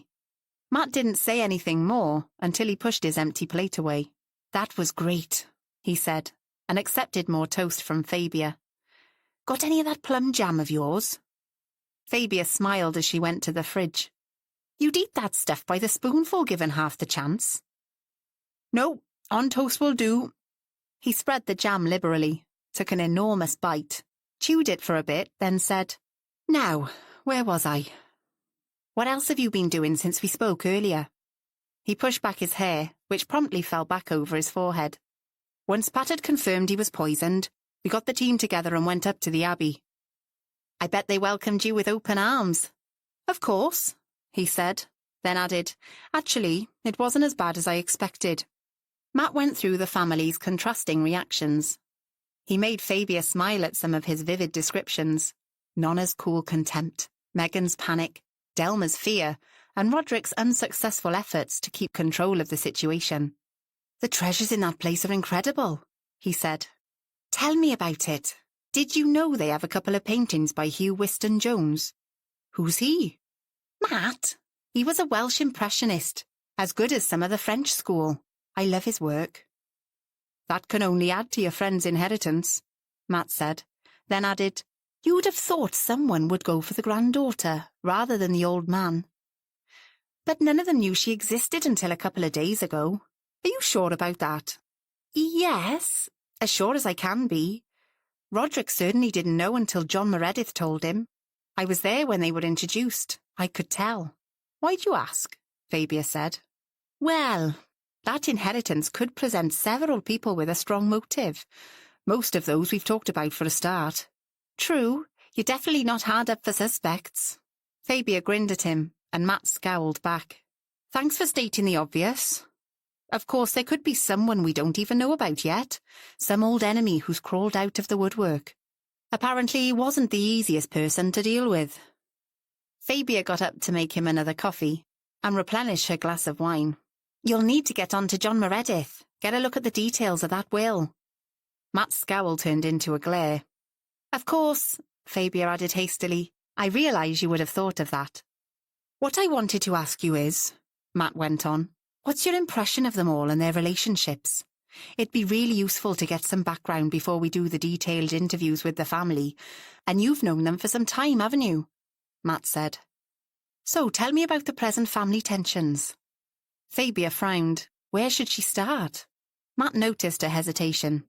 "Fabia, I need to get a feel for these people. OK, I met them all this morning, but they were obviously on their guard. Other than John Meredith, who has an obligation to them as their solicitor, I don't know anyone else to ask." "OK, but these are just impressions. Nothing concrete." "Fine," Matt said, sounding impatient. "Don't snap at me." "Sorry." Slowly, and rather hesitantly, Fabia began to describe her impressions of the Mansells, her family's connections with them, and her renewed contact since she and Megan had begun to work together. Amongst other things, she told him how Roderick had married Delma at university, without even telling his family, that Megan and David Harris were an item, but Caradoc didn't know, that the whole family disliked Delma's brother and resented his presence, and finally, that Nonna, the ever-present mother figure, watched over them all with firm benevolence. Matt surprised her by saying, "You know those fairy stories of Megan's? I think your style would suit that kind of thing." "Do you think so?"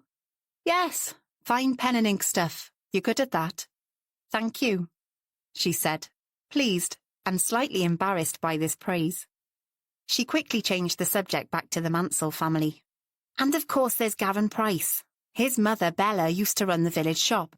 She and Caradoc remained good friends. In fact, I believe Bella was one of the few true friends he had." "We'll be interviewing Gavin Price. Do you know when his mother moved?"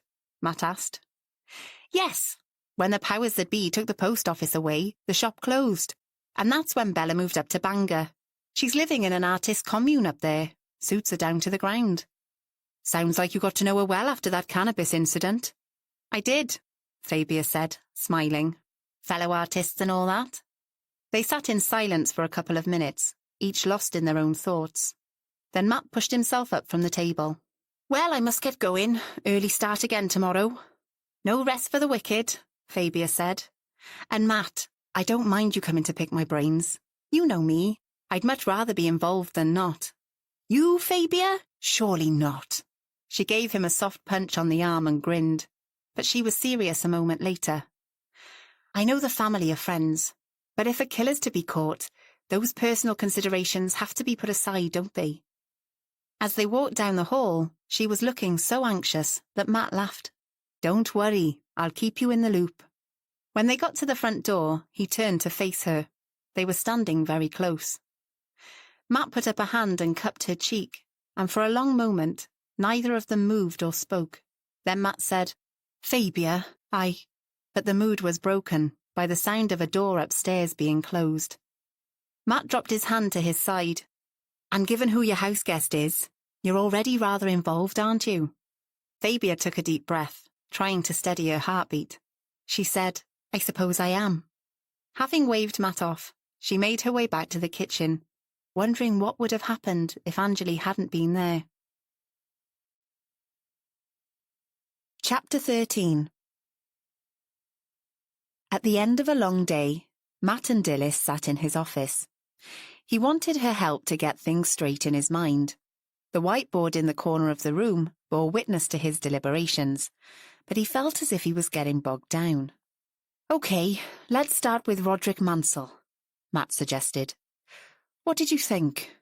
"Not a particularly strong character," Dilys said. "That's what Fabia thinks." Dilys made no comment. "I think he was probably a bit in awe of his father, but I'd say he cared about him. He seems genuinely upset by his death." "I thought so too, but murder is upsetting, whatever the circumstances. Was it the death or the means that affected him most?" "I'd say both. And he seemed to know nothing about the changes in the will before his father died, which is what would present him with the strongest motive." "Of course, he could be lying," Matt said. "But I get the feeling he wouldn't be a particularly good liar." "I agree. Did you notice he said he leaves the stables entirely to his wife? He was very firm about that. Do you think he realised how that came across?" "You mean when it comes to the tranquilizer?" "Yes," Matt frowned. "I'm not sure. He doesn't seem to be a devious character, and I wouldn't have thought he'd deliberately drop his wife in it. That'd be pushing it a bit, even if they aren't on good terms." "I don't know so much," said Dilys, more of a cynic than Matt. "But still, he didn't strike me as the vindictive sort, and you'd have to be to do that, wouldn't you?" On the other hand, what?" asked Matt, when she didn't go on. "Well, when we were questioning her about the use of a tranquilizer and asked her about the vet, she went bright red and lost it a bit." "Yes, I noticed that." "What if she's been having an affair with the vet and her husband found out?" "That's something of a leap," Matt said. "But it's worth a bit more investigation." "Has the vet, what's his name? Stuart Parker from Dysart and Jennings," Dilys said. "Has he been told we want to speak to him?" "Not yet. Best just turn up, I think. Don't want him forewarned." "True," Matt agreed. "What did you think of her otherwise?" "Delma," Dilys said. "I think she's a much more complex character than her husband. Interesting that she was studying to be a vet." "Yes, Mrs. Giordano made sure we knew that, didn't she?" "I don't think there's any love lost between her and Delma Mansell," Dilys said. "I wonder what stage she dropped out of her degree. Do you want me to do a bit more probing on that?" "Please," Matt said. "Another thing about her, I got the impression she's very worried about her brother's activities. She certainly didn't like us asking how long he'd been in Wales. But then, if she knows about what he's been up to, I suppose it follows that she'd be defensive. After all the work she seems to have put into those stables, you can hardly blame her for being angry about the terms of her father-in-law's will. It's a bit of a slap in the face." "I know. Do you think her obsession with the horses provides her with a strong enough motive?" "I don't know." Matt leant his elbows on the desk. "And why the old boy? Wouldn't you have expected her to go for Anjali Kishtu rather than him?"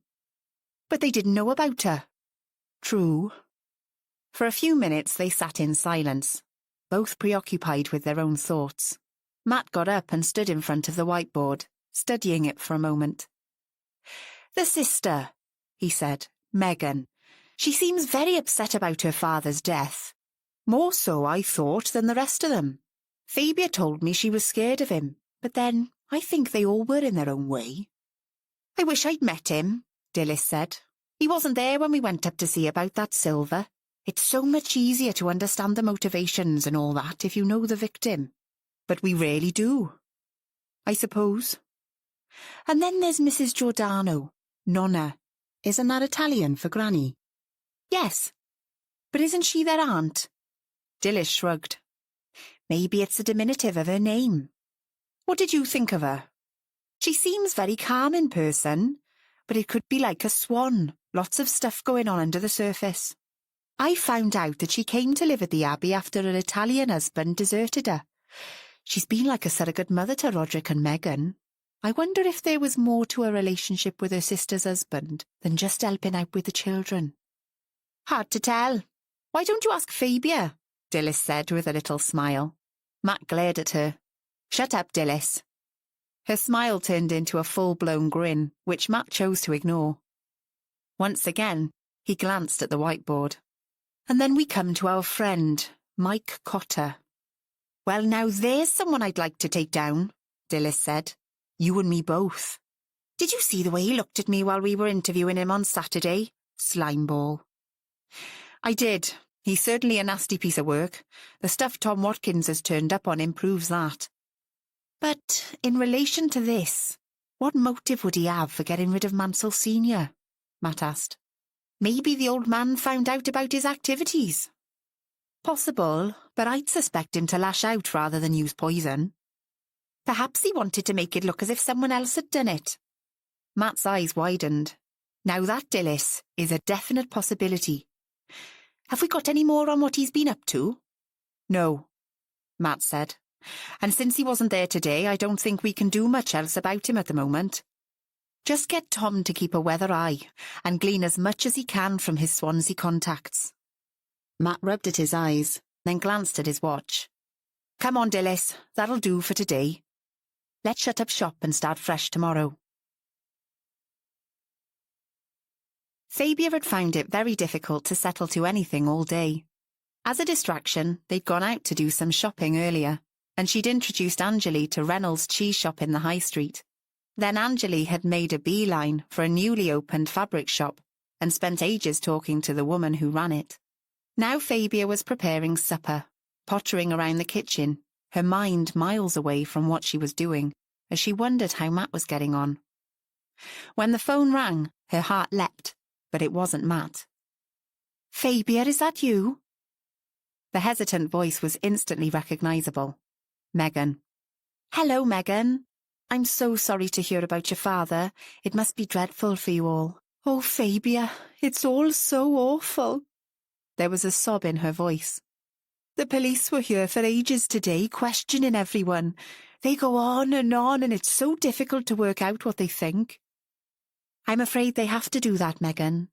But it's ridiculous. No one would want to harm Dar, no one. However, Fabia said as gently as she could, it seems someone did. Meghan ignored this. I know he could be a bit difficult at times, but deep down he was such a dear. It could have been an accident. Could it? Well, I know that wasn't what the post-mortem said. She seemed to take it for granted that Fabia knew what the result was. But they could have made a mistake. You know about these things from when you were in the police. Surely there have been times when they've got it wrong, haven't there? I suppose, but not often. I believe the results were pretty conclusive. Have they interviewed you too, then? No, Meghan, but I have spoken to... Fabia could have kicked herself. Stupid to say such a thing. To someone who's part of the investigation? Who? Fabia ignored this question, tried to change the subject. I'm sure you want whoever is responsible to be caught. I know how unpleasant an investigation like this can be, and I'll support you in any way I can, but it has to be got through. And the more information you give the police, the sooner it'll all be over. Can I come around to see you tomorrow? It'd be such a help. It occurred to Fabia that it might be useful to Matt if she talked to Meghan. Without thinking, she said, Of course you can. And then she wondered if it'd be awkward, given Anjali's presence in the house. But she could always keep out of the way while Meghan was there. Getting away from her would help so much. Did you send the chapters to your agent? What's her name? Sheena Matthews. Yes, I did. She's interested to meet you, but maybe this isn't the time. But Fabia, it would help so much. It'd take my mind off this horrible business. Fabia felt a little taken aback by this, but didn't comment directly. Well, if you're sure it would help. Can I come before lunch tomorrow? Megan interrupted. That'd be fine. I know it may seem strange that I want to talk to you about the book, but I want to talk about everything else as well, Megan assured her. Her voice dropped to a breathy whisper. I'm so worried, Fabia. What if Roddy was involved or Delma? She's always arguing with Dara about the horses, and there's that brother of hers. I wouldn't put anything past him. Fabia didn't know how to respond to this, but she didn't have to, as a moment later Megan said, in a totally different tone of voice, Yes, that's very kind, thank you, goodbye. And the call was abruptly ended. She guessed that someone must have interrupted the call and wondered who it had been, but there was nothing she could do about it, so there was no point in worrying, she told herself firmly. Yet again there was a ringing, but this time it was Fabia's mobile, and one glance at the screen told her it wasn't Matt. But still, it was someone Fabia was delighted to hear from. Hello, Bella, she said. I was wondering whether or not to give you a ring. How are you? But there were no preliminaries with Bella. Fabia, what the hell is going on? Garen told me about Caradoc's death. He can't be dead, Fabia. I only spoke to him a couple of weeks ago. It was obvious she assumed Fabia would have all the details. I'm really sorry, Bella, but it's true. Cheryl sent me a rather incoherent text this morning, saying there was more to it and that she'd phone later, but she hasn't. I couldn't get hold of her until this evening, and now she tells me the police are involved and they think he was murdered. She's right. I'm afraid it's been confirmed by the post-mortem. He was poisoned. She didn't question it, just asked, What with? A hefty dose of some animal tranquilizer. Oh my God! There was silence on the other end of the line for a moment. Then Bella asked, The sort they use on horses? And other large animals, Fabia said judiciously. But who would do such a thing? I've no idea, Bella. It's only the start of the investigation. My friend Matt Lambert is on the case. Do you remember him? Of course I do. He's that gorgeous man you used to work with, isn't he? Yes, he's good, and he's got a great team in Newport. I'm sure they'll find out who did it.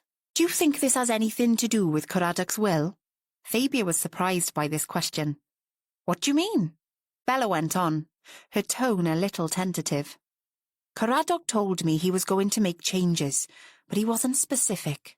I knew he was a bit of a tightwad. Used to tell him he had a hedgehog in his pocket, so I asked him outright if my Garen would be okay, and he assured me he would. He was adamant he wouldn't be changing that part of the will. I believed him because he always told me he'd look after my boy. The thing is, there was the other family, the one in Mauritius. He'd been thinking about them a lot lately. Fabia's eyes widened in surprise. How on earth did you know about them? He told me about them ages ago, bless him. I think I was the only one he had told, in fact. We used to talk a lot when he came round to see me. We'd play backgammon and just talk. Oh, about everything. Her voice broke slightly, and Fabia could hear her take a deep breath before she went on. I think he found it a release, to be able to talk freely without all of them watching his every move and reacting to his every growl. And he knew I wouldn't repeat anything he said. You were a very good friend to him, Bella. I suppose. There was still a catch in her voice. Garen was a mistake, a glorious one as far as I'm concerned. I love my boy to bits. But if the truth were known, Caradoc and I were never really suited. After those first few encounters, we decided just to be good friends. I was very fond of him and enjoyed his company, and I think, in a way, we stopped each other being lonely. Can you understand that? Fabia smiled. Of course I can. I can't believe he's gone. He was such a force of nature.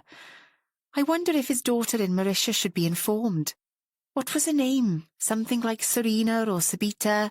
Without thinking, Fabia said, Sabita, she's been told. How come? Roderick and Megan don't know she exists. At least that's what Caradoc told me. There have been a few developments, love, Fabia said. She took a deep breath and told her quickly about Bramwyn Pierce's researches and the final result. Did you know about Angeli? No, Just about his first wife, as he called her, though I don't think they were actually married, and he told me about their daughter, but when he mentioned changing the will, I knew there was more to it. He did hint that he might have some interesting news for me soon, but he wouldn't tell me any more than that. I had no idea all this had been going on. I've been away for the last week, on a yoga retreat, but that's no excuse. I feel really bad now. Oh, Fabia, what a mess. It is a bit, Fabia said sympathetically. So you obviously weren't aware that he and Anjali had met up in London about 10 days ago? No idea at all. And no idea he changed part of his will in her favour? There was a gasp from the other end of the line. Oh, Lord, that's what he meant. Garen didn't tell me anything about that. Maybe he doesn't know yet, Fabia suggested. Maybe. What on earth has Caradoc done? Fabia could visualise Bella running a hand through her massive dark hair. He was always impulsive, just like me. Garen wouldn't be here if we weren't, but I always thought he was determined to keep the estate intact, to pass it on to his legitimate children. I don't think that's changed. Anyway, the estate is entailed, but he has left a large part of the contents of the abbey and the stables to Anjali, in spite of the fact he and her grandmother weren't married. But that would have weighed in with him, Bella said. Look at how good he's been to Garen, in spite of the waves of disapproval from Elizabeth's sister. Rhiannon, did she disapprove? I'll say, bloody nonna. She used to cut me dead if we met in the village. It didn't bother me. I'm too much of a gypsy to care what people think of me. I put it down to her religion. She's a devout Roman Catholic. Elizabeth escaped it, I think, but Rhiannon stuck with what their parents believed. She thought it was all very immoral, Caradoc and me. And then when Garen was born, oh Lord, what a fuss. Fabia smiled. I know what you mean about her. I don't think she approves of me either. She said something about artists when I was staying at the Abbey. What was it? Oh yes, how nice it must be to be able to do a little bit of painting.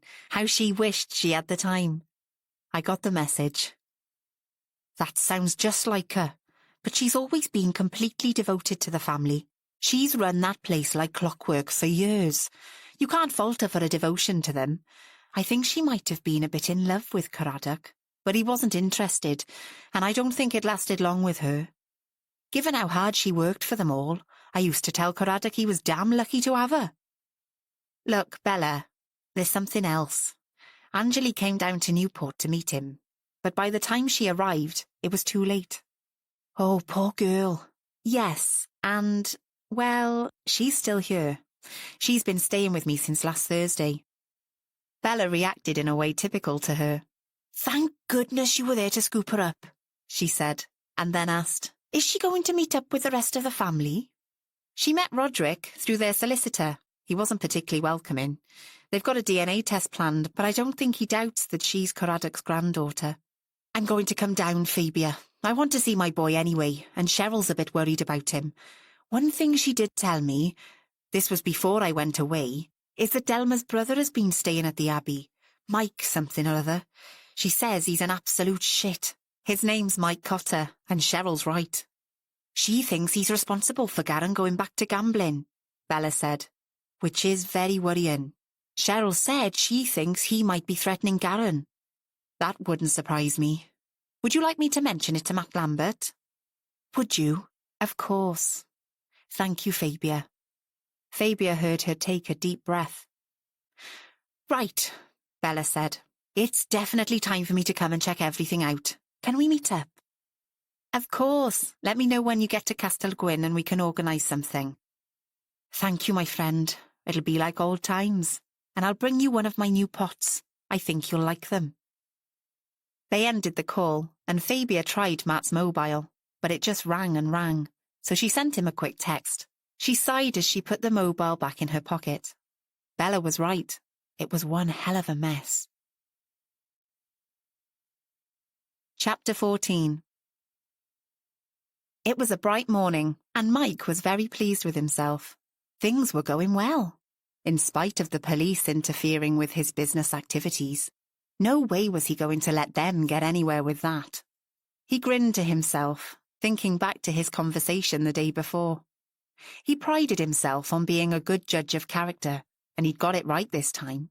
He'd laid down his conditions, regular but reasonable payments. It was never a good idea to push too hard, but he'd made sure his terms had been clearly understood. There was no doubt in his mind this target could wriggle out of paying up.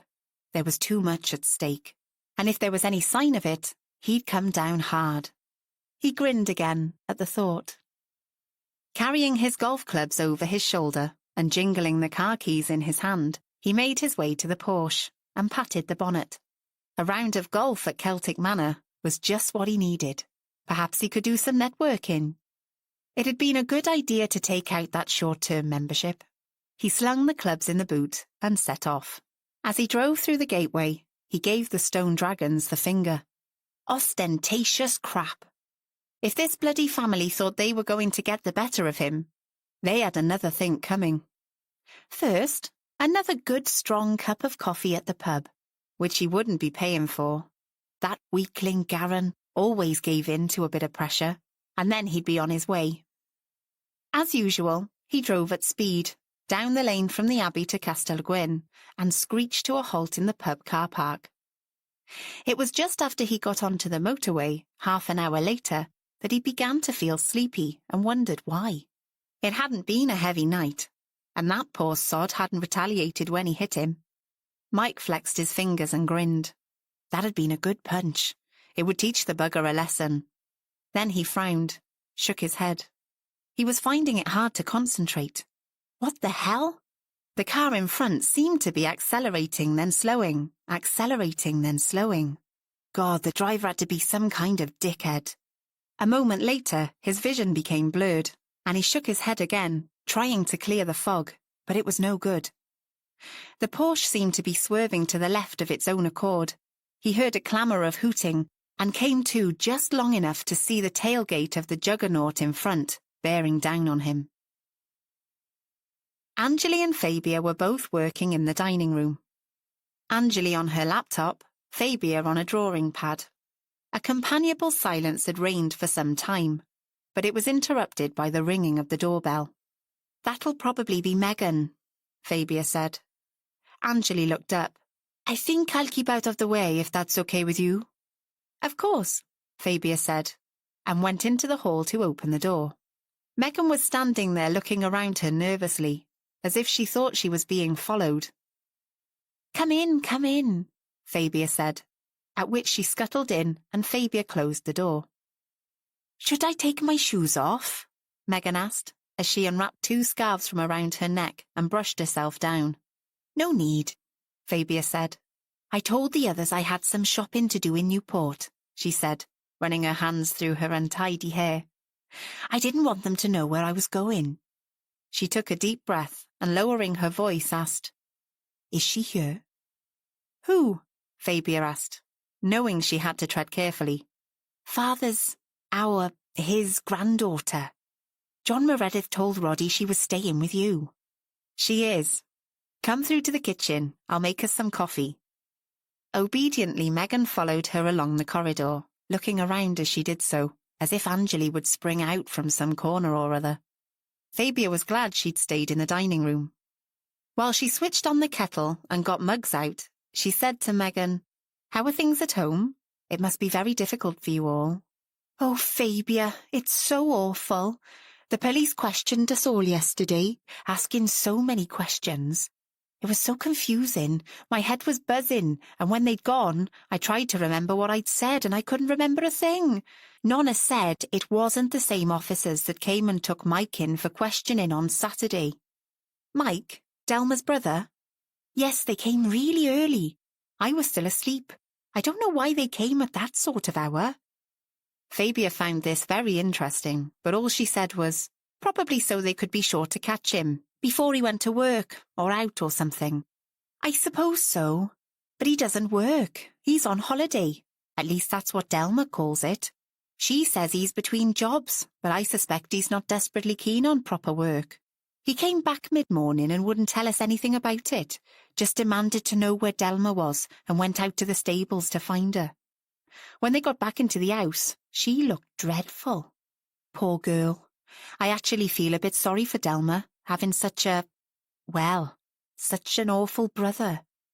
That was pretty critical for Megan, Fabia thought, as she put a mug of coffee down in front of her visitor and pushed the sugar bowl across the table towards her.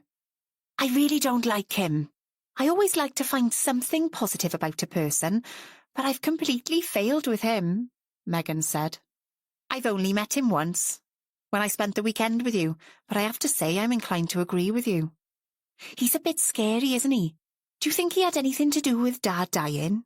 I've no idea, Megan, Fabia said firmly. Megan gulped down some coffee, then looked at Fabia, looked away again, then back. Fabia expected her to say more about the police and their questions, but she didn't. Roddy told me that Dad changed his will, that he's left lots of things to Anjali. I don't really mind. I'm not that bothered about possessions. Fabia thought this was probably true. But Roddy does mind.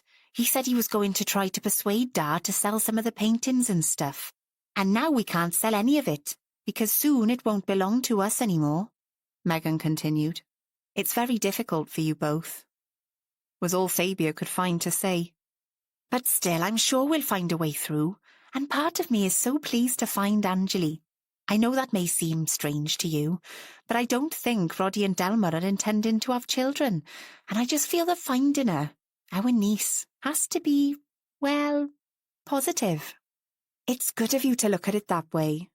The thing is, Fabia, Megan went on in a rush, I really think it'd only be fair if you could introduce me to her. Fabia couldn't think how to respond to this, so she said nothing and waited for Megan to go on. I know Roddy has met her when he was in John Meredith's office, but I got the impression from what he said that he wasn't very welcoming, and I thought, we should welcome her, shouldn't we? Because she's family, isn't she? And she came all this way to see Dar, and then he was in hospital, and then he died, and it must be awful for her. Fabia had known Megan for a long time, and never found her devious, but this surprised her, and she wondered how honest she was being, maybe even deceiving herself. Was it curiosity that was prompting her? Or self-interest? It was hard to tell. All of this must have been a terrible shock for the whole family, Fabia said, feeling that she was stating the obvious. It has been. Everything's been turned upside down. I expect the police will come back again and again. I wish they'd just leave us alone. But as I said yesterday, Megan, they do need to find out what happened. I realise that, but I think they've got it all wrong. She leant forward across the table. They've taken all our laptops and computers. How am I going to go on with the book if I haven't got my laptop? It's really not fair. I don't think fairness comes into it, Fabia said quietly. It's all part of the investigation into your father's death. They must find out who killed him and why. Megan winced, and Fabia decided it was time to be firm. Megan, love, she said gently, a post-mortem has been done, which proved that your father didn't die of natural causes. He was poisoned. I really think you need to accept that. Megan gazed across at Fabia. I know, she said, her pale blue eyes anguished. Then she seemed to perk up a little. But that's partly why I want the distraction of getting on with the book. Have you managed to get a meeting with the agent? Fabia was getting used to Megan's bird-like habit of flitting from one thing to another. One moment talking about the will, then anxious to meet Anjali. Then the next moment eyes full of pain over her father's death. And now back to her book. She had a habit of almost childlike changes of mood from dark to light. Sheena's away for the rest of the week. She'll be back on Saturday. I could arrange a meeting for next week, say Tuesday afternoon. Oh, please do that. It'd help so much to have that to concentrate on. Fine, I'll get on to her and let you know. I hope you don't feel I'm being unfeeling, Fabia. No, of course not. But before she could say anything more, there was an interruption. I am sorry to butt in. Anjali was standing in the doorway with Fabia's mobile in her hand. It's just that your phone, Fabia, it's rung 3 times and I thought it might be important. Megan jumped up and said, Oh, and then put a hand to her mouth. Fabia took her phone and glanced quickly at the screen. The missed calls were all from someone who'd commissioned her to do a painting of her house, a rather pushy woman Fabia hadn't taken to. She put her mobile down on the kitchen table. "I'll deal with those later." She took a deep breath. "Anjali, this is Megan Mansell, Caradoc's daughter. And," Megan said quickly, "I think I can call myself your aunt, can't I?" "I suppose you can." Anjali gave her a cautious smile. "If you believe your father was right about our relationship." Anjali held out her hand, and Megan took it between both hers. "Brodie told me that you've agreed to a DNA test, but he said he didn't have much doubt that you were our niece. Told me about the signet ring. I don't really think a test is necessary. Can we talk a little?" "Of course." Anjali sat down. "I'll leave you two alone," Fabia suggested, getting up. No, Megan said as she sat down again. "Please stay, Fabia. After all, this is your house." Fabia noticed that Anjali looked relieved at this. "I'll make some more coffee." As she switched the kettle on again and took down another mug, Fabia studied the two women sitting opposite each other. They couldn't have been more different. The one darkly elegant, her eyes wary, but her hands still and calm on the table before her. The other, untidy, with wild hair and clothes in a mess, her anxious eyes flicking from Anjali to Fabia. Megan was the first to break the awkward silence. "I'm so glad to meet you," she said in a rush. "I was hoping I would if I came to see Fabia. Sorry, Fabia," she added, with a sideways glance. Fabia just smiled as she handed over mugs and pushed a packet of biscuits into the middle of the table. Then she sat down and prepared to take it all in. On Wednesday morning, Matt had, as usual, gone into his office before dawn, and now, in the early afternoon, he was feeling the effects. He was going through several transcripts of the interviews with the Mansells when the phone on his desk rang. Without taking his eyes off the papers he was studying, he reached out his hand and picked it up. "Lambert." "Matt, it's Alan Richards. Have you got a moment?" "Alan!" Matt exclaimed, pleased to hear the voice of his friend, who was an inspector in the traffic division. "Absolutely. I'd be delighted to take 10 minutes off from this case I'm on." "What case is that?" "An old chap called Caradoc Mansell from White Monk Abbey. You know, up Castel Gwyn way. Someone decided to pump him full of animal tranquilizer. Nasty." "Ah," said Alan. "Interesting. In what way?" "Look, give me 5 minutes, I'll come to your office." A few minutes later, a thick-set man with closely cropped grey hair appeared at the door of Matt's office. He grinned. "So, this is what you get when you make Chief Inspector your own office. Tidy. Well, naturally, we senior members of staff have to be treated with due respect." "Bollocks." Matt returned his grin. "So, what can I do for you?" Alan sat down, serious now. "There was a nasty RTA on the M4 yesterday morning, just past junction 24. Initially we thought it was a case of speeding and losing control, but now we're not so sure. One of the witnesses we interviewed saw a very distinctive Porsche, turquoise, with a black line down the side and a black roof." Matt gave Alan a sharp look, but didn't comment. "The witness says it was all over the place, going at a hell of a lick down the fast lane, then veering across to the middle lane, then back again. This went on for a minute or two. Then the Porsche simply ploughed into the back of a lorry. The driver didn't have a chance." "Killed?" "Outright. Any idea who he was?" Matt thought he knew. "Yes, confirmation has just come through. He had several credit and debit cards in the name of Michael Cotter." "I thought so." "How come?" "The car. I recognised your description. That explains why he wasn't at the Abbey when we wanted to interview him." "I'm not with you," Alan said. "We're interested in his activities." Matt gave Alan a quick rundown of their surveillance of Cotter and the interview a few days before, and about his connection to the Mansells. "What you say fits with what we found on an iPad in the car. We got Aidan Rogers onto it. He's that new whiz kid who can open up any device. It's like he's got some kind of can opener no one else has access to. You're showing your age, my friend." "Piss off," Alan said good-naturedly. Quickly, Alan went through the information they'd gleaned from Cotter's iPad and mobile phone, and Matt went through all the different personalities ticking them off on his fingers as he did so. Good Lord, sounds a bit like something out of some TV drama, Alan said, shaking his head. Tell me about it. What's more, the Mansells are friends of Fabia's. Alan gave a bark of laughter. Trust Fabia to be involved, bless her. Matt grinned ruefully. You don't know the half of it, but what made you come to see me? For a start, one of the emails on his iPad referred to you, and not in complimentary terms, but that's explained by you hauling him in for questioning. And it's obvious this Garen Price is a gambler, and he owes Cotter a pretty packet. There are texts on Cotter's phone threatening to get some of his pals to sort Price out if the money isn't forthcoming. Threats to Garen's wife and mother as well. And now you've told me about the case you're on and the old man being poisoned, there's something else you'd be interested in. What's that? We had a blood test done. Wanted to check if he'd been drinking or was on drugs. The pathologist says he had alcohol in his bloodstream, which fits with a hip flask we found in the car. We're getting the flask done for prints. But the interesting thing was the test also showed up a hefty amount of nitrazepam. Sleeping tablets. That's it. The pathologist said there was enough to knock out a bull. So you think someone drugged him with a view to causing an accident? That about sums it up. Matt looked across at his friend and frowned.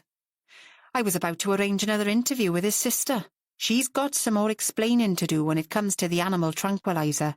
You said that was what was used on her father-in-law. Could she have any reason to get rid of her brother as well? I don't know. He was a thoroughly unpleasant character, and it's always possible he had some hold over her, Matt said. And over this Garen Price bloke, it looks like, from what we found on his phone. Yes, those debts give him a good reason to want Cotter dead. True. I'll have to do some pushing with Delma Mansell, but maybe not immediately, Matt said. I think perhaps Garen Price comes first. But how the hell would he have got the stuff into Cotter's system at that time of day? No idea. That's your department, Alan said. Thanks, mate. Alan grinned at him, but was soon serious again. I'll have to inform the family this afternoon. I can't put it off any longer. Matt pushed his hair back from his forehead and sighed. Maybe I should do that. It might give me the chance to put his sister on the spot. Are you sure? What reason can you give? I don't think I have to. They probably won't know it's anything unusual, Matt pointed out. OK, you go ahead. It's not a job I relish, whatever the circumstances. Not one I particularly enjoy either, Matt said. But studying the family's reactions to the news could turn something up in relation to both deaths, don't you think? Possibly. Before you get going, I'd better copy you in on the accident report and the pathologists. Thanks, Alan. And could you get me copies of the fingerprints on the flask? Will do, Alan said as he left. When the reports and other information came through from Alan half an hour later, Matt called Dilys in and brought her up to date with what he'd been told. They read through the reports and compared the fingerprints with those they'd taken from the family. These on the flask are interesting, Dilys said. They are? Do you want me to come with you when you go to the Abbey? Yes, it'd be good to have a female officer on hand. Better you than Chloe, I think. The sooner we get it over, the better. But Dilys didn't get up immediately. Before we do that, she said, there's something else that fits in with all this. Chloe and I went to interview the vet, Stuart Parker, this morning. We drove up through Castelgwen. As we were going past the Minnicams, she remarked on a car parked just outside. It was a blue Porsche with black trim.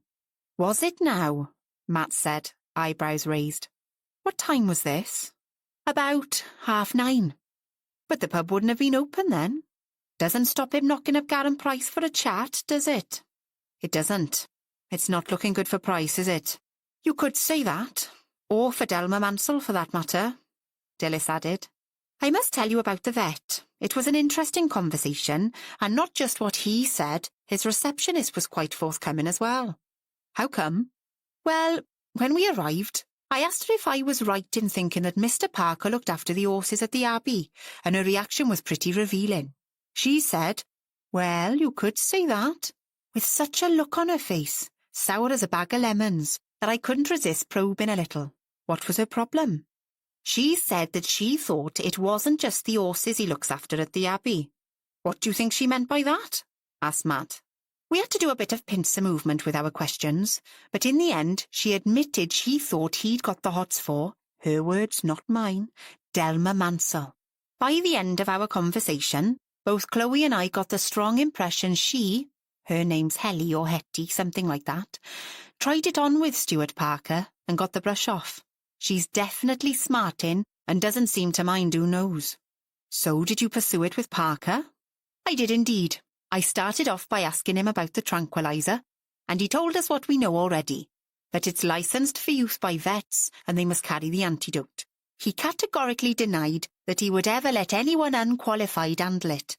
When I suggested that he might have allowed Delma Mansell to access it because she trained as a vet, he blustered around, said he had no idea that she'd done so, and then contradicted himself and pointed out she'd never qualified. This backwards and forwards went on for a while, and in the end, I'm afraid I ran out of patience. Matt's eyes widened. What did you do? I asked him outright if he was having an affair with her. You don't hold back, do you, Dilys? Matt said, grinning appreciatively. She shrugged. No point, don't you think? I thought he was going to burst a blood vessel, but Chloe intervened, did the softly business. She's bloody good at that. Apologised for our having to ask personal questions, but said that we were dealing with a murder here, and asked him if he didn't agree that it was important to find Caradoc Mansell's killer. Nice. Anyway, the outcome is, he admitted that he and Delma had a relationship, but he told us it ended months ago, and there is no way she could have got the tranquilizer from him. We couldn't budge him on that, but at least we can use this when we go back to interview Delma Mansell. Absolutely, but I don't think we can challenge her on that today. Not at the same time as giving her the news about her brother. Maybe not, said Dilys, sounding disappointed. Dilys. Okay, sir. I'll behave. Chapter 15. Once again, Matt and Dilys drove along the gloomy road that dipped steeply down between high banks of greenery, dark beneath the reaching branches of the trees. Matt had to slow down as they came up behind a pheasant strutting along the middle of the road. It seemed unaware that it was in danger, and continued to trot along until Matt sounded his horn. They arrived at the gateway with the looming dragons. There was no escape now from the task ahead. Matt drove up the driveway and parked beside the two cars he'd seen there before, the ancient Range Rover and the equally decrepit Volvo estate. At least the cars mean they might be at home. He got out and took a deep breath. Right, here we go. She glanced up at him. Sometimes she thought he was just too sensitive.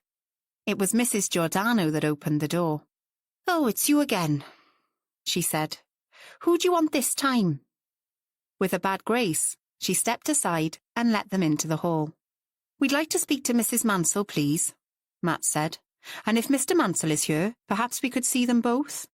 What's it about? I think it's best we speak directly to them, he insisted. For a moment, he thought she was going to argue, but a moment later she said, Wait here, I'll fetch them. She disappeared behind the sweep of stairs and towards the back of the house. Matt wandered about the hall while they waited, his hands clasped behind his back as he looked up at the dark paintings hanging on the walls. Dilys stood by the fireplace and waited in silence. After about 10 minutes, they heard footsteps approaching and turned to see both the Mansells come into the hall, followed by Mrs. Giordano. Good morning again, Chief Inspector, Roderick Mansell said coolly. How can we help you? The words were courteous, but the tone wasn't. His wife just glared at them. I'm afraid we have some bad news. They all reacted in slightly different ways. Delma Mansell looked frightened and said, Oh no, what is it now? Her husband frowned and muttered, When is this going to end?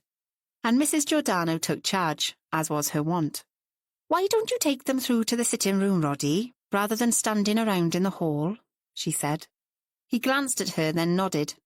This way, he said to Matt and Dilys, and then marched off. They were followed swiftly by the two women. The large room was cold, and little warmth came from the sluggish fire in the enormous grate. Matt wondered why they bothered to light it. Matt cleared his throat and looked at Delma Mansell. Mrs. Mansell, I'm afraid your brother was involved in a road traffic accident this morning. Where? What happened? Is he all right? No, I'm very sorry to say that he is not. He died at the scene. For a moment, there was silence in the room, only broken by a gasp from Mrs. Giordano and the sound of a log settling in the fireplace. The silence dragged out until suddenly Delma whispered, "I don't believe you." "Delma," Roderick said, and put his arm round his wife. "I'm sure the Chief Inspector has no reason to make this up. Come, sit down." But she shook him off. "How did it happen?" "A witness has told us that his car was being driven erratically. Then it veered across from the fast lane to the middle one, just behind a lorry. We'll be going over the wreckage carefully, in case there was something wrong with the vehicle," Matt said. Delma said no more, but stood staring at them, her eyes wide in her pale face, almost as if she was in a trance. There was no sign of tears. "There will obviously be a post-mortem," Matt went on, watching them carefully as he spoke. "We took some blood tests, and they show he'd taken a large dose of sleeping pills, which, together with alcohol, could have had a profound effect on his driving." "But that's ridiculous. Mike would never have taken something like that," she protested. "It must have been his car. He took it to the garage only last week." For the first time since they'd arrived, Rhiannon Giordano intervened. "That's true. I remember him saying he thought there was a problem with the brakes." "I'm sure our incident investigation team will be able to check on that. In the meantime, could we have a look at his room? Perhaps he did have some sleeping tablets in his possession." "Is that really necessary?" Roderick Mansell asked, glancing anxiously at his wife. "I'm afraid so, sir." "Oh, very well. Nonna, would you?" "Of course." She went to the door and stood waiting for Matt and Dilys to follow her, then preceded them up the stairs. As she went, she said quietly, "This is yet another tragedy for us to cope with, but I'm afraid it doesn't surprise me. Mike was a very reckless driver. I'm sure you'll find that was the cause of the accident. But that doesn't explain the drug, does it?" Matt said. "I suppose not, but it wouldn't entirely surprise me if he was taking drugs. He had some very dubious associates."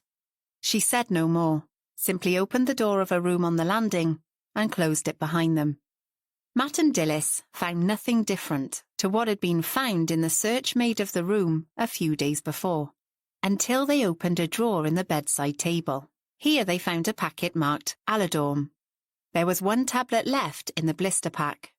"Were these missed in the first search, or have they been put there since?" Matt asked. "I don't know," Dilys said. "I'll check." Matt put the packet into an evidence bag, and 15 minutes later they decided to call it a day and went back downstairs to be greeted in the hall by Roderick Mansell. "It will be necessary for a member of the family to identify the body," Matt told him. "It's a formality, but it has to be done. Would your wife—" "No," Mansell said. "I'll do that." "Thank you. I'll let you know when, sir. We'll send a car for you." Mansell nodded and said, "If you wouldn't mind, I think you should leave us now." "Very well, but I'm afraid this cannot influence our investigation into your father's death. We will have to continue with the interviews and searches we still have to do. Perhaps you could both make yourself available tomorrow?" There was a blaze of anger in Mansell's eyes, but he masked it quickly.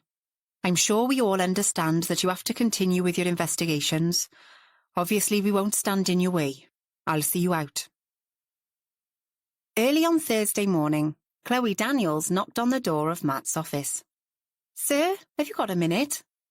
"Sure. How are the team getting on with the inventory?" "That's what I wanted to talk to you about. I think we've got a pretty good idea of what's missing now, although this one doesn't include any jewellery. We haven't found one for that yet." "We'll have to ask Roderick Mansell. Is this one dated?" "Sod it. I should have checked that, but I didn't." Chloe glanced at him. "Yes, it is," she said. "It was updated at the end of last year. Probably something to do with a change to the insurance premiums. I expect you're right. So, what's missing?" She handed over a piece of paper containing a neatly typed list. "I thought I'd print it out in hard copy. Dilys says you prefer that." "She's right, I do. Must be something to do with my age." "I doubt it," Chloe blurted out. Matt raised an eyebrow at her. and a blush rose under her dark skin. "And this one," she said hastily, "is a copy of the insurance company's inventory." He pulled the 2 lists towards him and ran a finger down one and then the other. "All of this is easily disposed of. Small pieces, nothing overly valuable. Although it looks as if these 2 silver bowls could fetch a pretty penny at auction. I think they're undervalued by the insurance company. My father used to collect silver, so I know a bit about it. Have you checked their present value online?" "I had a look on a couple of auction house websites and on eBay," Chloe said. "I think they could fetch about 1,000 each, but probably not that much if they were being sold to a fence." "Yes, I think you're right." There was silence for a moment, while Matt went on studying the lists. Then he looked up, his finger resting on one point. "This painting, it says it's a Hugh Wyston-Jones. That's a whole different ball game. Fabia Harvard mentioned him the other day, and I did a bit of research. You see here, on their inventory, they've got one marked as being in the study, and they also have one of his listed for what's called the small sitting room. But that's not on our inventory. All we've got for that room at the back is a couple of paintings of bowls of fruit and dead pheasants. Ghastly things. I suppose whoever took it away thought the family wouldn't notice, since it was stashed away in a room that's hardly used." "Could be." "Well, that's very useful, Chloe, thank you. Could you ask Dilys to come in?" "Will do, sir." Dilys appeared 5 minutes later. "You know we found those sleeping tablets in Mike Cotter's room yesterday?" she asked, before Matt could say anything. "Yes." "Well, there's no record of them being there in the first search. Interesting, don't you think?" "It could mean nothing. Maybe someone just put them back there, having borrowed them or something." "I don't know, sir. Seems odd to me." "I see what you mean. Anyway, have a look at this list of stuff missing from the Abbey. Chloe and her team have done a damn good job. We definitely need to go through this with the Mansells, particularly Delma. But before that, I want to follow up on this phone call from the neighbour, Marsden. What exactly did he say?" "Dave took the call. Let me give him a shout." She left his office, but came back a moment later, followed by Dave Parry. "Ted Marsden, Dave, what was he after?" Matt asked. He'd heard that foul play, as he'd put it, was involved in Caradoc Mansell's death, and believes he has some information that might help our inquiries. When I asked what that information was, he said he wasn't about to give any details over the phone. He asked for you by name. I think he's one of those that prefers to talk to the organ grinder, and not the monkey. "I don't know. You don't look much like a monkey to me." "Thank you, sir," Dave said with a grin. "Anyway, he wants you to go and see him at Manor Farm. An authoritative bloke, he sounded like. I got the impression he's used to having his commands obeyed without question. I think he's ex-army, that's probably why," said Dilys. "I checked on his regiment. It was the Royal Corps of Transport. At least, that's what it was called back in the day. They were in charge of getting people and materials from place to place, supplies and all that. Not what one would call glamorous." "Ah. Not exactly the Welsh Guards," Matt said, grinning. That was probably another source of friction between him and Caradoc Mansell. I bet there was a bit of snobbery involved. "Thanks, Dave." Matt turned back to Dilys. "Ready?" "Yes, but before we get going," Dilys said, "I thought you ought to know that the tech blokes have turned up with some interesting points already." "Have they now? What specifically?" "Let me go and get my laptop." She was back within seconds. Not one to waste time, our Dilys, Matt thought. Pulling up a chair beside Matt, Dilys put the laptop on his desk. "Right," she said. "This bit here, not specifically technical information, but relevant. The keyboard from the computer in Caradoc Mansell's study has been wiped clean. Not a trace of a fingerprint anywhere. Same with the screen and the computer case itself. Could that just be someone being conscientious about the dusting? I wouldn't have thought so. All the others have plenty of evidence who's been using them, and when I was in that study, I noticed how dusty the room was." Matt smiled. Cleanliness was something Dilys was always aware of. Dilys glanced at him, gave a rueful smile. "I hate dust and dirt, that's all." It looked as if the place hadn't been cleaned for days. It was only the computer that had been given the treatment, which I find odd. "So do I. Anything else?" "Yes," said Dilys. "There are several emails back and forth between Caradoc Mansell and Angelique Kishtu. They go back quite a few months. Aidan Rogers says Mansell didn't use a password. It was just a case of turn it on and straight in, so anyone could have accessed his emails. What's more, the PIN number for his iPad and mobile are about as obvious as they could be, just his date of birth in digits. So, anyone the least bit computer literate could work it out. Exactly. Anything else from the other devices? Laptops? Phones? Matt asked. They're still working on them, although they do have some stuff on this one here. She scrolled to a particular section. Whoever uses this laptop is pretty savvy when it comes to the net. Some complex searches here, which is interesting.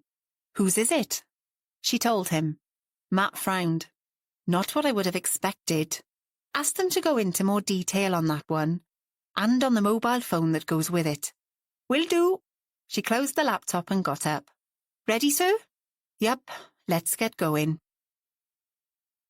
Manor Farm was a neat building, much more recent and a good deal tidier than Whitemonk Abbey.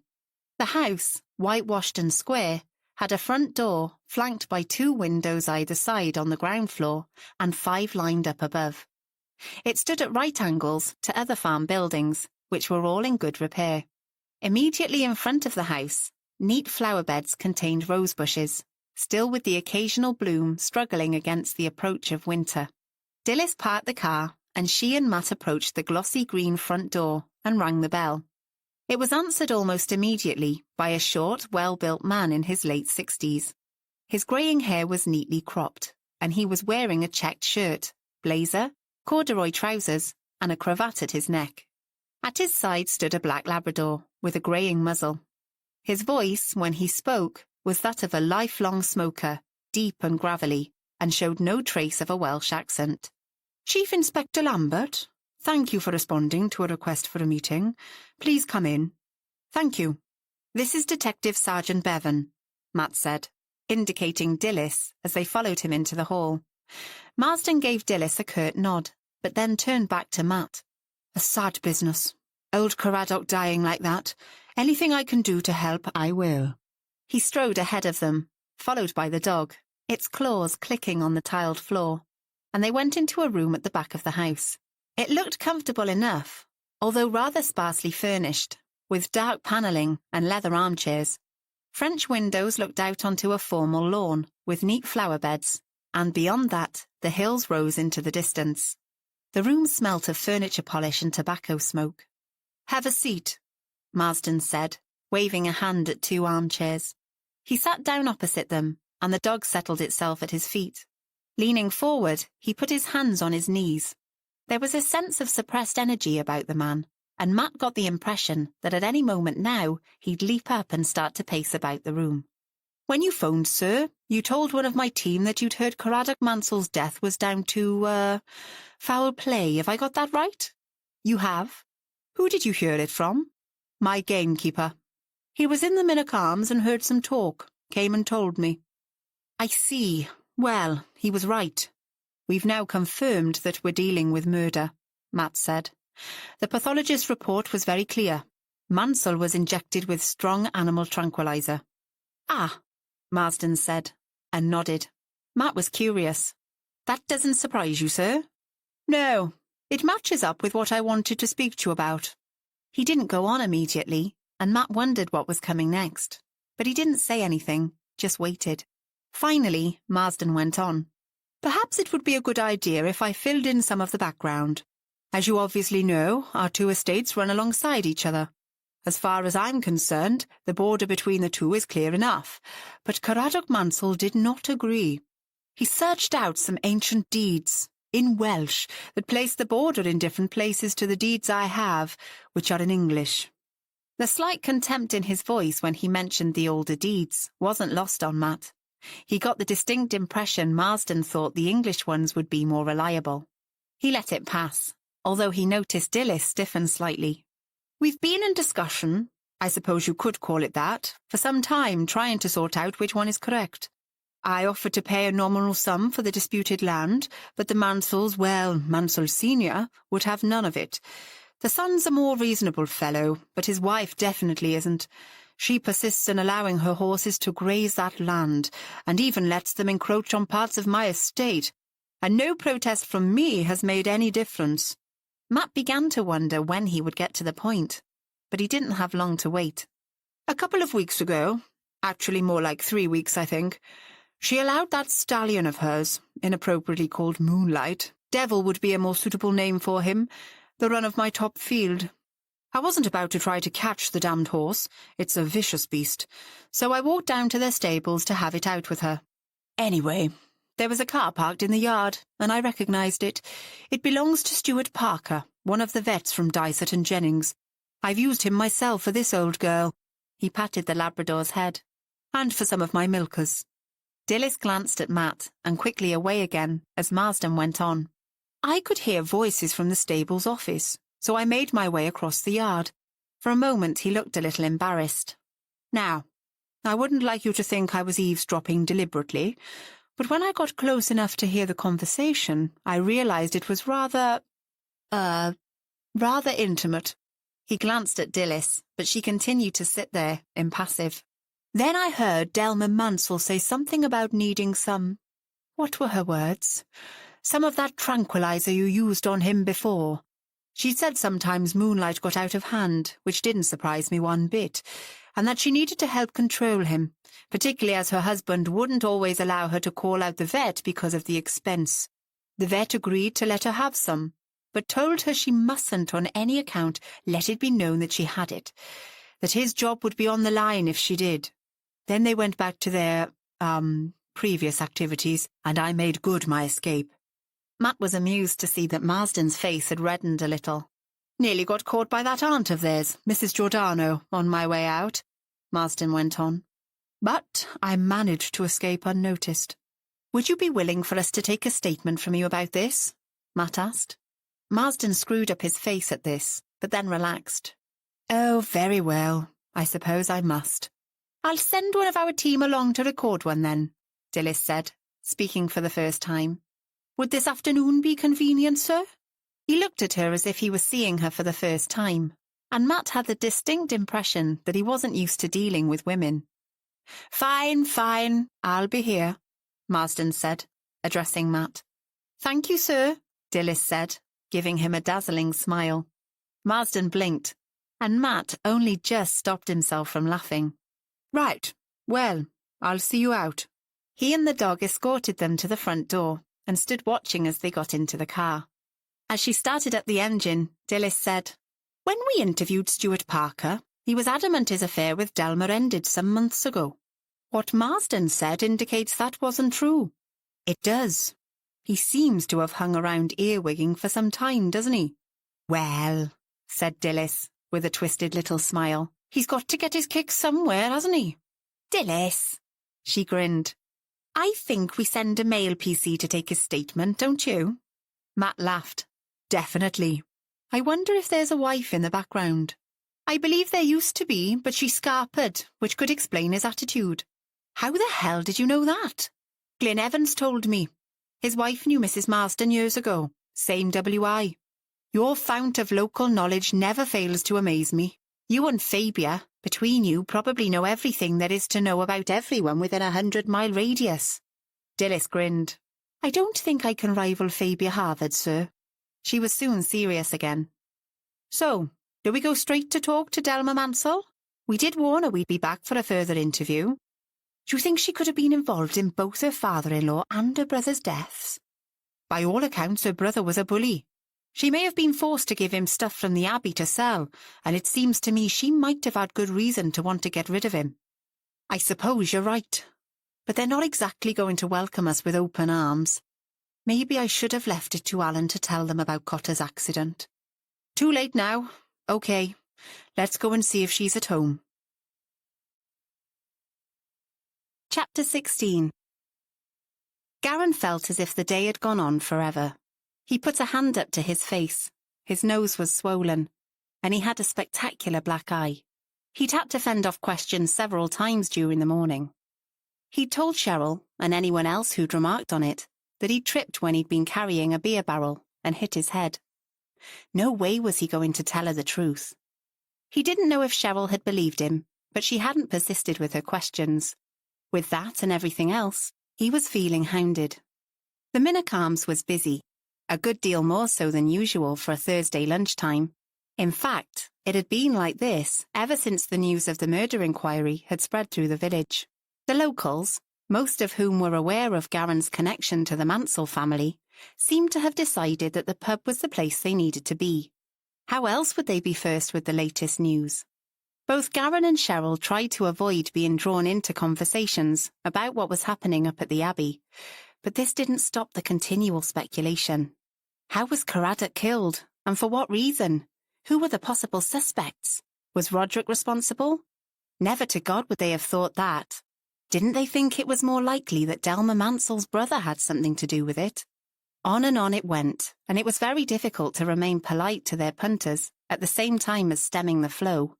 No one had suggested yet that Garen could have anything to do with Caradoc's death, but he was very much afraid someone would do so soon if he showed his anger and distaste at the bright, curious eyes and the probing questions. Of course, that Ted Marsden up to Manor Farm, he never got on with old Caradoc.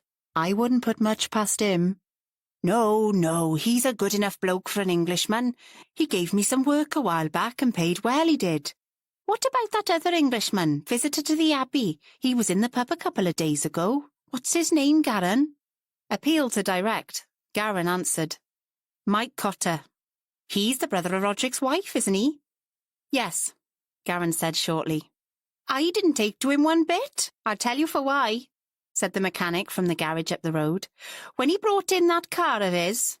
Garen took himself off to the other end of the bar to avoid any further questions, and Cheryl came up behind him, put her hand on his back and spoke close to his ear. Don't let them get you, Cariad. Hang on in there. He turned and gave her a twisted smile, then winced as his bruises reacted to the movement. I'm trying, but bloody hell it's hard. I know. Just smile and plead ignorance. This conversation was interrupted by a commotion at the door of the public bar. Two of the regulars, who'd been muttering away to each other at a table nearby, suddenly jumped up. Bellabach, said one elderly but spry old man. What a sight for sore eyes! Have you heard what's been going on round here? You come to see a boy, have you? Asked his companion. There's trouble up to the Abbey, you know. Hey, Garen, your man's here, he shouted.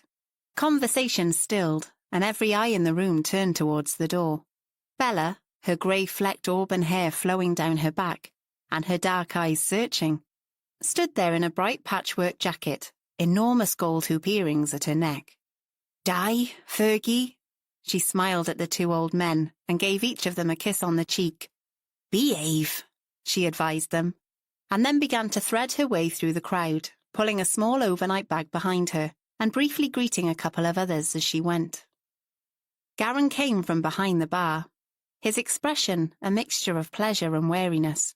She wrapped him in a hug and said, Hello, darling. It's so good to see you. Good Lord, what have you been doing to yourself? An argument with a table when I was shifting barrels, he said, getting used to the lie now. But, ma'am, why are you here? You shouldn't have driven all that way. Cheryl joined them. Bella. There was only pleasure in her face.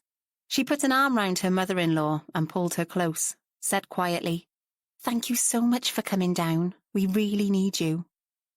The buzz of conversation round them had resumed, but several people close by were straining to hear what was said. You knew she was coming? Garen asked his wife. He didn't sound pleased. Yes, look, let's go round the back, Cheryl said, taking charge. One of the girls can look after things for a bit, and Mick will give her a hand. She turned to a young man who was leaning on the bar, nursing a pint. Do us a favour, Mick. Come this side for a few minutes and give Ellie a hand. Sure, he said. No probs. Pour me a glass of red first, love, Bella said to Cheryl. Don't worry, we'll take a bottle with us into the back lounge, Cheryl said. She grabbed a tray, put a bottle of red wine and 3 glasses on it, then ushered Garen and his mother through to the back of the pub, watched by several curious customers. They sat down round a small table in an alcove, and Cheryl poured wine into their glasses. Then Bella looked at Garen, put a hand up to his cheek. Bless you, darling. You look as if you haven't slept for a week. Not too far from the truth, that, Cheryl said. I wish you hadn't come, he told his mother, then turned an accusing look on his wife. "Why did you ask her?" "Don't start blaming Cheryl. Yes, she texted me, but I also had a long conversation with Fabia Harvard, and she gave me all the details of what's been happening. That's what persuaded me to drive down." "He's been wearing himself to the bone worrying," Cheryl told her. "What about?" "What about?" Garen echoed sharply. "Ma'am, my father has just been murdered. The place is crawling with police. They've been questioning everybody, taking fingerprints, the lot. They haven't come back again yet, but it won't be long before they do. Of course, I know you must be worried sick about it all, and grieving as I am. He wasn't just your father, he was my very good friend, and I loved him." Her voice cracked on the words, and she drew a very deep breath to steady herself. "But no one's going to think you had anything to do with it," she went on briskly. "That would be ridiculous." Bella didn't miss a quick glance between Garen and Cheryl. "Okay," she said. "What are you not telling me?" There was a loaded silence. Then Bella gave Garen a direct look and asked, "Is it to do with money?" "Oh, for God's sake! Why should you immediately jump to that conclusion?" Garen said defensively, but he wouldn't meet his mother's eyes. "Because I know you, my darling, and if you've been gambling and getting into debt again, on top of everything else, it's enough to give anyone sleepless nights." "Tell her, Garen," Cheryl urged. He leant back in his chair and rubbed his hand across his mouth, then looked from his wife to his mother, his eyes agonized. "Oh, ma'am," he said, letting his breath out through trembling lips. "I've really screwed up this time." Bella's heart sank, and in order to hide her fear, she lifted her glass to drink some wine. "Garen, love," she said, "it doesn't matter what you've done, we can sort it out. Now tell me." Slowly at first, he began to tell her about the online gambling, the poker games, the debt to Mike Cotter, and his threats when Garen couldn't pay up immediately. Mike hinting that he'd suggest to the police that Garen could be responsible for Caradoc's death. Then he told them about the two men, tall, built like heavyweight boxers, who'd pitched up the day before. This was new to Cheryl. "You didn't tell me about them. Who were they?" "I didn't want to worry you." "Garen, did you get their names?" "No, they laughed when I asked. They said they were friends of Mike Cotter, and he'd sent them to get what was owed, with interest. I told them straight I did, to get the hell out of my pub. But they just laughed again, said they'd teach me a lesson.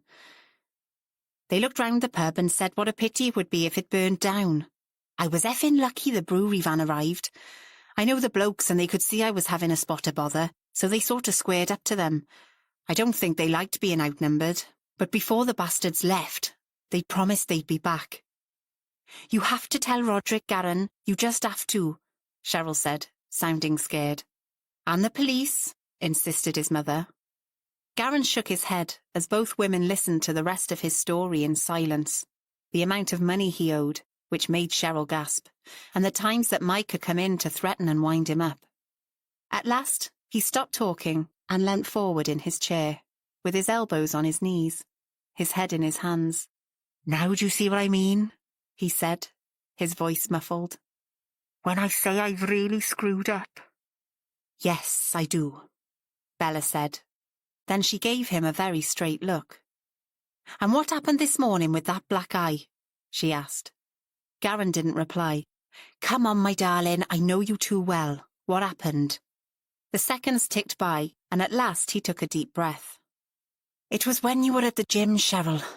That bastard Cotter came sailing in the back door without so much as a by your leave, demanded that I make him a cup of coffee and fill up his bloody flask. It's not the first time he's done that. And he doesn't pay. I threw the damn thing back at him." "You refused?" Cheryl asked, sounding more positive for a moment. "I tried to, but he just told me I'd do as he asked if I knew what was good for me. I lost it a bit, tried to hit the fucker, but he swung at me first, and this," he pointed at his eye, "was the result. Then he marched behind the bar, filled the flask himself, with our best Penderyn malt, like he's done before." "And what about the coffee?" Cheryl said wearily. Garen gave her a sideways glance. "He said he'd give the coffee a miss, but he'd be back." Bella leant forward and filled their glasses. OK. First things first, you're going to get on to the police and tell them everything. Garen protested, but she ignored him. No arguments. Cheryl and I are here to help. We'll back you up, won't we? Cheryl nodded. She didn't seem as sure as her mother-in-law, but she didn't contradict her. No arguments, darling, Bella said. You are going to tell them all about those two shits from Swansea. Fabia told me her friend, DCI Lambert, is in charge of the investigation into Caradoc's death, and he's a real tidy sort. Then you'll tell them in detail all about Mike Cotter and what he's been up to. Garen's shoulders sagged. He seemed to have given up protesting. Bella was about to go on, but at that moment they were interrupted. David, Harris and Megan came through into the lounge, each carrying a glass. They did not, at first, notice the three in the alcove, but sat down on a small sofa at the other side of the room.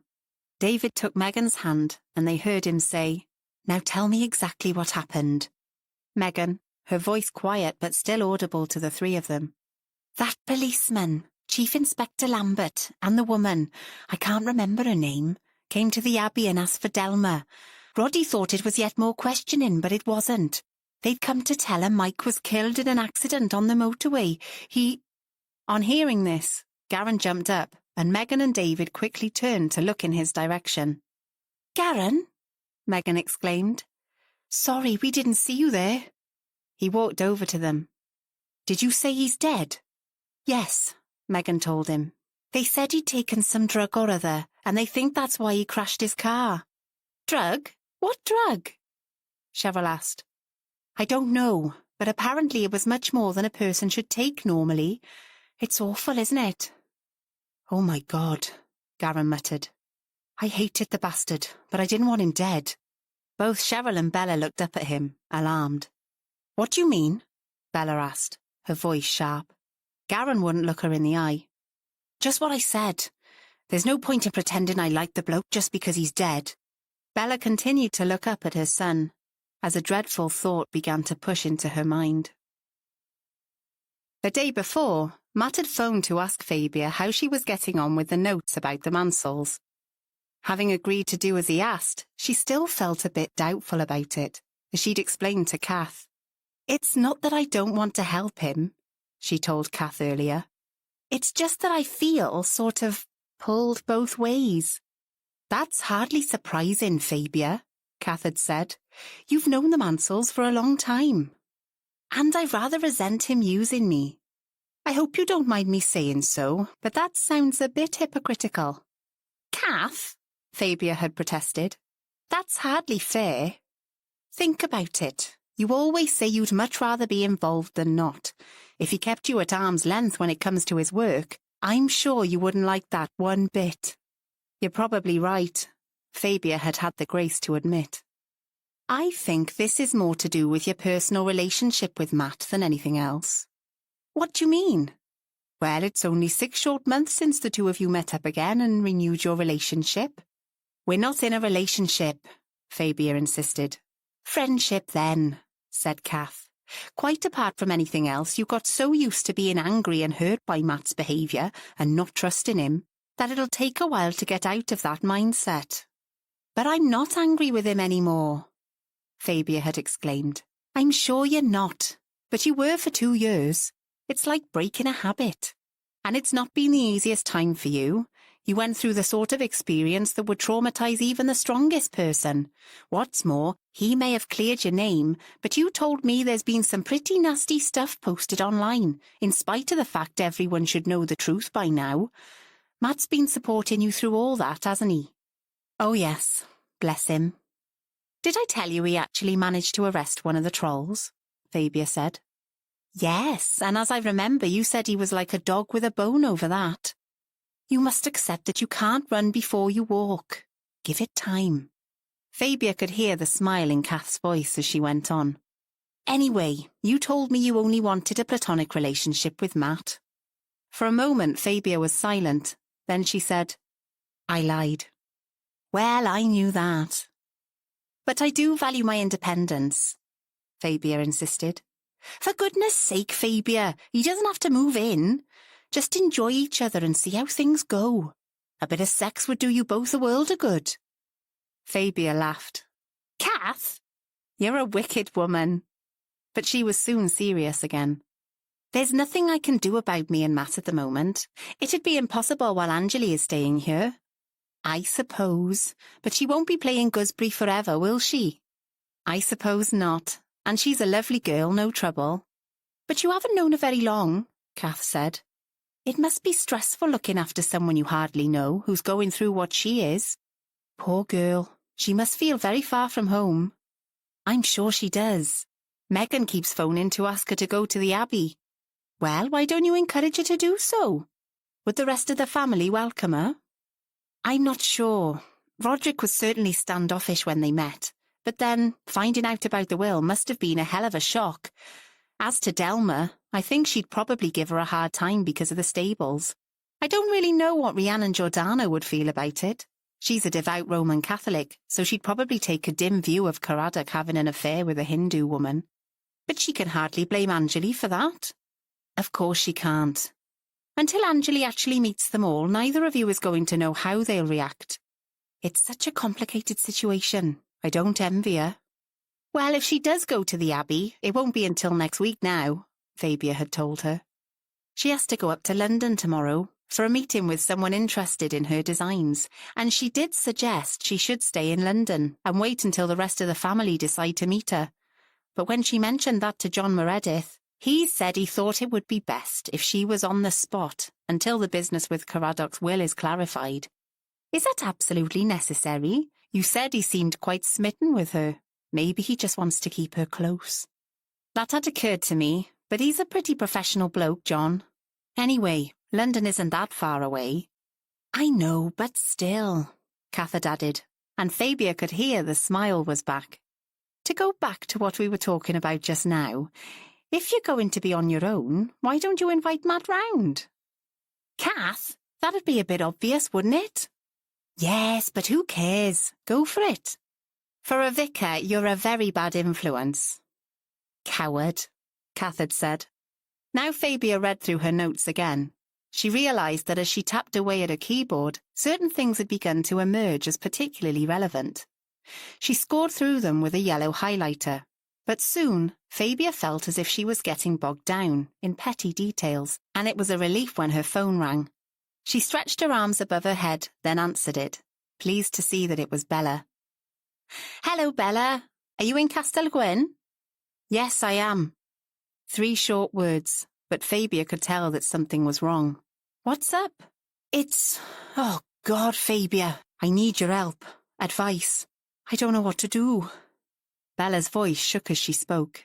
Just tell me what the problem is, Fabia said, her voice calm, and I'll help as much as I can. I'll try to begin at the beginning. Did you know that Delma's brother, Mike Cotter, was killed in a car accident? Oh Lord, no I didn't. Megan and David came in while we were in the back lounge, Bella told her. Who was? In the back lounge, I mean. Sorry, Garen, me and Cheryl. I just arrived, and while we were sitting there, the 2 of them came in, and we heard them talking about it. When did it happen? Yesterday morning, but it looks as if it wasn't an accident. He was drugged. Drugged? Fabia exclaimed. Who by? That's what I wanted to talk to you about. You see, he came to the pub yesterday, early. Fabia heard Bella take a deep, shuddering breath. Her heart sank. Cheryl was out. He told Garen he wanted to talk about some money my boy owes him. He's been hounding him for days. Even sent a couple of heavies who threatened to beat Garen up and torch the pub. Luckily, the brewery van arrived, and the men helped Garen see them off. Good for them. That's what I thought. Anyway, Mike Cotter demanded Garen make him a coffee, and Garen said he refused. But they had this enormous row and the bastard hit him. Garen's got one hell of a black eye. Yes, and what else? Fabia asked quietly. But, oh, Fabia, I have this dreadful feeling he may have, made the coffee and drugged it. Why on earth would you think that? I don't know. It's just the way he reacted when he heard what Megan said. I'm sure there's something he's not telling us. You mean you and Cheryl? Yes. And what does Cheryl think? Does she agree with you? I haven't mentioned it to her. I didn't want to upset her. All I could think of was to come outside and phone you. What should I do? Fabia thought for a moment.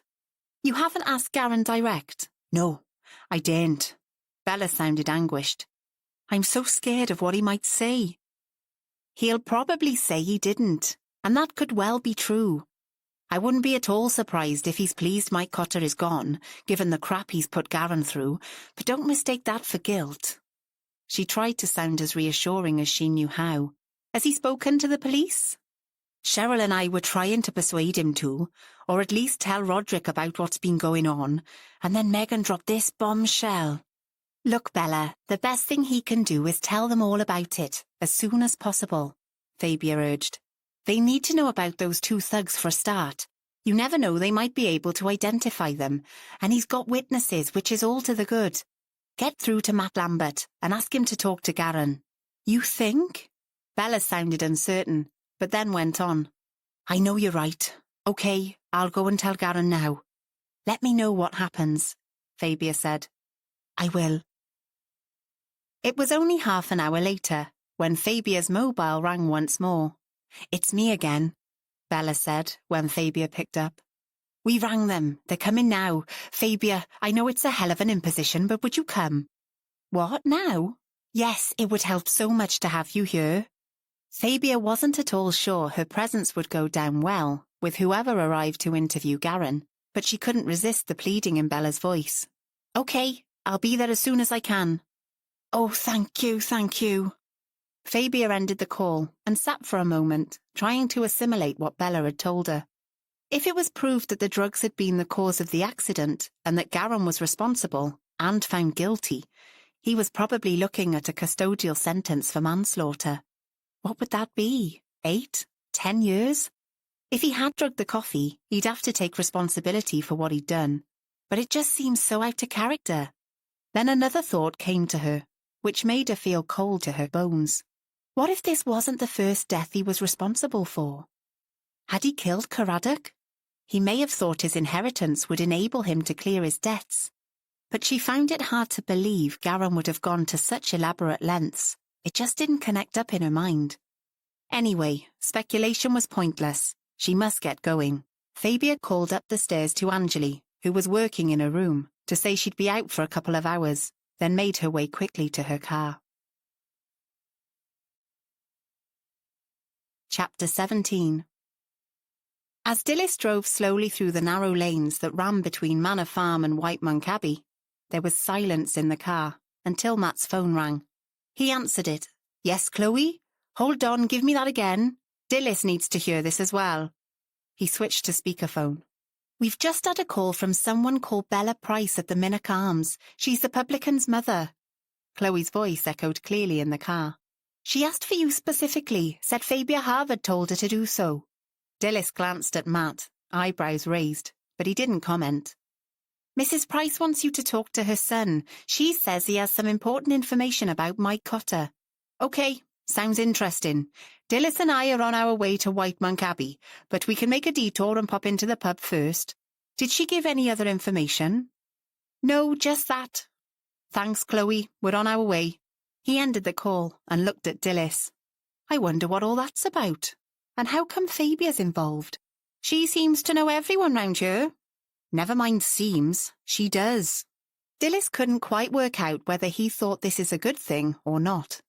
Ah well, we'll find out soon enough, she said as she turned down the Cumbach Road and away from the lane that would take them to the Abbey.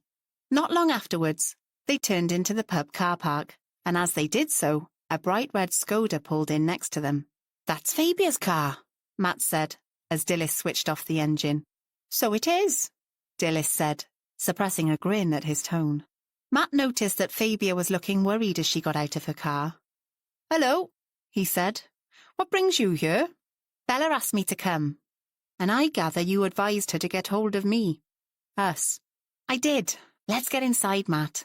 Best they tell you what it's all about.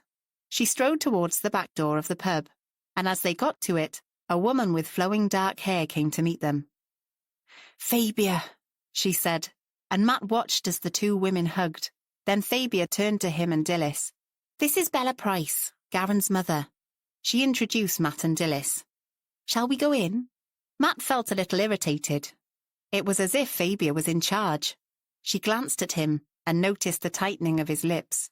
"Sorry," she said, holding her hands up in surrender. Matt nodded acknowledgement of the gesture. "Mrs. Price," he said to Bella, "we got your message." "Come in," she said. "We're upstairs." They followed her and Fabia up the creaking stairs to a room on the first floor of the pub. It was a messy, comfortable living room. Garen and Cheryl Price were sitting close together on the sofa, hands clasped. They looked up, concern tinged with fear in their eyes, as the four of them trooped in. Matt noticed the bruising and the black eye immediately. They were hard to miss. He took charge. "Your mother tells us you have some information about Mr. Cotter." No one spoke for a moment, and the silence was heavy in the room until his mother said, "Do you want me to tell them, Garen?" Matt noticed Fabia glance at the other woman and shake her head very slightly. Maybe having her here wasn't such a bad idea after all. She might help to keep things under control. "No, ma'am, I will," Garen said, and slowly the story emerged, ending with the confrontation that morning. "I refused to make him a cup of coffee. I was damned if I was going to take orders from him.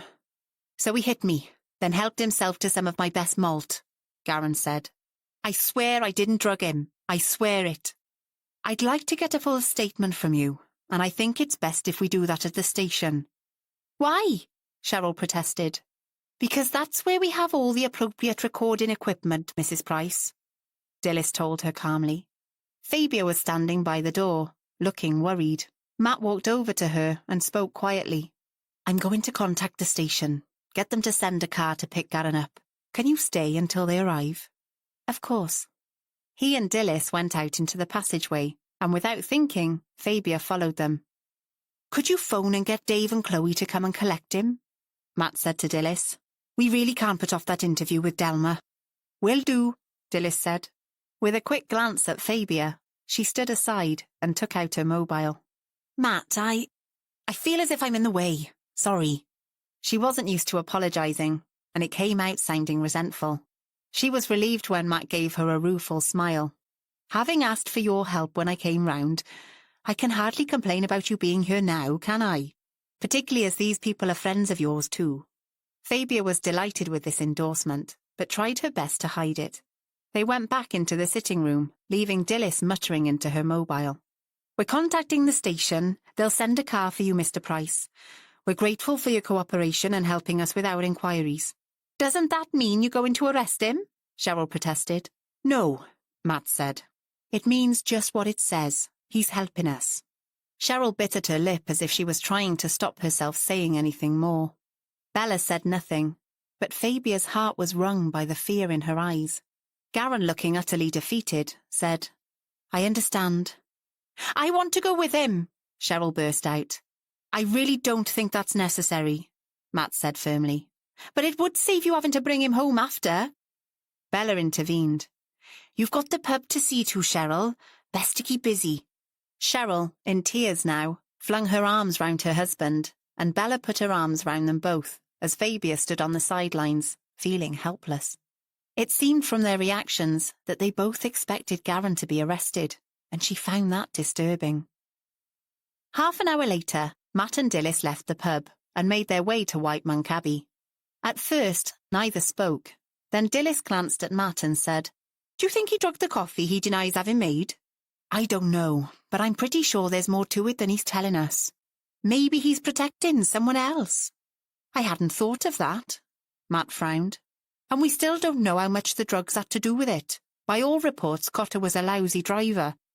We'll just have to wait for the result of the PM and the witness statements." "What was that Fabia said about an analysis of the Mansell family?" Dilys asked a moment later. Matt glanced across at her, but she had her eyes firmly on the road ahead. I asked her to make some notes about them." He felt slightly embarrassed at having to admit this to Dilys. "Just to help me get an idea of the personalities, background and all that, and anything she might have noticed when she was at the Abbey. She's been there a lot. She and Megan Mansell are working on a project together. She spent a weekend there recently. Good idea to co-opt her then, Dilys said. You think? Definitely. She's a great asset, is Fabia. I know, but I have to be careful. It can be a bit awkward at times. In what way? Well, I know that since we met up again, I've been inclined to take advantage of her experience and the fact she knows people in this area. But she's no longer my boss, and that can be hard to forget. And she does interfere at times, in ways she shouldn't, now she isn't a police officer. But I don't think we would have solved those 2 murders in Pontycwyn nearly as easily or as quickly if she hadn't been on the spot. It was her local knowledge that did the trick. We could have sorted it ourselves, Matt protested. And she nearly got herself killed in the process. I know, and that was awful. But she's fully recovered now, isn't she? I'm not sure. She talked about having frequent nightmares soon after. But she hasn't mentioned them recently, and I think she's been easier in her mind since we dealt with that bastard who was trolling her. But then I catch an expression on her face, a sort of haunted look, and I wonder. I must ask Harry Patel about it. I wouldn't like to think she was suffering from some form of PTSD and I hadn't picked up on it. You could Google it. I know, but I'd rather talk to someone face to face. I must remember to give him a ring. You worry too much. Maybe. Matt sat in brooding silence for the rest of the journey. Roderick was determined to keep busy. It was the only way he could keep his mind off the disasters that seemed to be accumulating around them. For want of anything better to do, he decided to drive up to the farm suppliers in Raglan. He'd wandered around the place, with its familiar smell of animal feed and fertiliser, bought a new wax jacket he didn't really need, a chew for Mabel who was sitting patiently waiting in the car, and loaded the back of the Land Rover with bags of winter feed for the sheep. It was always a good idea to be prepared, he told himself, knowing perfectly well that they'd have to get a load more delivered soon enough. He told himself that when he got back, he was going to have things out with Delma. There was so much she wasn't telling him, he knew that, but part of him was too afraid to push her for answers. He swept through the gateway, up the drive, and into the courtyard, then let Mabel out of the car and strode up the steps. As he did so, he called for Delma, but there was no reply. He took the stairs 2 at a time to their bedroom, but she wasn't there, so he went back downstairs and checked the other rooms, with no result. Finally, he went along the corridor to the kitchen, where he found Nonna busy making pastry. "Where's Delma?" "I don't know, Roddy. Probably in the stables, as usual." She glanced at him, then went back to rolling out the dough on a marble slab. "The police were here earlier," she said. "Not again. What did they want this time?" "They came to see Delma. I don't know what about exactly. They were very polite, but they made it clear they wanted to speak to her alone." "This is harassment," he muttered. "Don't they realise what we're going through? They have little respect for grieving, those people." He sighed. "I suppose they're just doing their job, given what's happened. But what if the post-mortem result was wrong, Roddy? I've heard of that happening, particularly now the funding for such things has been cut. What if your father's death is down to something else entirely?" "I don't think that's likely, Nonna," he said, frowning at her. "I wouldn't have thought it was the kind of mistake a pathologist would make. That's just wishful thinking." "I suppose." She gave him a straight look. "I tell you something, though, I wouldn't put it past that brother-in-law of yours." "What? You mean he was responsible for Father's death?" She nodded. "Think about it. Your father might have found out about that business with the silver and challenged him. But I didn't tell you." "I know. But, Roddy, I'm not stupid. And had you noticed there's other stuff missing? It's possible Craddock noticed too." "Nonna, like what?" She stopped rolling, laid a cloth over the pastry, and wiped her hands. "Come with me," she said. Nonna led him through the hall and round the back of the staircase to his mother's deserted sitting room. Once there, she pointed to a patch on the wall where a picture had hung. "You see that space?" she asked him. Roderick glanced at the rectangle of darker wallpaper, surrounded by a faint line of dust. There was even a triangular mark where the string had rested against the wall, hanging from the dado rail above. He looked at Nonna. "But that was the sheep in sunset picture. I remember it now. You used to tell us it was Mother's favourite." "Yes, and it was very valuable. a Wystan Jones. Someone had replaced it with that. She pointed to a rather ugly still life, propped against the wall. Where has it gone? I don't know, Roddy. I've looked for it everywhere. If your father sent it to be cleaned, he never told me, and I don't think he would have done so anyway. He very rarely came in here. And it's not the only thing that's missing. The police making that inventory made me wonder, she went on. So I thought I'd do some checking. There are several small pieces missing from the china cabinet in the sitting room. It's so cramped with bits and pieces that I didn't notice until I had a really good look.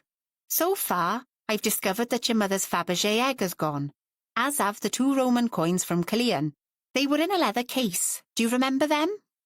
He nodded wordlessly. They've gone, and that set of 18th century Limoges trinket boxes, they were rare and worth quite a bit. They've gone as well. I haven't finished checking everything yet, so I don't know if anything else is missing. Taking a deep breath, he asked, And what are you suggesting, Nonna? The look she gave him was full of compassion. She put a hand on his arm. In spite of the silver, Roddy, it may be that Delma knew nothing about these. These are the bits and pieces. Perhaps it was Mike. I wouldn't put it past him to have simply helped himself, but unfortunately now we can't ask him. But I think you must tackle Delma. She won't tell me anything, I'm sure of that, but she might talk to you. Maybe he forced her in some way. I think she was afraid of him. So perhaps she had no choice. And now he's gone, she might be more willing to talk, since he's no longer here to bully her. You're not suggesting she might have... Roderick couldn't bring himself to finish the sentence. What? No, that's absurd. He shook his head, rubbed his hands down his face. Okay, leave it with me. I'll try and talk to her. I think it would be best, Roddy, love. I really do. Nonna went back to the kitchen and her pastry, and Roderick followed her. Mabel, who had settled herself comfortably in front of the Aga, got up and trotted after him as he made his way out of the kitchen door and through the grounds to the stables. It was the only place he hadn't looked for Delma so far. He called for her, and a moment later she came out of Moonlight's stall, a currycomb in her hand. Oh, you're back, she said, without meeting his eye. I am. I gather the police came while I was out. She gave a gusty sigh. They did. What did they want? Oh, yet more questions. Obviously, Delma, Roderick said, sounding exasperated. But what about exactly? She shrugged and turned back to Moonlight's stall. Just more of the same. Delma! His voice echoed around the courtyard. Don't give me that. I've had enough, do you hear? She turned slowly to look at him, contempt in her eyes. And what about me, Roddy?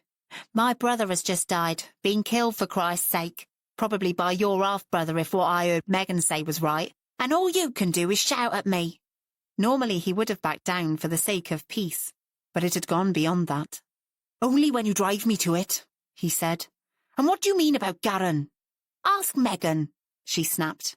I'm asking you. She said he reacted as if he'd had something to do with it. She told you that? Roderick was incredulous. No, not me. I heard her talking to Nonna. He sighed. I'll ask her about it. Go ahead, if you don't believe me. Roderick ignored this and said, Put that damn comb down and come inside. I've got to talk to you, and I'm not taking no for an answer. I'm busy, she said, but she wasn't so sure of herself now. Teeth gritted, he said, Delma, come inside. Now. Her eyes widened in surprise, tinged with shock. This wasn't what she was used to from him, and she wasn't sure how to deal with him in this mood. For a moment there was a standoff. Then she went back into Moonlight's stall. Roderick heard her talking quietly to the horse, and a minute later she came back out, and glaring at him said defiantly, Okay, but I will not be shouted at, do you understand? Her defiance didn't quite mask the fear in her eyes. He followed her into the house, and when they got to the kitchen, Nonna was no longer there. Roderick ordered Mabel to stay and said to Delma, There's something I want to show you in Mother's sitting room. When they got there, he pointed to the wall. The picture hanging there was very valuable, and someone had replaced it with that. He pointed to the still life. Do you know where it is? How should I know? Nonna says it's nowhere to be found. So, maybe your father got rid of it. He wouldn't do that. You know how he felt about family heirlooms. And it's not the only thing missing. Come on.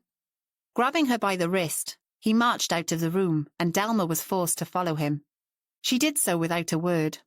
Standing in front of the glass-fronted marquetry cabinet, Roderick turned to his wife. There are several pieces missing from this. Some Limoges, a couple of Roman coins, Mother's Fabergé egg, and Nonna says there could be other bits missing. She's not checked against the inventory yet. He turned and studied her expression, his eyes hard. So, do you know what's happened to it all? Why should I? She sounded defiant, but her voice shook. Delma, after you took that silver, you promised me it wouldn't happen again. You said it was a one-off. Now we find piles of other valuables are missing. Did Mike steal them? Steal? He wasn't. Don't give me that. If he didn't, who did? Okay. Yes, it must have been him. She sounded relieved, as if she'd found a solution that would take the spotlight off her. He must have taken them. You knew about it, didn't you? No, I swear I didn't. Don't give me that, Roderick said with weary scorn. He knew her too well. And now we have no way of checking. That must be a relief for you. How dare you say that? Delma demanded, trying to retrieve some dignity from the situation. Oh, for Christ's sake, woman, give me a break. I've done with playing these ridiculous games. He pulled her over to a chair and forced her into it, then pulled another up and sat down in front of her, barring her escape. His behaviour was so out of character that she succumbed without a murmur. Now, he said, you're going to tell me exactly what's missing. If Mike took the stuff, tell me. I'm willing to grant that he may have forced you to cooperate, but I'm absolutely sure you knew about it. How did he persuade you, Delma? Head bent, she stayed stubbornly silent. You told me that's what happened over the silver. And more fool me, at the time I agreed not to tackle him about it. God knows why now I look back on it. I suppose I didn't want Dad to be upset. But this is different. This isn't a couple of thousand, this is much more, and precious family pieces at that. How could you? He asked, sounding anguished. Slowly she raised her head. Her eyes were swimming with tears, but unusually they had no effect on Roderick. He forced me, Roddy. At last we're getting to it. She stretched out a hand to him, but he sat back and crossed his arms. Go on. It all came tumbling out. Mike had threatened her. He wouldn't leave it alone. And when he was like that, he scared her so much she'd had no choice. Why? What did he threaten you with? Roderick asked. He said he'd tell you things. What things, Delma? She started crying in earnest now, sobbing into her hands. Oh, Roddy, I never wanted to hurt you. Look, things couldn't get much worse than they are. You'd better tell me everything. It was just a fling. I was bored. It didn't mean anything. What she was trying to say gradually dawned on him, but his feelings were dulled now. He was hardly surprised. You've had an affair? Yes, but I tell you it didn't mean anything, she said again, her tone pleading for understanding. Who was it? I don't want to say. Who was it? He shouted and grabbed at her shoulders, his fingers digging into her flesh. Roddy, let me go. All right, I'll tell you. It was Stuart Parker, the vet. But Roddy, it ended ages ago. Abruptly, Roderick let her go, and she slumped back in her chair. He stared across at his wife, his voice quiet now, and asked, Wasn't he the one who came and treated Moonlight? He had to sedate him. There was real fear in his eyes now. Slowly he went on. He was only here last week. And you want me to believe it's all over? They sat silently gazing at each other, neither saying a word. Then Roderick pushed his chair back, got up, and stalked from the room, slamming the door behind him. You look exhausted, Anjali said, when Fabia finally got home about 5 o'clock. What happened? Fabia told her all about it, ending with the fact that Garam was being interviewed by the police. That's not good. Why did they take him to the police station? That sort of interview has to be recorded, Fabia told her. I think he's telling the truth. I don't think he would have drugged Mike. But if he didn't, who did? From what you've told me, Mike doesn't sound like a very nice person. He's what my grandmère would have called a mauvais garçon, a bad boy. That's putting it mildly, Fabia commented. All this trouble, Anjali said, frowning. It seems, since I arrived, that everything is going prune-shaped.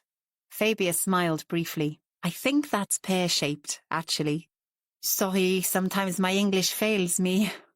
And suggesting you're in any way responsible for what has happened is nonsense, Fabia said firmly, although it flitted across her mind that it probably wouldn't be what the Mansell family would think. That was one of the reasons she was wary of Anjali going to stay at the Abbey, but she wasn't going to think about that now. Anjali gave her a hesitant smile in response, then straightened her shoulders. You know what the Mauritian medicine would be? A large glass of whiskey and a good curry. What do you think? You're a woman after my own heart. Come on, let's go for it. I've got some takeaway menus. No, Anjali said, smiling. I've got it all planned. I am going to make you a Mauritian curry poulet for supper. Does that translate as chicken curry? Yes, but this is the best ever. You will love it. A look of uncertainty came into her face. Sorry, I am being a pushy. Maman tells me this is one of my worst faults. I went to the high street, to that delicatessen we passed when we went to buy the cheese. I found all the spices that I needed. Shall I get started? You go ahead, Fabia said. I'll get the drinks. Once they both had a glass in hand, Fabia subsided onto a chair. Normally she might have found it difficult to have a guest taking over, as Anjali was doing, but she felt so miserable that it was actually quite a relief. She sat at the kitchen table, her fingers round her glass, and watched as Anjali cooked and talked about the dish she was putting together. The scent of garlic, onions and spices began to permeate the kitchen, and as she sipped at her drink, Fabia was grateful for Anjali's presence and her tact. Firmly, she pushed aside a wish that Matt was there too. Chapter 18. Fabia's eyes snapped open. Scrambling for the light switch, she flung the covers back and swung her legs out of bed. She could feel the sweat on her body chilling as it came into contact with the night air. She shivered, but not only because of the cold. Come on, breathe deeply, she told herself. As she waited for her heart to stop thumping, she squinted at the bedside clock. It was 2:10. She hadn't had the nightmare for weeks. Why now? She stumbled to the bathroom and splashed her face with water, gasping at the cold. She was glad that it woke her completely, but the lingering visions still retained their terror. She knew from experience they'd hang around, haunting her for hours. As she curled up under the duvet, once more her mind picked at the wound, unable to leave it alone.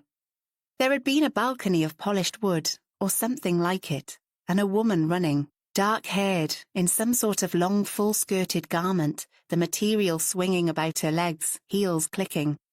There'd been stone steps and enclosing claustrophobic walls. The dread that she had become used to had pervaded the dream, but this time something else was added, some knowledge she had that threatened her. Or was it someone else that was threatened, someone she cared about? She couldn't work it out. In her dream, she found herself on the balcony, and leaning over, she'd seen a body far below, splayed out on the flagstone floor. The colourful garment spread out around it like untidy wings. She'd known someone was behind her, that she might be the next one to be pushed down onto the floor below. Terror had spread. Should she run, or turn and face whatever or whoever it was? But she couldn't move. She'd felt a blow to her back, and then she was falling. In that instant, she knew who it was behind her. That was the moment she woke up. A shaft of moonlight cut through a gap in the curtains. Fabia never liked moonlight. It always felt threatening to her. She'd have to get up and close the curtains, shut it out. But it took her some time to pluck up the courage to extricate herself from her safe cocoon. Don't be stupid, she told herself. You're not a child, you're a grown woman. Quickly, she padded across the room, and a moment later was back in bed, the duvet drawn up tight. It was only then that she realised what it was that had been different about this dream. Pushing herself upright, she switched on the light once again, grabbed the notebook she always kept by her bed, and began to scribble. Tomorrow she must phone Matt. It was a long time before she managed to sleep again. In the morning, the nightmare lingered in Fabia's mind. She couldn't shake it off. The first thing she did was to read through the notes she'd made in the middle of the night. She wasn't as sure of her suspicions now as she had been, but she still wanted to speak to Matt as soon as possible. She tried his mobile, but got no response. He had probably let the battery run down again, so she plucked up her courage and phoned police headquarters. Usually, she avoided doing so if she possibly could. There were still people who thought of her as someone who'd left the force under a cloud, and that made her angry. Resentment at the injustice of it all still lingered. There was no need to look up the number. She knew it by heart. She tapped it out and listened to the messages that told her all calls would be recorded, etc. Finally, she got through to a human being. Taking a deep breath, she said firmly, "Could you put me through to Chief Inspector Lambert, please?" "Can I say who's calling?" "Fabia Harvard." There was a small pause. Then the voice said, "Of course, Superintendent Harvard. I'll find out if he's available." Fabia was taken aback. That was not the reaction she'd expected. "Not superintendent anymore, I'm afraid. Who am I speaking to?" "Oh, we've not met. I've just read. Sorry, ma'am. I'll put you through." For some reason, Fabia felt cheered by this interchange, until she heard the curt, "Chief Inspector Lambert," when Matt picked up. Oh dear, she thought, he sounds stressed. She hoped he wasn't going to be difficult. She reminded herself that she was the one doing him a favour. "Matt, it's Fabia." "Hello." At least he sounded pleased to hear her voice. "How are you this morning?" "I'm okay. Worried about the prices, obviously," she rushed on. "But anyway, I wouldn't normally phone you on the landline, but I had no luck with your mobile." "Oh Lord, I should have put it on charge first thing. I'll do it now." A moment later, he was back with her. "Have you had time to do those notes?" "I have. They're on my laptop." She desperately wanted to ask him about Garen, but was afraid she'd be snubbed if she did. "The thing is, Angeli's going up to London. I'm taking her to the station to catch the 10:30. What I thought was, I could bring my laptop with me and pop into your office, if you think that would be a good idea." She was annoyed with herself for sounding hesitant. "Let me just check what Dilys has got lined up." Fabia could hear a muttered conversation in the background. He was back within a couple of minutes. "That'll be fine. Why don't you come into the office immediately after you've dropped her off, and we can go through your notes?" "Okay, I'll see you in about an hour." Fabia ended the call and sat for a minute, her teeth gripping her lower lip. This would be the first time she'd been back to the building that had once been such a large part of her life. It was hard to believe that in spite of being so closely involved in Matt's work 6 months ago, and once again in the last couple of weeks, she hadn't set foot in the place for nearly 3 years. She took a deep breath. Onward and upward, she told herself, a phrase her father had used whenever life presented him with obstacles. Having dropped Angeli off, Fabia made her way along the familiar route to police headquarters. She had to make herself relax her hands on the steering wheel. "Stop being such a coward," she muttered. "Pull yourself together." She made her way to the building and gave her name. There was no reaction from the officer on the desk, and she was shocked by the wave of relief she felt about this. Matt came down to greet her in reception and led her upstairs. As they made their way through the main office, Fabia was conscious of curious glances from people craning round their computer screens to have a look. Some she recognised, but many she didn't. Dilys got up from her desk to greet her. "Hello," she said, sounding slightly awkward, and Fabia wondered if Dilys disapproved of her presence. "Do you want me to get some coffee for you, sir?" Dilys asked Matt. "Ask Simon to get it," he said, referring to one of the clerical assistants. "No worries, he's busy, I'll do it," said Dilys. "Thanks, that'd be good." "How'd you like yours, Fabia?" "White, no sugar, please." Matt ushered Fabia to a chair, and as she sat down, Fabia said, "I don't think Dilys approves of me coming to see you here." "Why do you think that?" Matt asked, frowning. I don't know. I just got the impression she's not happy about it. I think you're being oversensitive. It's more likely she's worried for you. She knows it's the first time you've been here since you left. Oh, maybe that's it, Fabia said, feeling a bit of a fool. For goodness sake, Fabia, stop worrying. She's a great fan of yours, you know. He sounded irritated. She wanted to ask him how he knew that, but she didn't pursue it. It would seem so self-obsessed. Anyway, Matt said, sitting forward in his chair, businesslike now. What have you got for me?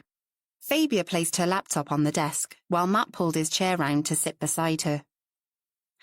I've done what amounts to a biography and personality analysis of each member of the family, she told him. As much as I know, that is. Then I've made some notes of times I've met up with them, mainly to do with Megan and the book. I've also made a diary of the weekend I was there, in as much detail as I could remember. You know, how they interact and stuff like that. Now, this is a conversation I had with Delma about the horses. I don't think it's an exaggeration to say she's obsessed with them. I managed to ask if she had private money that she could use to maintain the stables. Fabia! Matt exclaimed, impressed. How'd you manage to do that? Well, I said it must be very difficult for her needing money for the horses and running the stables when the rest of the estate was so expensive to run. But then I added that perhaps she had her own money and that would help. And what was her reaction? She went very pink and said, rather bitterly, that she had no money of her own and she had to rely entirely on what Caradoc and Roderick would let her have, other than the money she gets from giving riding lessons. Then she added, well, sort of muttered, but that's going to change soon. I asked her how come, but she clammed up. You know I told you about the silver that disappeared, Matt said. I do. Well, when we did the full search, we made an inventory of the contents of the house, which we matched up with the one they had done for insurance purposes. It shows several things missing, mostly small artefacts, but also a painting by your favourite Welsh impressionist. Wystan Jones? The very same. It's a large landscape, and it was marked down as being in the small sitting room. Dilys said it looked as if the room isn't much used, very dusty and a bit damp. She notices that sort of thing, does Dilys. So they possibly hadn't realised it was gone. One of the team's been checking the net to see if it's turned up. On the National Mobile Property Register? Fabia asked, just to make sure he knew she was still on the ball. Matt grinned. Yes, Fabia, on the NMPR, well remembered. Fabia said crossly, don't be patronising. Sorry. But he was still grinning. Ah, here's Dilys. Thanks, he added, as she put 3 lidded cups down on the desk. I went over the road to the coffee shop. I know you can't stand the stuff the machine produces. That one's yours, Fabia. You're a star, Matt said. Have they found anything more on the register? But Dilys had no news on that front. We're still searching, though. But I do have more from Aidan Rogers. He's one of our techies, she said. They've been working hard on all the devices, and they've turned up a few interesting bits and pieces. The records on the computer in the stable's office are clear as day. Delma Mansell seems to have been researching auction websites on that, and her phone produced a few odds and ends, including some text back and forth with Stuart Parker, the vet. She turned to Fabia. The tone and content bear out the fact they were having an affair. Oh dear, poor Roderick. As to him, Dilys went on, his laptop turned up some recent research into animal tranquilizers, but that was after his father died, so he could simply have been checking up on it after we told him. We also found similar research done by whoever used the computer in Caradoc Mansell's study. That goes back a couple of weeks, so it seems more than one person was interested in the drug.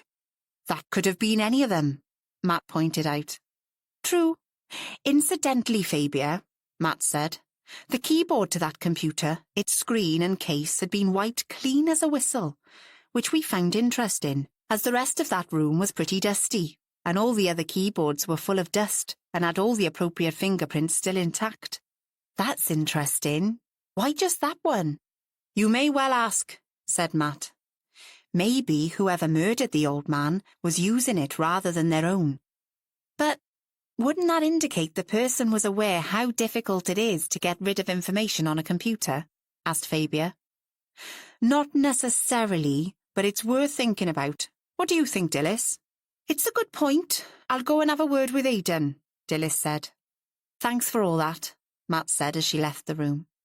Fabia sat back, wondering whether to ask the question that had been nagging at the back of her mind. She decided to take the plunge. What's happening about Garan? Matt frowned across at her. We've not charged him with anything. There's no evidence he had anything to do with drugging coffee, which he firmly denies having made. We might have to do a search of the pub, but if he did have any of those sleeping tablets hanging around, I'm pretty sure he'd have got rid of them by now. Do you think he's lying? I'm not sure. They couldn't shake him, but we'll be keeping an eye. What a mess. It is rather. Did you get any more out of Delma? Ah, yes, I haven't told you about that, have I? Luckily, when we got there yesterday, she was on her own. She categorically denied giving her brother anything to sell. Said he was probably just boasting to his friends. We couldn't shift her on that. Dilys got the impression there was no love lost between brother and sister, and so did I. Do you think she might be responsible for drugging him? I wouldn't put it past her, Matt said. But obviously she denied it. She told us he drank quite heavily, and said he used to take drugs when he was younger, but he'd given that up when he took up bodybuilding. The alcohol, I can believe. There's evidence of that, what with the flask and all, but I'm not sure about the drugs. I wouldn't put it past him to deal in 'em. That'd go hand in hand with people trafficking. What? Fabia exclaimed. Oh yes, one of our chaps went undercover with this fascist group Cotter had contacts with in Swansea. That's how we found out he'd been getting valuables to sell from his sister, and they were talking about bringing in some tasty toms. It gets worse and worse with that ghastly man, doesn't it? Fabia said, looking disgusted. Once you find out who drugged him, you should give them a ruddy medal. I wish, said Matt. Anyway, I don't think he'd be into taking drugs, except perhaps steroids, given the bodybuilding, but nothing else. Did Delma say anything about the vet? Oh, she admitted to having a fling, but insisted that it was over at the end of the summer, but that's not what Marsden told us. Eyebrows raised, Fabia asked, Ted Marsden? What's it got to do with him?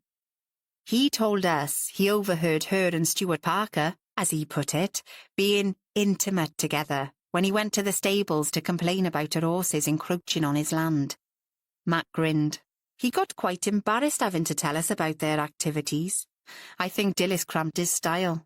And he also said something about hearing her ask Parker for more tranquilizer. Fabia's eyes widened. That's pretty incriminating.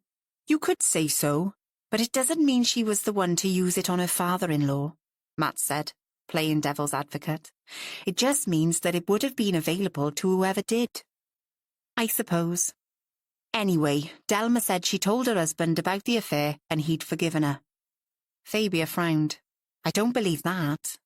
She was adamant. Fabia still looked doubtful.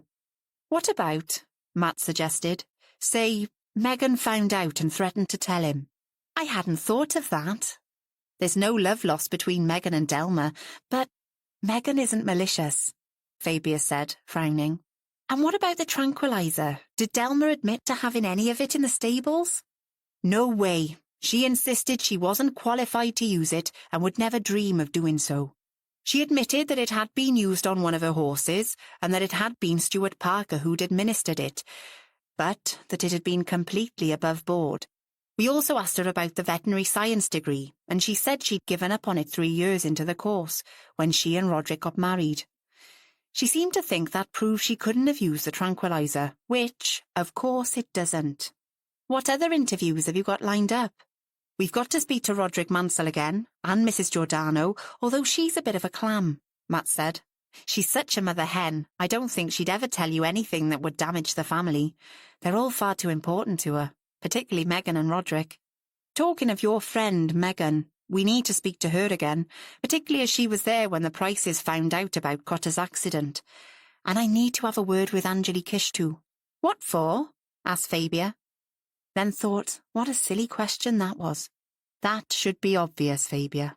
She didn't say anything else, but felt the colour rising in her cheeks. We want to find out if Caradoc Mansell told her anything when they met that could help us untangle this mess.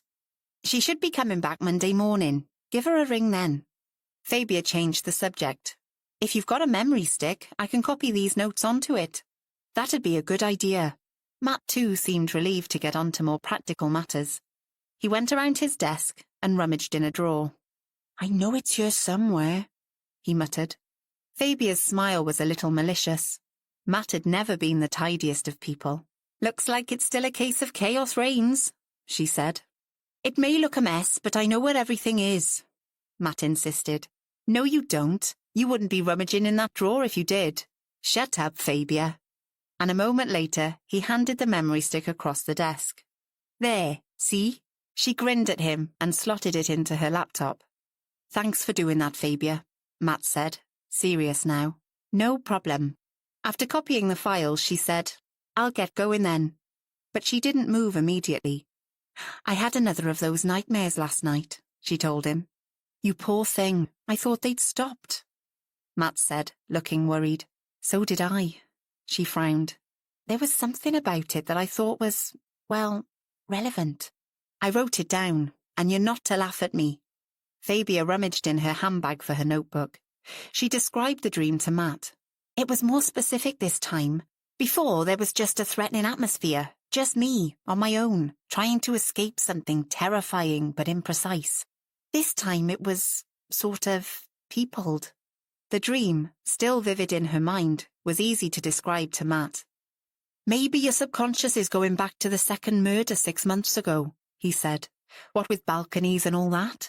Perhaps, but one thing really worried me. The body on the floor was wearing a coat, very like one of Angeli's creations. That's an easy connection for your subconscious to make, Matt said. I suppose, but the person I felt was behind me. I think I identified who it was. In your dream? Yes, Fabia said, exasperated as she glanced at Matt and saw he was trying not to smile. Take that smirk off your face, she told him. I know you don't believe in premonitions or any of that, but still. So, who was it? Fabia told him. His smile grew. Fabia, I don't think that's very likely. You're probably right. It's just that I have this sort of hunch. That's part of the course with you. He was no longer trying to hide his amusement. Sometimes I don't like you at all, Fabia said, glaring at him. Ah, but you know you love me really, Matt said. Then the smile disappeared, and an arrested look came into his eyes. For a moment they stood facing each other. Neither spoke, but there was tension in the air that hadn't been there before. Fabia took a deep breath and made herself smile. Okay, well, I hope those notes prove useful. I'm sure they will. Matt sounded brisk now, and he wouldn't meet her eyes. I'll see you out. No need, I know my way. I'd better come down with you, security and all that. Of course, Fabia said, kicking herself for being such an idiot. She should have realised that. The atmosphere between them, as they made their way back downstairs, was full of things unsaid. As Fabia started up her car, she felt a wave of regret that she was no longer an integral part of the life the building contained, and deep frustration that her relationship with Matt seemed to be so difficult to navigate. Chapter 19. Matt stood watching as Fabia drew out into the traffic. It had been going so well, he thought, and then the mood suddenly seemed to change. He shouldn't have been so dismissive about that dream. And then following that up with talking about love, of all things, what had possessed him?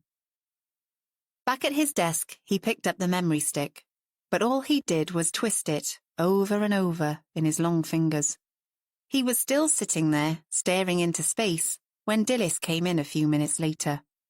We've got some more from that computer in Mansell's study. She stood waiting for his response. Sir? Sorry, Dilys, I was miles away. Okay, what have you got for me?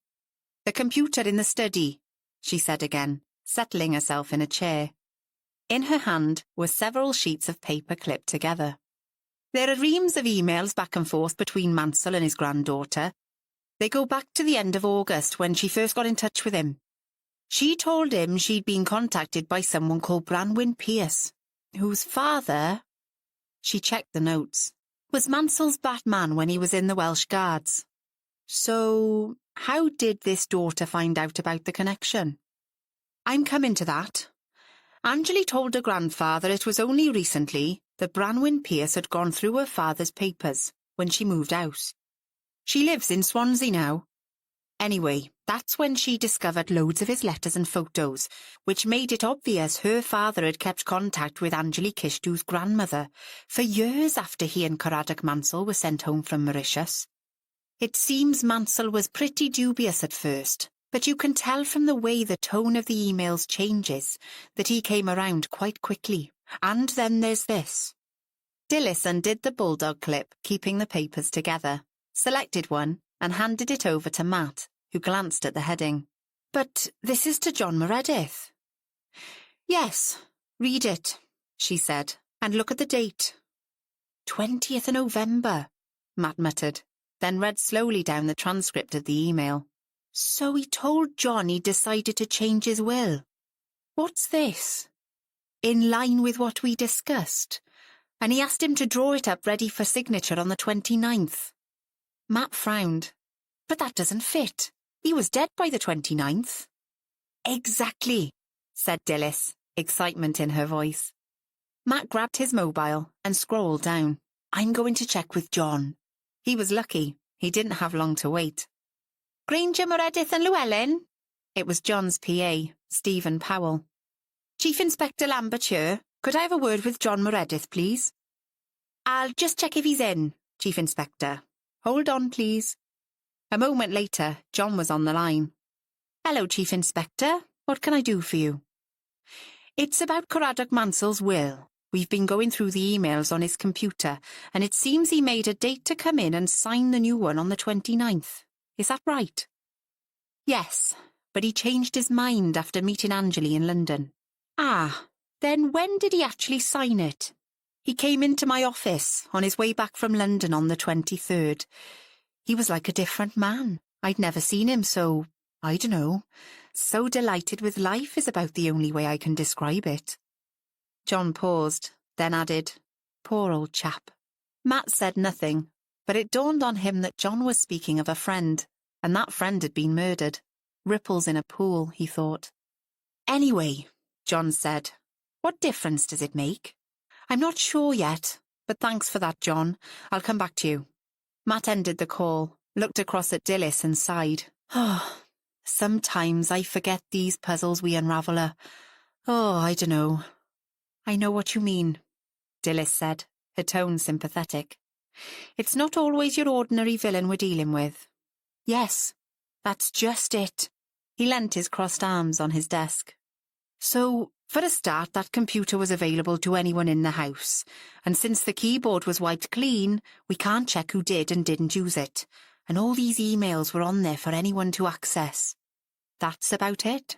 That means anyone in and out of the Abbey could have accessed them, and anyone who thought they were going to lose out to Anjali would want to prevent him from signing the new will.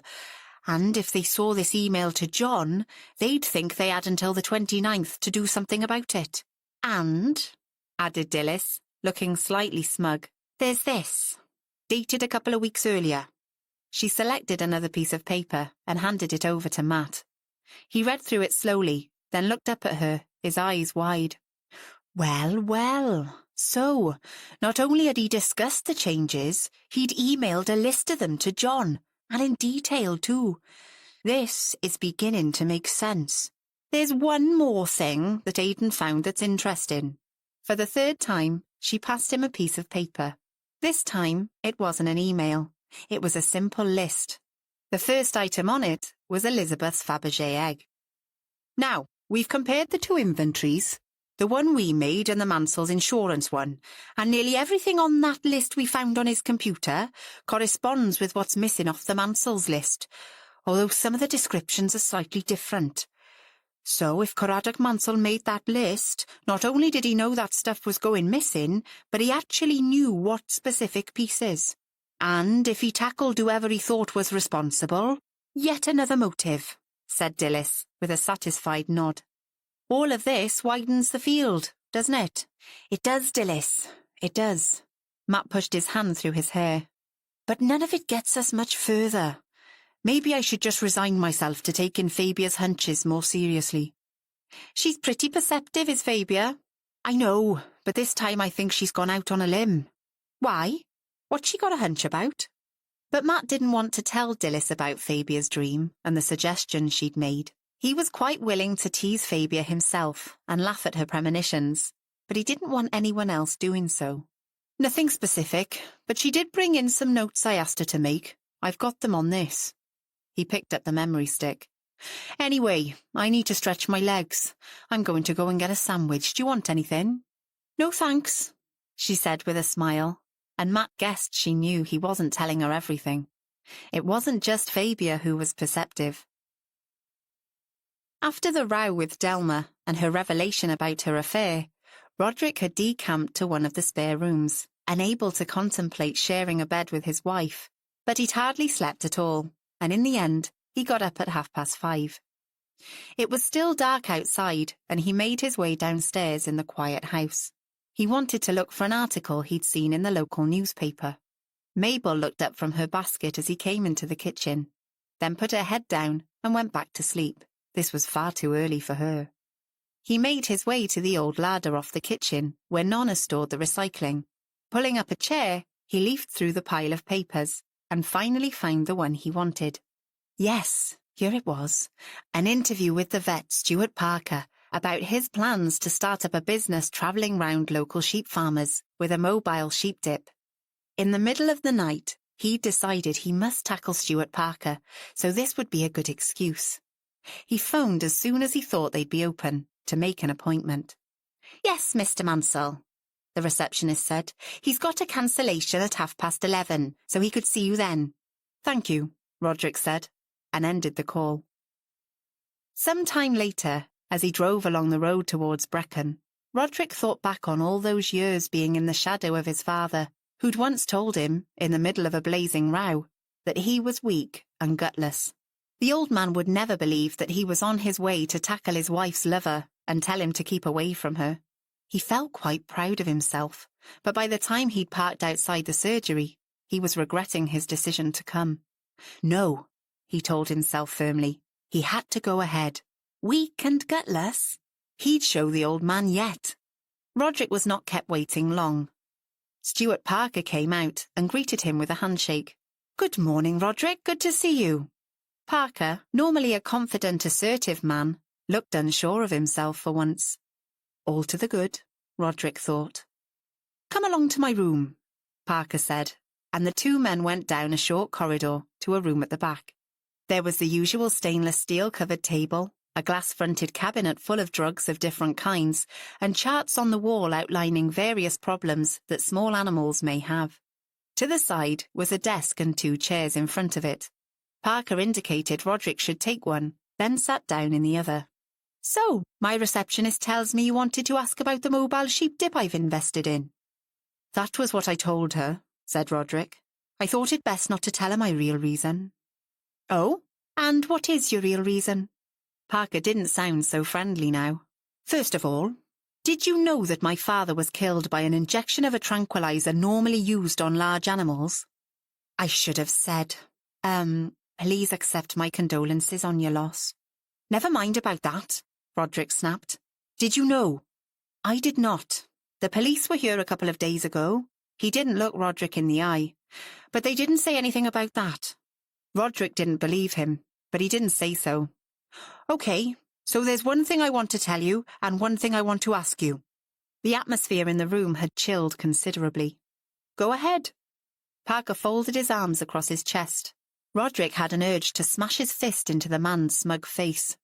I want to tell you that I know about your affair with my wife. Parker opened his mouth to speak, but Roderick didn't give him the chance. Don't bother to deny it, he snapped. Delma has told me all about it. She also told me it ended some time ago, but I don't believe her. I know you visited the stables recently. Yes, to see to her stallion, Moonlight, a very valuable horse. And were you seeing to my wife at the same time? I resent away, Roderick said, his voice full of scorn.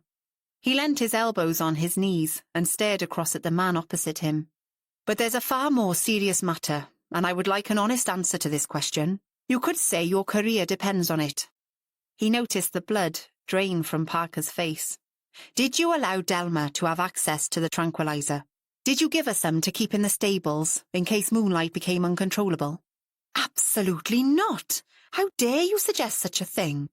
I dare, Roderick replied, because my father has been murdered, pumped full of that drug you used on Moonlight, and it seems logical to me that Delma got it from you. But, has she been arrested? There was real fear in his eyes now. No, not yet. Roderick wanted to get away from this place now, this man. He rose from his chair and said, his voice quiet, I'm going to leave now, but if you supplied my wife with that drug, I expect you to go to the police and tell them you did. Parker jumped up, stumbled into speech. But I didn't. I told them. Oh, shut up, Mun, Roderick said, deep contempt in his voice. Do it, or I'll tell Delma she has to go to them. And the way I feel now, I will do so, believe you me. He left the room, head held high, fully expecting Parker to come after him, but he didn't. He got back to the Land Rover and sat for a moment with his hands on the wheel, heart hammering, feeling dazed. Then he manoeuvred the car from its parking space and, hardly aware of what he was doing, began the drive back down the valley to the Abbey. Fabia was determined to get some work done when she got home. She still hadn't arranged to collect the paintings that hadn't sold.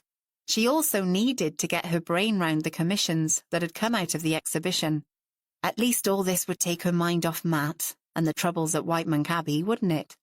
She smiled to herself, ruefully, as she pulled up in front of her house.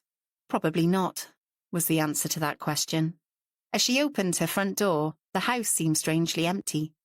Over the last few days, she'd got used to having company. Although she relished the peace and quiet, part of her, the part that had nightmares, was afraid of the loneliness. She went straight through to the kitchen and turned on the radio, then through to her dining room and did the same there, hardly registering what the programme was, but glad of the voices rumbling away in the background. She made herself a mug of instant soup and carried it into the dining room, sat down at her computer and began to go through the list of commissions. A couple of hours later, she had emailed everyone involved, made a couple of appointments with those who wanted portraits painted, and then she phoned Kath. Hello, love. Kath's warm voice lifted Fabia's spirits. I've been wondering how you were getting on. How's Anjali? She's gone up to London for the weekend, but John's asked her to come back on Monday. He needs her here when he goes through the details of the will with the family. That's not going to be easy for anyone. No. Is there any more news? From Matt, I mean? About the murders? Murders, plural? Oh, Lord, don't tell me there's been another one. I'm afraid there has. At least that's what it looks like. I'd forgotten I hadn't spoken to you for a couple of days. She told Kath about Mike's accident and Garen's possible involvement. Poor Bella is so worried, and so Cheryl. It's awful for them all, in fact. And for Delma Mansell, Kath said. Fabia grimaced. I'm not so sure about that. I don't think there was much love lost between sister and brother. He was a very nasty piece of work. I have a feeling she might be quite relieved he's out of the way. Do you think she was the one who drugged him? I don't know, Kath. It's all a bit of a mess. This morning I took some notes I'd made about the family into Matt's office, but I'm not sure they're going to help much. You went to the station, Kath said, sounding as if she could hardly believe it. I did, and it was all very strange and rather disturbing. People were watching me out of the corner of their eyes, probably speculating on why I was there. And when I left, Matt said he'd have to escort me downstairs for security reasons. That really got to me. I'm not surprised. But then she added, in what Fabia thought of as her must-be-fair voice, I suppose he has to obey the rules. But that's the problem with Matt, Fabia protested. He's always observing the rules and refusing to look at things from a wider perspective. For instance, I had another of those nightmares the other night. She heard Kath make a small sympathetic sound, but went on before she could interrupt. And I'm sure it was sort of telling me something, but when I told Matt all about it, he just laughed at me. Actually laughed? Well, no, but grinned. Sometimes I think I really don't like him, and I told him so. Good for you. but you know you love him really." This echoed what Matt had said so closely that Fabia found it quite disturbing. "No, But Kath wasn't listening. "I've just had a really good idea. Since Angeli is away, why don't you ask Matt to come around, say tomorrow, for a meal? I'm sure it'd do you both good to have some time together. The two of you really need to talk, Fabia, and you can use those notes you did for him as an excuse. Phone and ask what he made of them, then segue neatly into asking him for supper. Brilliant. What do you think?" Fabia poured cold water on this idea, but an hour later found herself scrolling down to Matt's number on her phone and slightly nervous, waiting while it rang. As Roderick walked into the hallway, Nonna hurried from the kitchen. "Roddy, where have you been? I've been searching for you. We have a real problem now." "A real problem?" Roderick said, shaking his head in disbelief. "I thought all the problems we have at the moment were pretty real." Yes, of course, but this just adds to them. Delma's gone." "Gone? Where?" "I don't know. I've just been up to your room and found this note on the bed." She held out a sheet of paper. Roderick snatched it from her and began to read. "Dear Roddy, I can't stand this anymore. I've had enough. I'm going up to London to stay with a friend for a few days. Don't try to contact me. I've arranged for Paula and her brother to come in and look after the horses. I'll let you know when I'm coming back. Delma." He looked up at Nonna. "You've read this?" "Well, yes, it was just lying there. No envelope, nothing." "This, about contacting her," he muttered. "How the hell can I? The police still have her mobile." "Do you know what friend she could have gone to?" Nonna asked.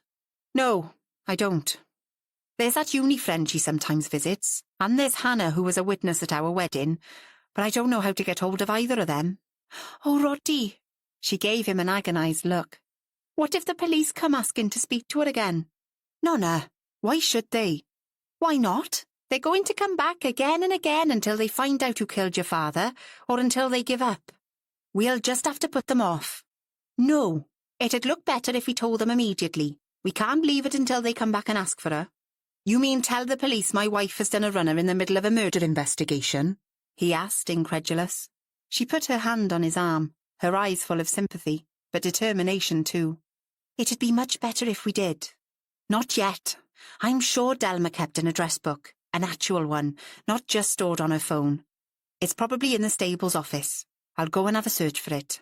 "Good idea. I'll come with you." "No," he snapped, then added, "Sorry, Nonna, but I'm sure you have other things to do. Don't worry, I'll find it if it's there." He strode off, relieved that she didn't persist. He really didn't want anyone else hanging over his shoulder while he searched through his wife's desk. God knows what he might find. Best to keep it all to himself, and pray that he didn't find anything more incriminating than the note and Delma's sudden decision to run away. Chapter 20. Halfway through Friday afternoon, Dave Parry appeared in the doorway of Matt's office. "I went to the brewery and had a word with the blokes who deliver to the Minnock Arms," he said. "I asked them about those two thugs, and they bear out what Garen Price said in his statement. I've got a good description of them, one particularly, who had a distinctive tattoo of a swastika on his neck and a slight cast in one eye, which matches up with one of that bunch of fascists Tom Watkins was monitoring. I ran it past Tom, and he recognised the description. So we went through some mugshots and came up with a match. It's that Wayne Shuttleworth, all right. Do you want me to have a word, like? Better me than Tom, since they might recognise him." "I don't think I can spare you at the moment, but we'll keep them in mind. What with Cotter being out of the way, I think they might lie low," Matt replied. "I suppose." Dave sounded disappointed. "Pity. I'd have liked to have a go." "I'm sure you would, Dave." Matt grinned at him. "I'll keep you in mind if we decide to go after them." They were interrupted by Matt's mobile. He took it out, looked at the screen, and said to Dave, "I better get this." He waited till he was alone before replying, "Fabia, hello. I was going to give you a ring. I'm sorry about this morning." "Sorry? What for particularly?" she asked, her tone cool. Matt felt wrong-footed. "Well, it must have been difficult for you coming back here for the first time since you were forced to retire. I should have accounted for that." "I'm tougher than you think, Matt." Of course, he said, then added, but you're still having nightmares. There was a pause. Matt waited, wondering if he should have mentioned the nightmare. When Fabia said nothing, he went on in a rush. Anyway, how can I be of service, madam?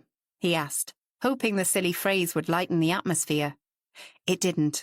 Her tone was still coolly businesslike when she went on. I was just wondering if the notes I made were proving useful. They are. I'd like to go through some of the points with you. Oh? Okay. Now she sounded hesitant. Are you home a bit later? He asked. I could come over. Use it as an excuse to leave the office at a reasonable time. Say about 8? Fabia agreed to this and said she'd make him supper. He said he didn't want to put her to any trouble, and she, sounding irritated, said, Don't be silly. When he ended the call, he sat back, puzzled and a little worried. He felt there had been a lot going on under the surface that she wasn't telling him. Maybe it was all about those nightmares. He still hadn't asked Harry Patel about what to look for in people suffering from PTSD. He searched for Harry's number on his mobile, but it rang and then went to voicemail. Frustrated, he left a brief message. Hopefully Harry would get back to him. Fabia had barely ended the call with Matt when her mobile rang again. She grabbed it up and answered without looking at the screen, wondering if it was Matt calling back to cancel, but it wasn't. Fabia? It's Megan. The breathy voice was hard to hear. Hello, Megan. Fabia found herself talking louder than she'd normally do, as if somehow it would persuade Megan to speak up a bit. Strangely, it worked. I was wondering, could I speak to Anjali? I'm afraid not. She's in London. Oh, no. She's not left for good, is she? No, she'll be back on Monday. Hasn't John Meredith told you she has to be here when he goes through the will with all of you? Fabia said. No, yes. I don't know. He might have spoken to Roddy. I would imagine he'll be talking to all of you. Not a reading of the will as such. I don't think they do that nowadays, but just going through it. After all, Anjali has to decide what... Fabia pulled herself up short. She really shouldn't interfere. I was hoping she'd come and spend some time with us, Megan said, particularly as Delma has gone to stay with a friend for a bit. Oh, said Fabia. That was odd, at a time like this, she thought. How come? But Megan didn't seem to have heard the question. What's Anjali doing in London? She's visiting some buyers who've shown an interest in her designs. Of course. I'd forgotten about all that. There was a pause. Nonna, I'm on the phone. Sorry, Fabia, I won't be a minute. Fabia could hear a muttered conversation going on in the background. At last, Megan came back to her. Nonna asks if you can give us Anjali's mobile number. Then I can contact her and maybe arrange for her to come to us for a couple of days next week. Do you think that would be a good idea? I'm sure it'd be fine, but you'd have to ask Anjali. I can't speak for her. I'll text you a number. I still haven't got my old phone back from the police. Let me give you the new one. It's okay. It came up on the screen, Fabia said. Yes, of course, and thank you so much, Megan said. Nonna says thank you too. As she texted the number to Megan, Fabia wondered if she was doing the right thing. Would Anjali want to be interrupted by Megan's constant phone calls? Too late now. She'd press send. Sir? This time it was Dilys at Matt's office door. A call just came through about Delma Mansell, on the Crime Stoppers line. Oh? Who was it? Anonymous. A man, I think. It was a bit hard to tell. And what exactly did he have to say? It wasn't all that clear. He had a very quiet voice. He said she'd run off to London and gave the names of 2 friends she might be with, and their addresses. I've made a note of them. She passed him a piece of paper. It rather begs the question, how did they know? Matt said. Surely it must have been someone at the Abbey, or at least someone who knows the family well, Dilys pointed out. I listened to the recording a couple of times, but I couldn't work out who it was. Could it have been Garen Price, or the vet, perhaps? Both are a possibility, but why? And another thing the caller said was, did we know Delma Mansell was terrified of her brother, and would have been happy to see him dead? Matt gave her a sharp look.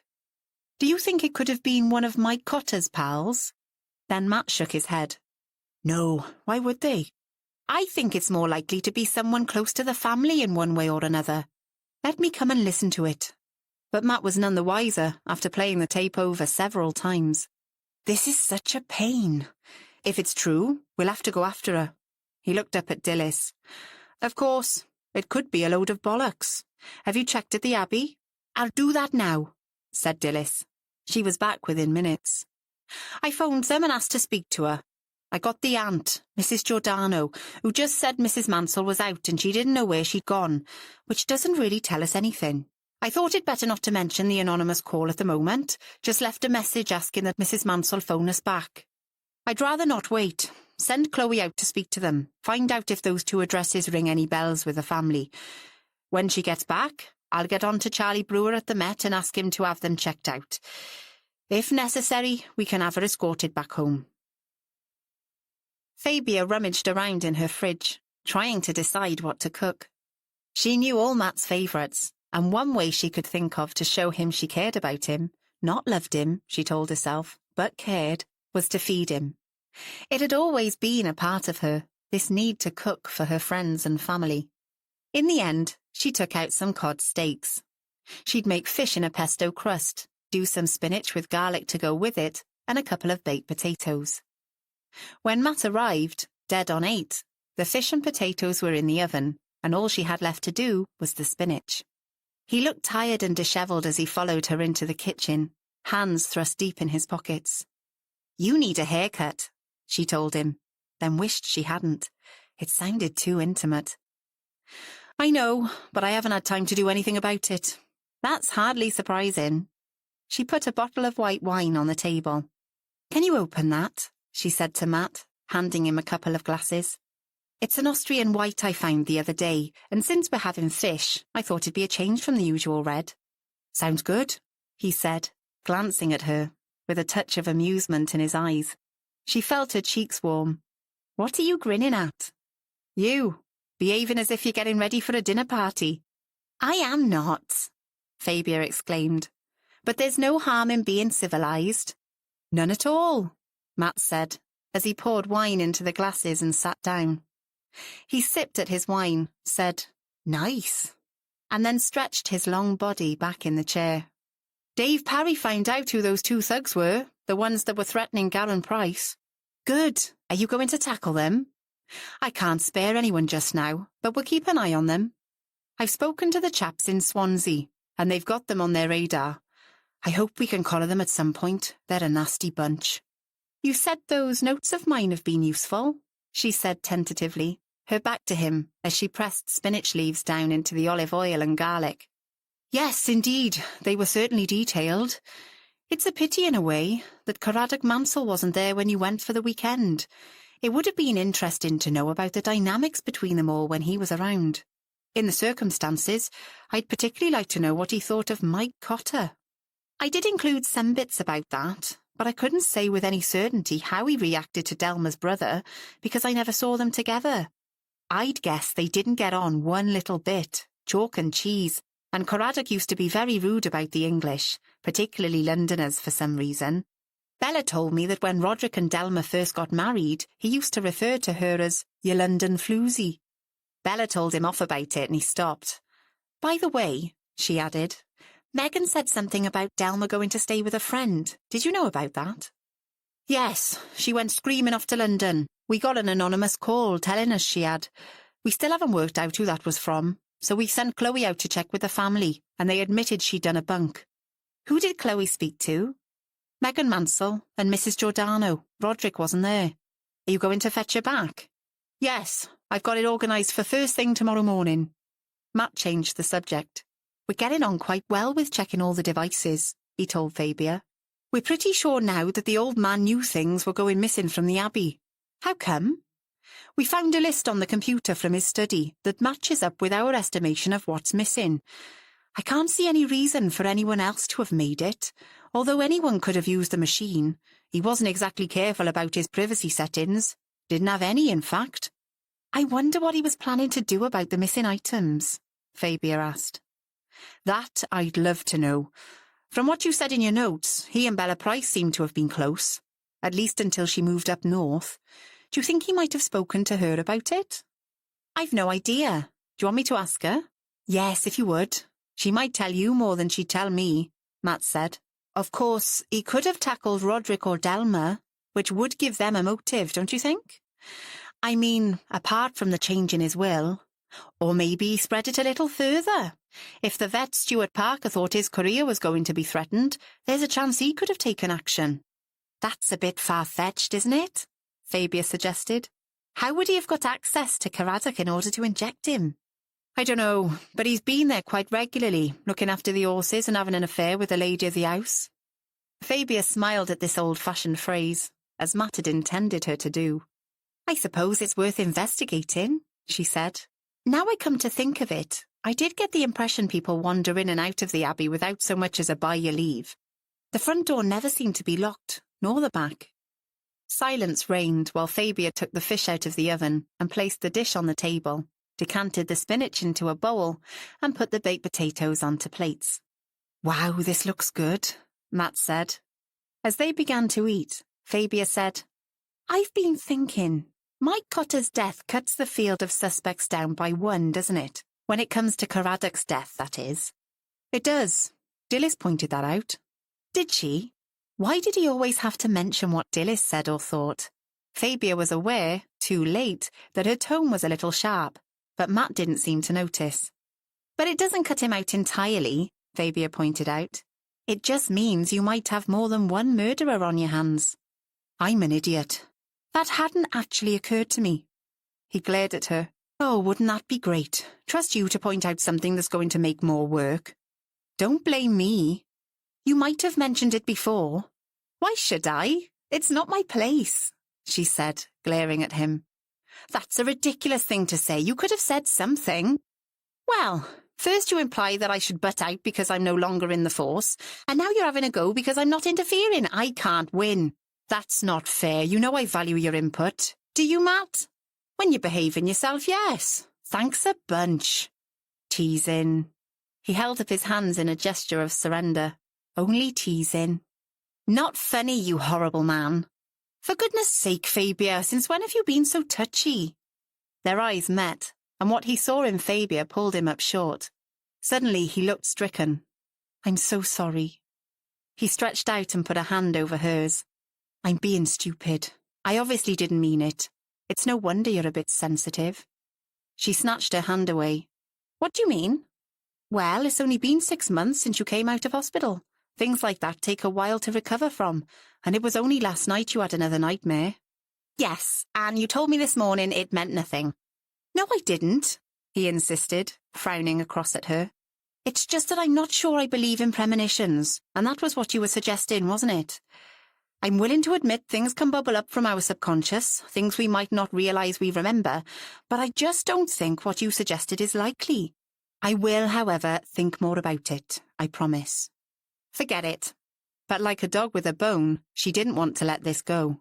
You've made it clear you think what I suggested was nonsense. No, Matt said, trying to hang on to his patience. Just unlikely. Fabia put down her knife and fork, very deliberately pushed her plate away, and leant her elbows on the table. Why did you ask me to make those notes, Matt, if you're not going to take what I say on board? Oh, for goodness sake, Fabia, I am. You have great perception and your take on their relationships is invaluable. You've also filled in a whole lot of blanks when it comes to their motivations and the family history, which shines a spotlight on the behaviour of the different family members. All of that. But I have to work with facts, facts, facts. He thumped the table in time to the words. I can't very well barge in and say, I'm arresting you because Fabia Harvard had a dream. Do you think that's what I'm suggesting? Don't be stupid, she snapped. But you could bear it in mind when you're questioning people. What makes you think I'm not going to? Well, are you? The silence stretched out, the atmosphere thick with misunderstanding. Fabia got up and began to put their plates and cutlery in the dishwasher. She felt a little sick. This was going so wrong. It wasn't what she'd intended. She told herself she was being stupid. Matt was right. Why did she have to be so touchy? But she couldn't think of a way out of the maze they seemed to have got themselves into. She turned and looked at Matt. He was staring straight ahead, his expression full of anger and frustration. Perhaps, he said, as she came back to sit opposite him. I shouldn't have involved you. It wasn't really fair of me. I'm sorry. What do you mean, not fair? Well, you've had such a hard time over this last 2.5 years, coping with being vilified, knowing that you've been stitched up and unable to do anything about it, all that, and making a new life for yourself with your art, followed by... Well, it must have put a hell of a strain on you. I can accept that. I'm absolutely fine now. She tried to instill as much conviction into her voice as she possibly could. Are you? What with the nightmares and everything? What everything? You told me a while ago that you had panic attacks. Only the one. And that was months ago, she said. I still think I'm expecting too much of you. It's not as if I was asking for help from someone still in the force. It's not your job anymore. Fabia felt a tide of anger rising up inside her. That's a bit of an insult, she said, her voice a little unsteady. No, it's not, Matt insisted. It's just a fact. Don't I know it? Fabia said bitterly. But I haven't forgotten all my training. It doesn't mean I'm a different person to the one who used to be your boss. Why ask me to help when this is your attitude? I just don't know what you want from me, Fabia said, a crack in her voice. I want your expertise, your perception, your wisdom, but I don't want to stress you out by asking too much, Matt told her. And I also want your friendship. Is that all? What do you mean? Isn't that enough? Oh, Matt, I don't know. He pushed his long fingers through his hair, making it into even more of a mess. Then he stretched a hand out and took hers. This time she didn't draw away. His thumb stroking the back of her hand set up a tingling in her skin. As he began to speak again, he didn't look at her, but down at the table. Do you remember? He asked quietly. Years ago, must be about 5 years now, just after you moved in here after your aunt left you the house, I came up to help you decorate this kitchen. Fabia nodded, but said nothing. And I told you I wanted more out of our relationship, but you said no because we were colleagues, and you knew how disastrous those relationships could be. You said you loved me, as a friend, a brother. There was self-mockery and a touch of bitterness in his voice. You told me the age difference didn't matter, but there was no chance of anything more. Still, she said nothing. Matt looked across at her, and there was determination in his eyes. I seem to remember telling you at the time that I wouldn't give up hope. The grip on her hand became tighter. Fabia, I care about you. I want more than just this friendship, and that's one of the reasons I keep coming back to consult you. I suppose it's an excuse to see more of you. So it's not because you feel I have any particular expertise, she said, and immediately regretted it. Fabia, I'm trying to tell you I love you, that I want to be with you, and all you can do is go on about work and whether or not I respect your opinions. Matt jumped up, grabbed her arm, pulled her up out of her chair and close against him, close enough for her to feel his breath on her cheek. For a moment, they were both absolutely still. Then he put a hand to the back of her neck, feeling the soft curling hair wrap around his fingers. Slowly, he bent his head, and for the first time since they'd met all those years ago, when he'd been a lowly sergeant and she his inspector, their lips met in a kiss that was very far from a friendly hello or goodbye. It was an exploration, gentle, tentative at first, but it didn't stay that way. The kisses became deeper and more urgent, and Fabia felt Matt's hand slide up inside her jumper, move up her back, warm on her bare skin. For a while, there was silence, except for an occasional murmur, and then she came to her senses. Matt. Can I stay? Matt whispered. No, I can't. Please, Fabia. She leant away from him, said more firmly, No, love, not tonight. He tried to pull her back close, but she said softly, Matt, please, stop. They broke apart, both breathing rather hard. Fabia leant her forehead on his chest. Oh, Lord, she said, her voice shaking. That was not what I was expecting to happen this evening. Matt gave a gurgle of laughter. Nor me. Then he added, You said not tonight. Does that mean another night you'd say yes? She pushed him gently away. Give me time to think, Matt, please. I feel as if I've been doing that for a very long time. he said wearily.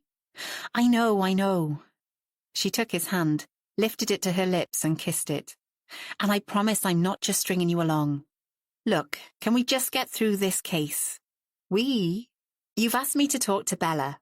I can keep my eyes and ears open when it comes to the family, and I was planning to see if I can get proof of what I suspect. Oh no, come on, Fabia, don't start putting yourself in danger again. He pulled her back into his arms. I couldn't bear it. Don't be silly, Matt. That's not going to happen. Who do you think is going to beat me at this time? If you don't promise me you'll be sensible, it may well be me, he exclaimed, exasperated. Then I'll just have to report you to Dilys, and your career will be ruined. He grinned and hugged her so hard that she thought her ribs would crack. Then abruptly, he let her go. If I don't go now, I don't guarantee being able to leave at all. He took a deep, shuddering breath and stepped away from her. I absolutely still want your help, understand? Yes, I do. I'll speak to Bella tomorrow. Good. And let me know when Anjali gets back. I need to speak to her. Will do. For a moment they stood there, uncertain of this new dynamic between them. Then Matt put out his hands and clasped Fabia's arms. At least now you know I love you, and not just as a friend. He gave her a quick, hard kiss, and before she could respond, he strode down the hall and out of the front door, closing it firmly behind him. It was a long time before Fabia felt calm enough to go up to bed, and even then, she lay awake until the small hours, thinking about what had happened and wondering why on earth she hadn't allowed Matt to stay. Chapter 21. On Saturday morning, Dilys arrived at work not long after Matt. She had become used to his moodiness lately and hadn't been expecting anything different today, so being greeted with a broad smile and a cheery, "Hello, Dilys, how are you this morning?" was something of a surprise. "Morning, sir," she grinned. "You've got your happy face on today." "What? Just saying," she added. "Yes, well, I suppose I have," he said, and returned the grin. Before she could inquire further, they were interrupted by Chloe Daniels. "Sir, something's come up on the stuff stolen from White Monk Abbey. A dealer in Cardiff, a man by the name of Carey Hutchinson, says he was offered what the customer said was a Fabergé egg, green and blue, gold embossed, about the size of a hen's egg with a gold four-pronged stand," she said. "Have you checked up on this dealer?" "Yes, sir. He hovers on the edge of what's legal, known to us but not for anything in particular. I think he might want to get some brownie points. He says he was suspicious because the person who brought it in didn't appear to realise the value of it. It's not one of the originals. I did some research, and they go for silly money, but he says it is pretty valuable. Apparently, the man told him he'd inherited it, but the dealer didn't believe him." "Did he say why not?" Dilys asked. "He said the man wasn't the type to own such a thing, but I'm not sure how he could tell. He told the bloke he had a collector who might be interested, said he'd get back to him. Then he phoned us." "And did he describe this type?" Chloe glanced at some notes she'd made. "Male, around 6 feet tall, shaved head, snake tattoo on the back of his hand, well-spoken with a Swansea accent. Observant, your dealer. Get Tom to bring up the mugshots of those pals of Cotter's in the Welsh Dragon Soldiers outfit, then contact Cardiff. Ask them to go round and check if this dealer recognises any of them," Matt said. "Will do, sir." "They're going to love us, giving them more work," remarked Dilys. "Maybe," Matt said, "but I'm sure we can return the favour sometime." Saturday breakfast at White Monk Abbey usually saw all the family gathered in the kitchen. It was another of Nonna's little rules, and it didn't occur to Megan and Roderick that this Saturday should be any different. Nonna was already busy preparing the meal when Roderick came into the kitchen, dressed and ready for work. He was followed by Megan, looking exhausted and still in her dressing gown. They helped themselves from the old French coffee pot, which, as usual, was being kept hot on the Aga, and Nonna put a plate of toast on the table. "Who wants what?" she asked, and added, without waiting for an answer, "You need to keep your strength up, Roddy, so you'd better have a proper breakfast. There's bacon and lava bread keeping warm, and I'll do you a couple of eggs." He didn't argue. "Megan Bach, how about you?" "Just toast for me, Nonna. I'll do you some scrambled egg to go with it. You need some proper food inside you as well." Megan didn't argue either. You said you found Delma's address book, Roddy, Nonna said as she broke eggs into a bowl. Have you found those phone numbers? Yes, but neither of them is picking up. I can't understand why she went off without a word, Megan said. It makes it look as if she was responsible for— Let's not go there, Megan, Roderick said, his voice sharp. But why not, Roddy? Nonna said quietly, as she ladled scrambled egg onto toast and broke 2 more eggs. I have to say, it does make it look bad for her running away like that. Look, I don't want to talk about it, okay? Both women, with a quick glance at each other, subsided without another word. With a sideways look at her brother, Megan changed the subject. I managed to get hold of Anjali last night, she told her brother, and she's going to come for a couple of days when she gets back from London on Monday. For goodness sake, Megan, isn't that a bit hasty? Roderick said, frowning. I know we've got to have that meeting with John about the will, and obviously she'll have to be included. But we don't have to have her come and stay, do we? I want her to come, Megan said, digging in her heels. She's our niece, and I think we should get to know her, and Nonna agrees. I've spoken to Fabia, and she's offered to pick her up from the station and bring her to us Monday morning. It's all arranged. You might have asked me, Roderick protested. But before he could go on, Nonna intervened. I think Megan's right. It only needs to be for a couple of days. She'll probably be going back to London soon anyway. I think your father would have wanted us to welcome her. Roddy looked surprised at this reaction, but didn't comment further. He just added, Delma said we should try to persuade her to reject her inheritance. Are you thinking we could do that? Megan shook her head. I don't think that would be right. It wouldn't be what Da wanted. Let's leave it for now. Eat your breakfast, Nonna said as she sat down, took some toast for herself and spread it with butter and marmalade. That's settled then. Hopefully John will arrange that meeting soon. Has he suggested a date yet, Roddy? I've got to get back to him about it. He glanced at Nonna. It's even more difficult now with Delma not here. She should be there. She is my wife, after all. Well, since Anjali has to be there, and Garen and Bella as well, of course, you'd need to consult them. And, as you say, Delma should be included. You should keep trying to contact her, then maybe leave it to John to organise. At least that takes the pressure off you, she said. I'll do that. A few minutes later, he pushed his plate away, drained his coffee, and got up. Thank you, Nonna. I'll go and call those 2 numbers again. Megan and Nonna watched him leave, but neither spoke. Having slept for a few short hours, Fabia woke just after 8 and lay there going over and over the events of the evening before. Deep down she felt a warm glow when she thought back, but overlaying that were doubts.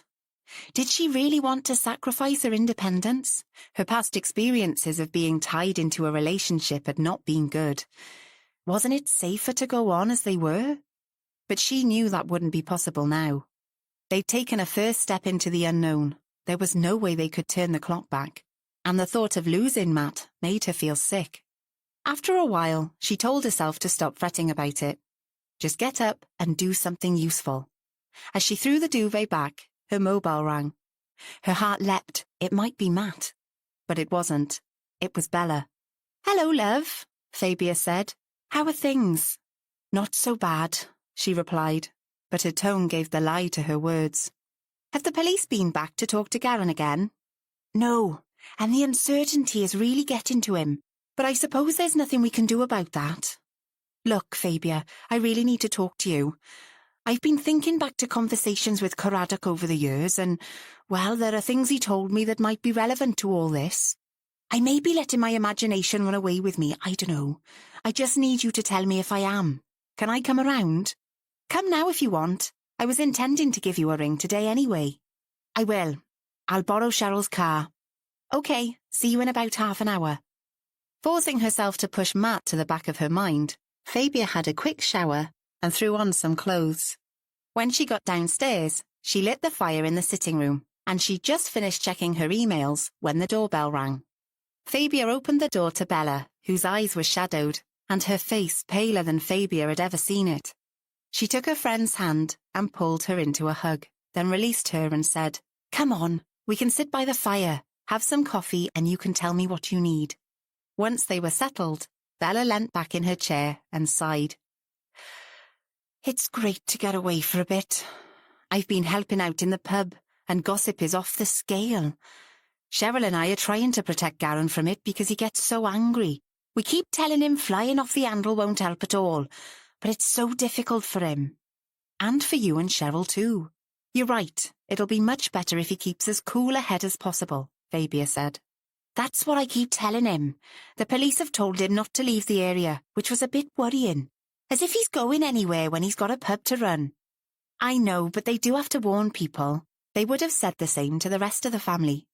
I suppose. Bella sounded unconvinced. Some would do a runner no matter what responsibilities they had, Fabia told her, then thought it best to change the subject. You said there were things Caradoc told you. What exactly? Well, one thing he mentioned, and this was only a few weeks ago, was that he thought Delma was pinching stuff from the Abbey and selling it on. He said he was going to tackle her about it, and I wondered if that could be a motive, if he threatened to tell the police. Do you think she might have been responsible for killing him? It's possible, and she of all of them at the Abbey could have had access to that tranquilizer. As it happens, Matt wanted me to ask you if Caradoc knew things were disappearing. Did he say exactly when? Bella frowned. It was around the time Delma's brother turned up. He told me about that too. He was so angry, fuming about the fact she'd invited him without consulting anyone, and he loathed that man. Did he suggest that Mike might have been involved in the disappearances? Yes, he did. But if Mike or Delma killed Caradoc, why did someone kill Mike? Well, that could have been Delma too. If he threatened to turn her in, that'd be reason enough, wouldn't it? Fabia frowned. I suppose. But I've just got this feeling we're missing something. What, particularly? Fabia didn't give her a direct answer. I had one of those nightmares the other night, she said. Oh, poor you. I thought those had stopped. So did I, but this one was different. There was something about it that made me feel, well, that it was a message. Unlike Matt, Bella didn't pour scorn on the idea. What sort of message? I felt as if it was something I should have known or suspected about Caradoc's death, about who killed him, I mean. What? Bella sat forward. Do you mean you know who? Not know, but I have a very strong feeling about it. So, who do you think it was? Fabia told her, and Bella didn't pour scorn on this idea either, but she did say, I really don't think that's very likely, Fabia. I suppose you're right. It'd be totally out of character, wouldn't it? She grimaced. I find it so frustrating that I have no right to investigate this as I want to. I have to rely on setting up conversations with people, picking over what they say to me or don't say for that matter, or relying on what Matt chooses to tell me. But I no longer have any right to get in there and use my training. I can understand how you feel, but Matt does come and talk things through with you, doesn't he? Yes, he was here last night. Fabia could feel her cheeks becoming warm and bent to pick up her coffee mug. Too late, Bella had noticed. Was he? She asked, smiling. All night? Bella, of course not. There's no of course about it.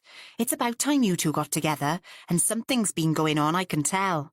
God, you're worse than Kath. Come on, tell me. I need cheering up. We talked about our relationship a bit, that's all. Talked about it, or did something about it? Fabia couldn't stop herself smiling, but the smile didn't last. He wants that bit more from me than I feel I can give. Why can't you, Fabia? My history with relationships is pretty dire. So you've been unlucky with men in the past, Bella said. But it doesn't mean that'll always be the case. It's bloody obvious you're fond of him. More than fond. How do you know? It's the way you talk about him. Rather a lot, in fact. Kath and I have both noticed it. Are you two ganging up on me? Fabia protested. No, darling, but we both care about you and want you to be happy, and we're both convinced that Matt is the man for you. Oh, I dunno. It's complicated. After all that's happened over the last few years, I'm not sure I can trust him. As she said it, she knew it was no longer true. Had Kath been right when she'd suggested Fabia get out of the habit of being angry with Matt and learn to trust him again? Maybe she'd done so without even realising it.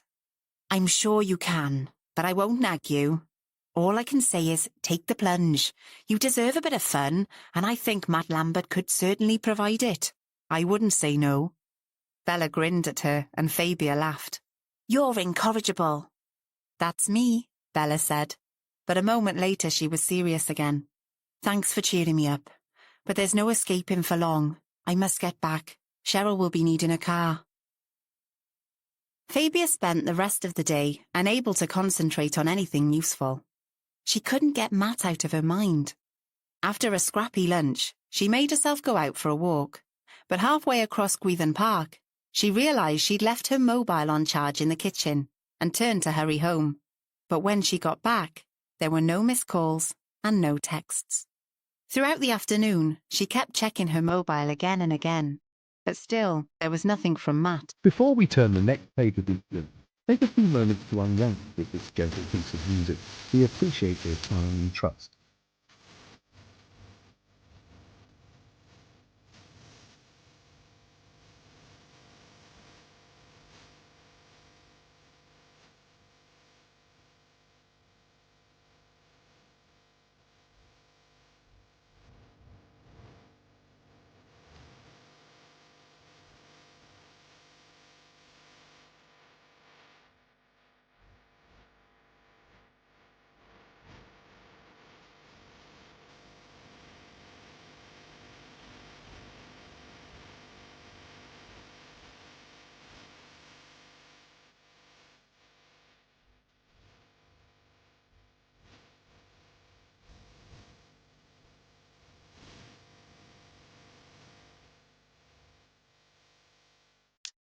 Around 4 o'clock, she was beginning to feel desperate, and she picked up the phone to text him when it buzzed.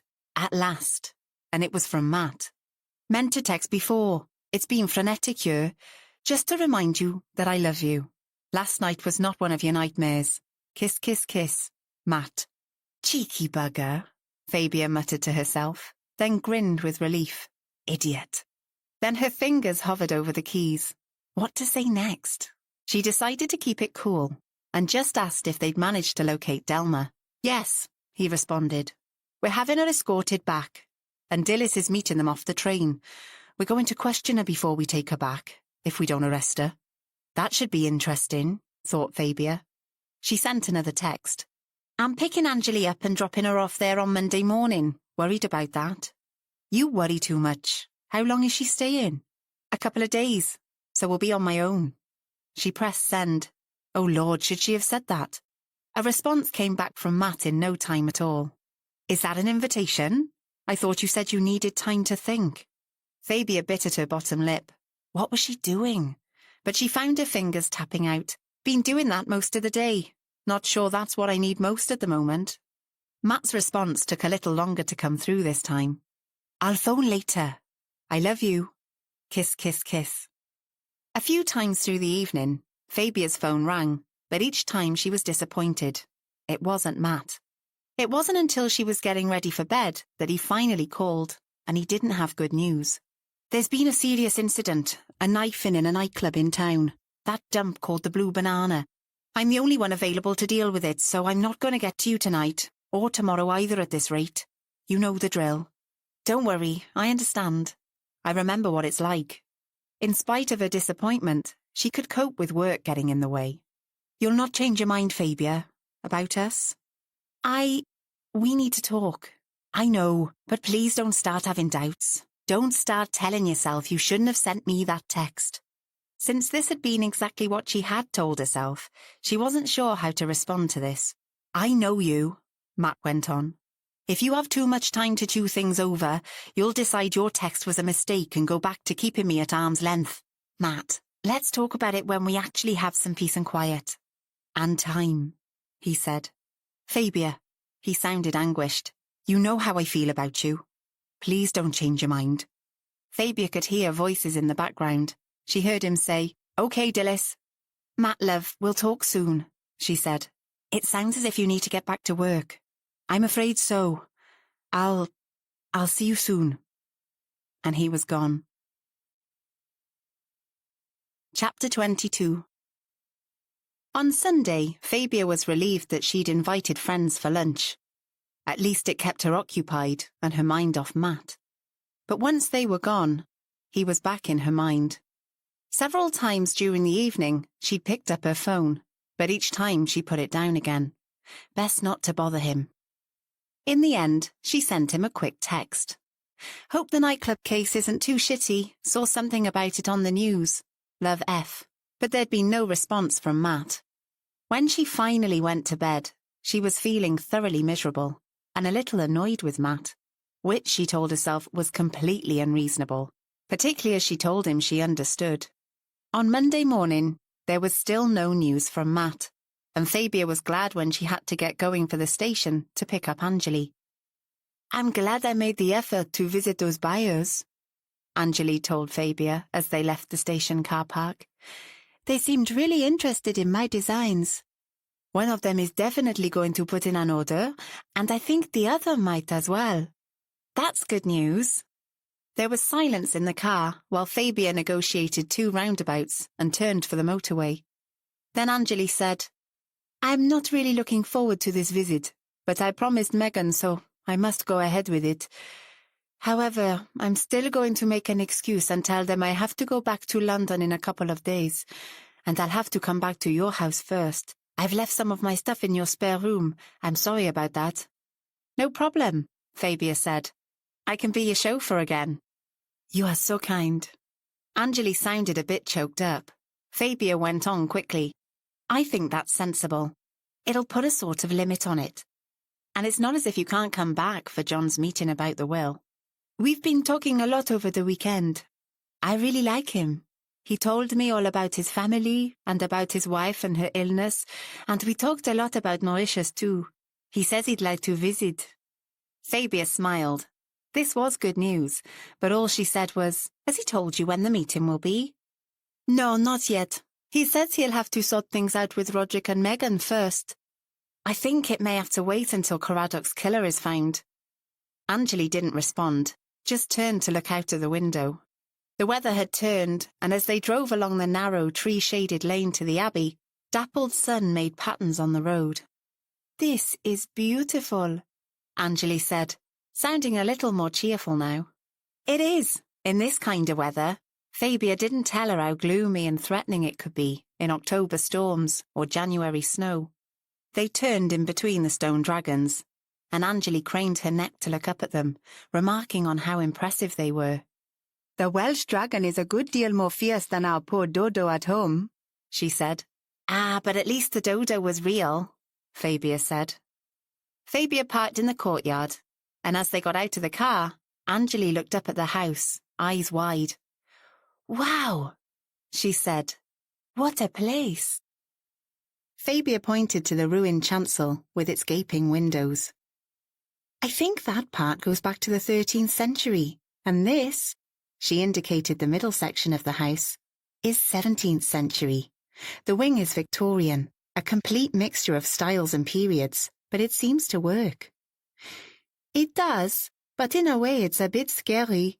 I expect there are lots of ghosts. Anjali grimaced, then gave Fabia an apologetic smile. Don't take any notice of me, I'm being silly. She took a deep breath. Well, let's go. As they mounted the steps to the front door, it opened, and Megan came rushing out. Welcome, she exclaimed. Come in, come in. She grabbed Anjali's hand and pulled her into the hall. Fabia followed.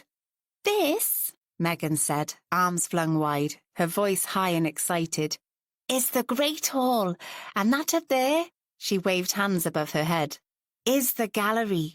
In the old days, musicians used to play up there while the family had banquets down here, but that stopped when the dining room was built. Do you want me to show you round the house? None of them had noticed Nonna join them from the kitchen. Megan Bach, give the poor girl a chance to get her breath, she said, smiling. Oh, sorry, Megan said, blushing. I'm just so pleased you're here. Anyway, this is our Aunt Rhiannon Giordano, but everyone calls her Nonna. Anjali turned and held out her hand. I am pleased to meet you, she said, very formal, her accent more obvious than usual. Fabia had noticed before that this happened when she was unsure of herself. Nonna smiled and took Angeli's hand in both her own. "We're delighted you've come to visit us. It's what your grandfather would have wanted." Fabia was relieved at this apparently positive reaction. 2 down, 2 to go, she thought. So far it was going better than she'd anticipated. She told herself she'd been worrying unnecessarily. "And hello again, Fabia," Nonna said. "It's good to see you. Come on, let's all go into the kitchen and have some coffee. It's warm in there. This hall is always so chilly, except for when we have the Yule log in the fireplace at Christmas." "Yule log? What is that?" Angeli asked. As they followed Nonna to the kitchen, she explained the tradition, that a large log would be cut down from the copse at the top of the estate and brought in. Then the fire would be lit on Christmas morning to warm the room throughout the day. Angeli's eyes lit up. "That sounds beautiful. I wish I could be here to see it." "Well," Megan said, her smile wide, "maybe you will be. If you're still in the UK come Christmas, you must spend it with us. After all, you're a member of the family now." They all sat round the scrubbed pine table, while Nonna prepared coffee. "I'm really sorry to have to desert you tomorrow morning, Angeli, just after you've arrived," Megan said. "Fabia told me about your meeting with her agent. It's very important. You mustn't miss it." "But still, it does seem a bit rude," Megan said. "Although I'm sure Nonna will look after you." "Of course I will," Nonna said, smiling. "Since the weather is so good this afternoon, we can go for a walk, show you the farm and the village. Then tomorrow, while Megan is out, I can show you round the house and the rest of the abbey, give you the guided tour. Would you like that?" "I would. It's an incredible place. I've never been anywhere like it before. It's just home for us, but perhaps we're inclined to take it for granted. It'll be interesting to see it through someone else's eyes." "And Nonna knows all the history, every detail," Megan said, "so she can tell you all about it." As Nonna was pouring the coffee into mugs, there were sounds of an arrival at the back door. A moment later, Roderick came into the room, the lurcher, Mabel, at his heels. He stopped dead at the sight of Angeli and frowned. But Megan didn't give him the chance to say anything. "Angeli has come to visit us for a few days," she said, her voice high-pitched and nervous. "You know I told you she was coming." "You did," he said, as he turned to Angeli. "Welcome to White Monk Abbey. I hope you enjoy your stay with us." The tone was coolly formal, as if she was a visiting stranger or some business associate. A shadow passed across Angeli's face, and the colour came up into her dark cheeks as she held out her hand and shook Roderick's. Fabia felt a flash of anger on Angeli's behalf and decided to intervene. Eyebrows raised, she said, in a tone reminiscent of the one she used when dealing with a cocky subordinate, "Good morning, Roderick. I'm just here as a chauffeur to bring your niece." She emphasised the word, "to visit you." He flashed her a dark look, but then he sighed and turned back to Angeli. "Yes, well, I can't hang around, I'm afraid. I've got to get back to work. Megan, do you know where Delmer is? I've just come back from the stables and Moonlight's clattering around in his stall. I think she needs to see to him." Nonna looked at him, the expression on her face sombre. "She's in her room. She said she's not feeling well. She was going to get hold of one of her regular girls to see to Moonlight." Roderick frowned. "I'll go and check that she's done so." Quickly he left the room, and all 4 women watched him go, differing expressions of worry and irritation on their faces. Angeli stumbled into speech. "I feel I'm intruding. So much has happened, and I'm sure you don't want me here at such a time." "Nonsense," Megan said. "Having you stay will cheer us all up, won't it, Nonna?" "I'm sure it will," Nonna said calmly. "We want you to get to know us. It's not your fault that these terrible things have happened. We'll just have to hope this awful business is sorted out by your friends in the police, Fabia." "I'm sure they're doing their best," said Fabia, slightly defensive. "Hopefully they are," Nonna said. "And we're a strong family. We'll survive." A few minutes later, Fabia got up to go. "I'll see you tomorrow at Sheena's office, Megan," she said. Yes, I can't wait." "You are sure you'll be able to find it?" Fabia asked her. "It'll be best to park in the Adam Street car park, then it's only 5 minutes' walk from there." It's fine, I know the area. I'll see you there at 9:30. Anjali came to the front door to see her off, and Fabia gave her a hug.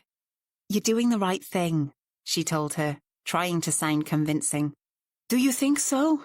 Anjali asked anxiously. I wish you weren't going. Nonsense, you'll be fine. I've made sure my phone is well charged, so I'll give you a ring later and let you know how I'm getting on, and I'm going to Skype Maman this evening to tell her all about it. You do that, and I'll see you in a couple of days. As Fabia drove away, she found it hard not to stop and turn around. She wanted to go back and take Anjali away from the sombre abbey, but she couldn't.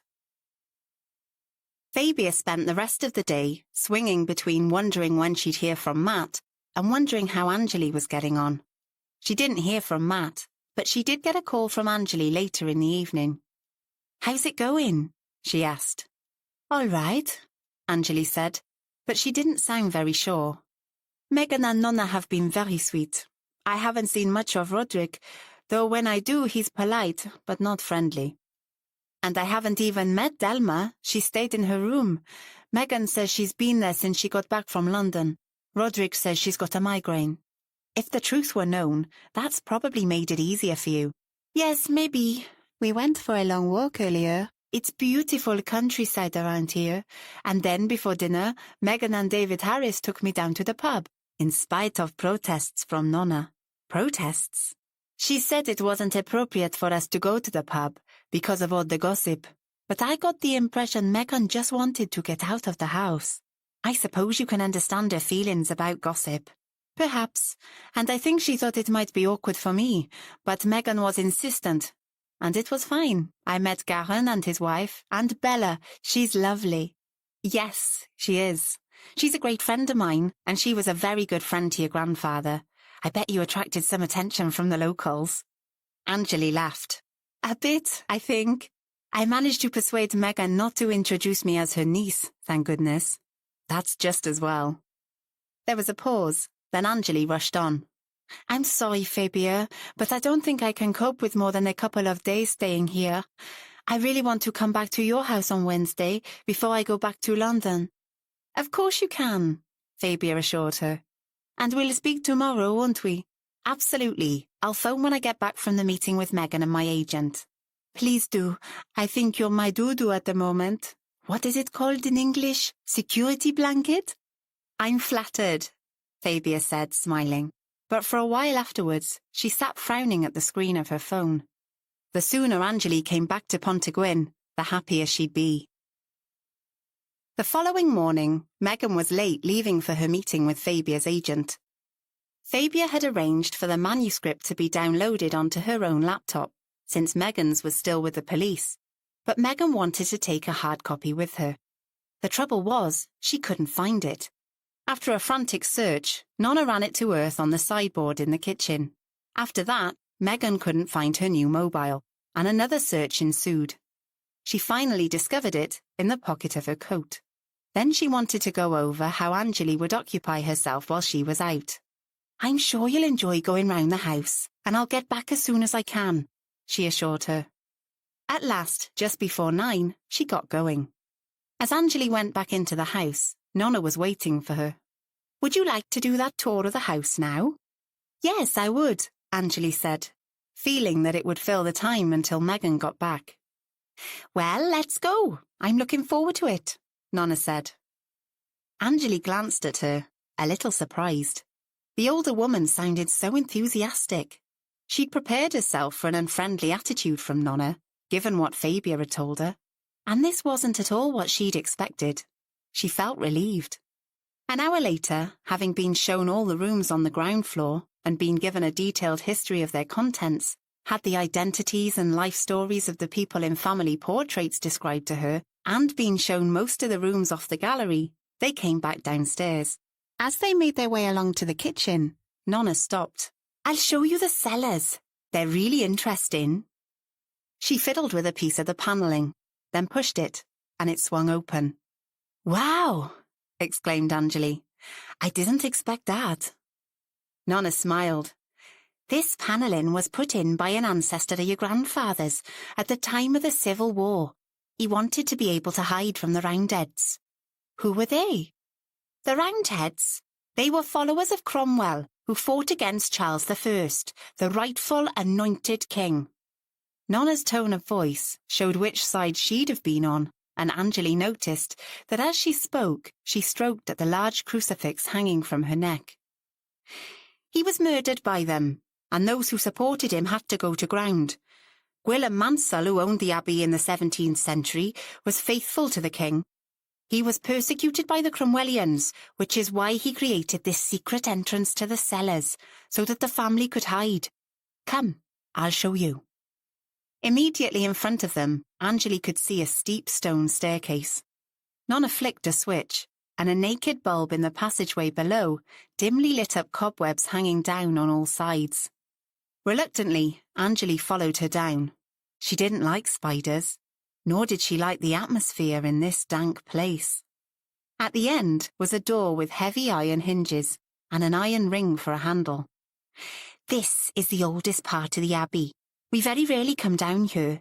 In fact, I can't remember the last time any of us did. Nonna told her. She pulled at the ring, and the heavy door quietly swung open. What a place, said Anjali, as she peered into the dark room stretching away in front of them. The only light was from the passageway they stood in, although there was a slight greying of the darkness at the end. There was a steady drip of water, and the smell was of damp stone and decay. From behind her, Nonna pointed. Can you see over there, to the side where there are small alcoves? It's believed they were monks' cells. I expect your grandfather would have known all about it. Anjali leaned forward to look, then shuddered, and as she began to step back, away from this awful place, there came a sudden violent blow between her shoulder blades. She fell forward onto the stone floor, hitting her head on the door as she went. For a second, she blacked out. Then, as she came to her senses, the slam of the heavy door echoed around her, and she was plunged into darkness and complete silence. Head ringing and dazed, she crouched there for what seemed like an age. Then she pushed herself up and tried to stand, but her knees buckled under her. Nonna, open the door, she screamed. Nonna! Nonna! But her voice just echoed eerily around her, and the door stayed firmly closed.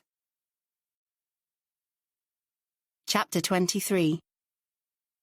Megan had arrived a little late at Sheena Matthews's office. But Fabia felt the meeting had gone well.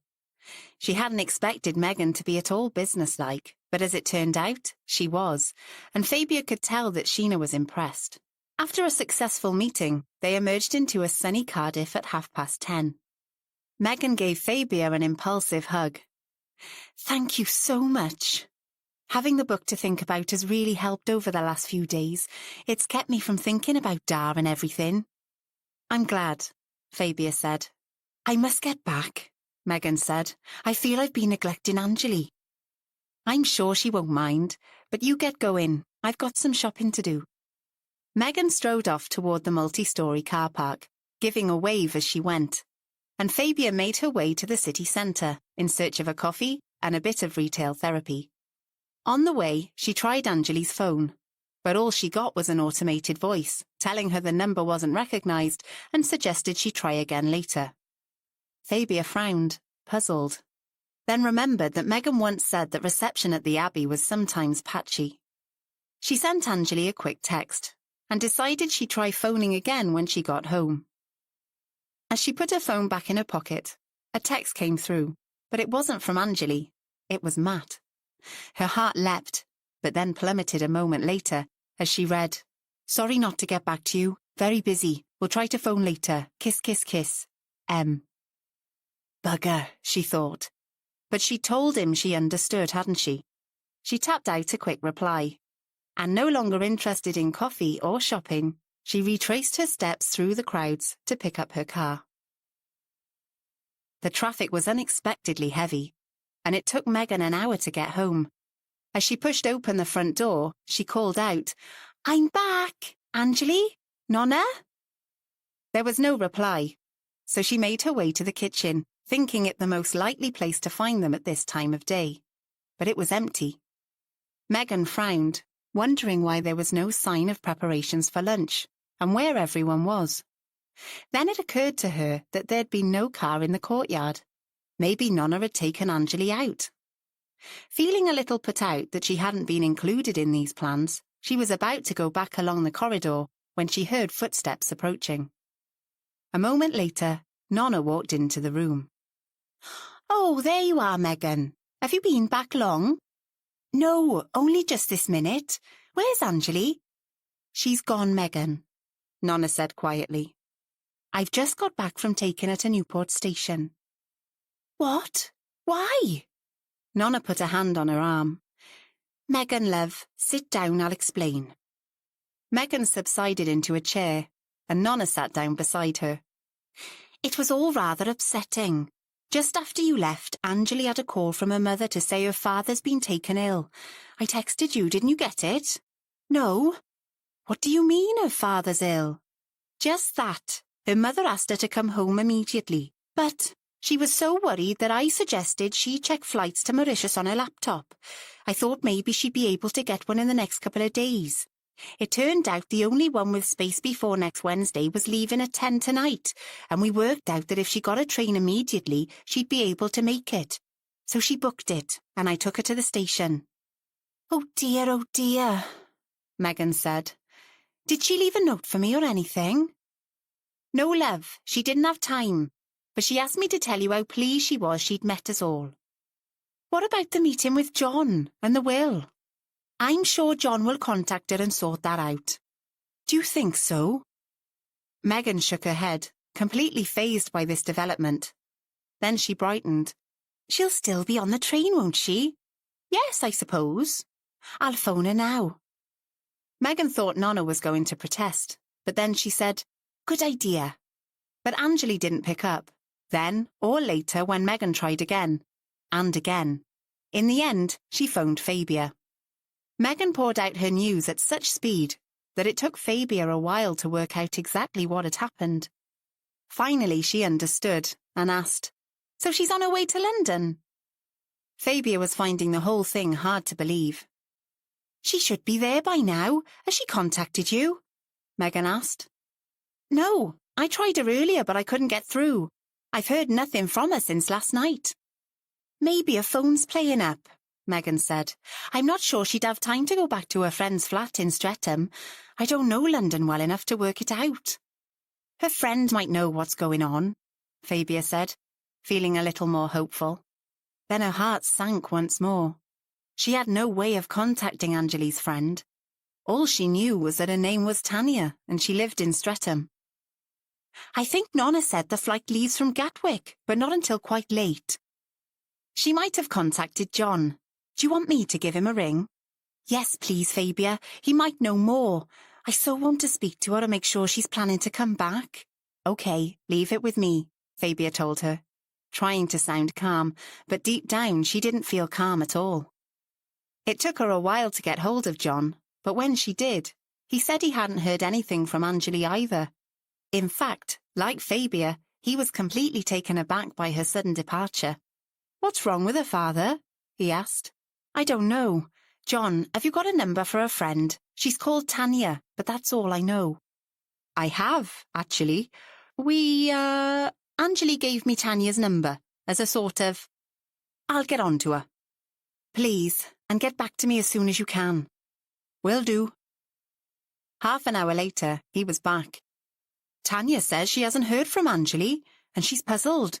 She says she spoke to Anjali's mother earlier this morning. Apparently, their mothers are close friends, and nothing at all was said about Anjali's father being ill."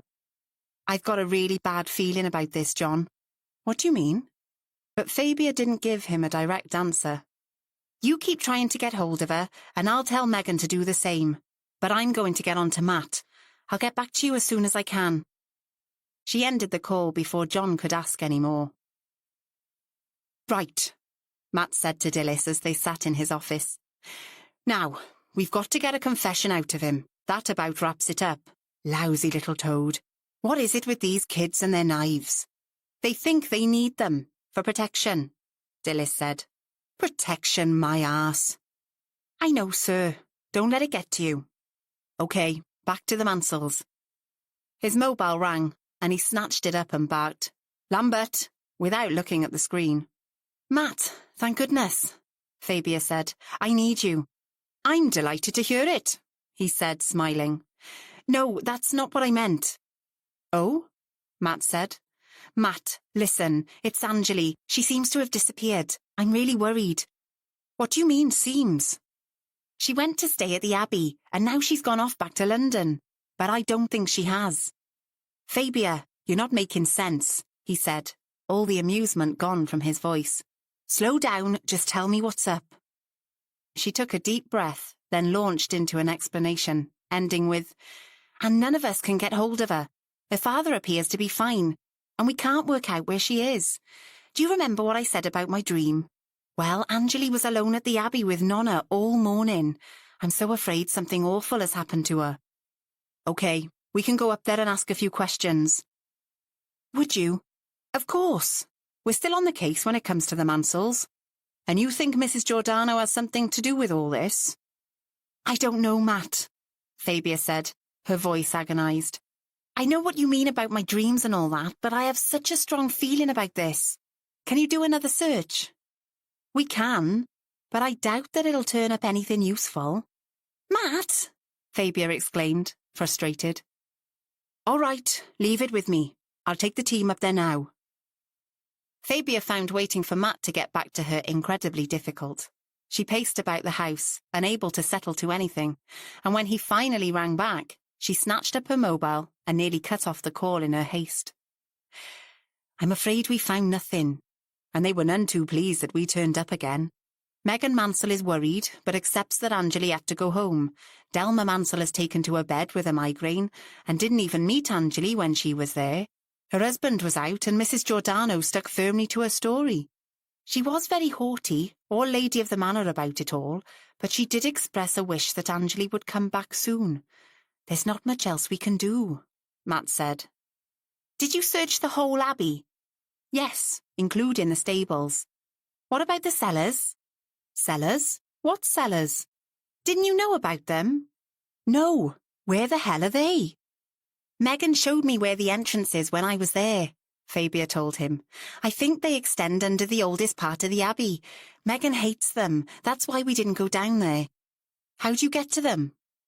"There's some panelling in the corridor to the kitchen. The central part is actually a door. Some secret mechanism opens it." Fabia could hear Matt take a deep breath. "Right, I'm sticking my neck out for you here, Fabia. You owe me." Matt and Dilys had parked at the pub while he phoned Fabia.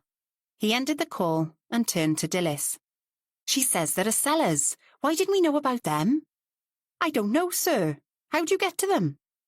Matt told her what Fabia said. "I told her we'll go back." "Okay, sir." Dilys's tone was completely neutral, but she said, "They were none too pleased when we turned up again this morning, sir." "I know, but I think Fabia might be right." "About Mrs. Giordano?" "Yes." "Are you sure?" She sounded dubious. "No, I'm not," Matt snapped. "But I'll never forgive myself if she's right and I didn't do anything about it." "Okay, sir. Do you want me to ask Dave and Chloe to join us?" "Yes, just in case. They'll only be halfway back to the station." Dilys made the call, and Dave told her they'd meet them at the pub. Matt hoped they'd get a move on, as their car was attracting attention from the pub's customers.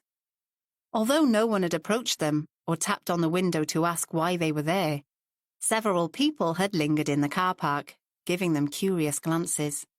Matt was relieved when 10 minutes later, Dave's car pulled up beside theirs. Quickly he brought them up to date, and they drove in convoy up to the Abbey once again. This time it was Roderick Mansell who opened the door. At the sight of them, he scowled. "What the hell are you back here for? I was told you'd done another search this morning. This is bloody harassment." "I'm sorry, sir, but I'm afraid it's necessary," Matt said. "I hope to God I'm proved right," he thought. For a moment there was a standoff. Then Mansell opened the door wider, and they all trooped into the hall. A minute later, they were joined by Megan and Nonna. "What's going on?" Megan cried. And Nonna demanded, "Haven't you done enough?" Matt was firm. When we were here this morning, we searched the house and the stables, but none of you mentioned the cellars, and we were not aware they existed. Well, of course there are cellars, Roderick snapped. This is an old building. You can't go down there, Nonna insisted. You mustn't go down there. They're not safe.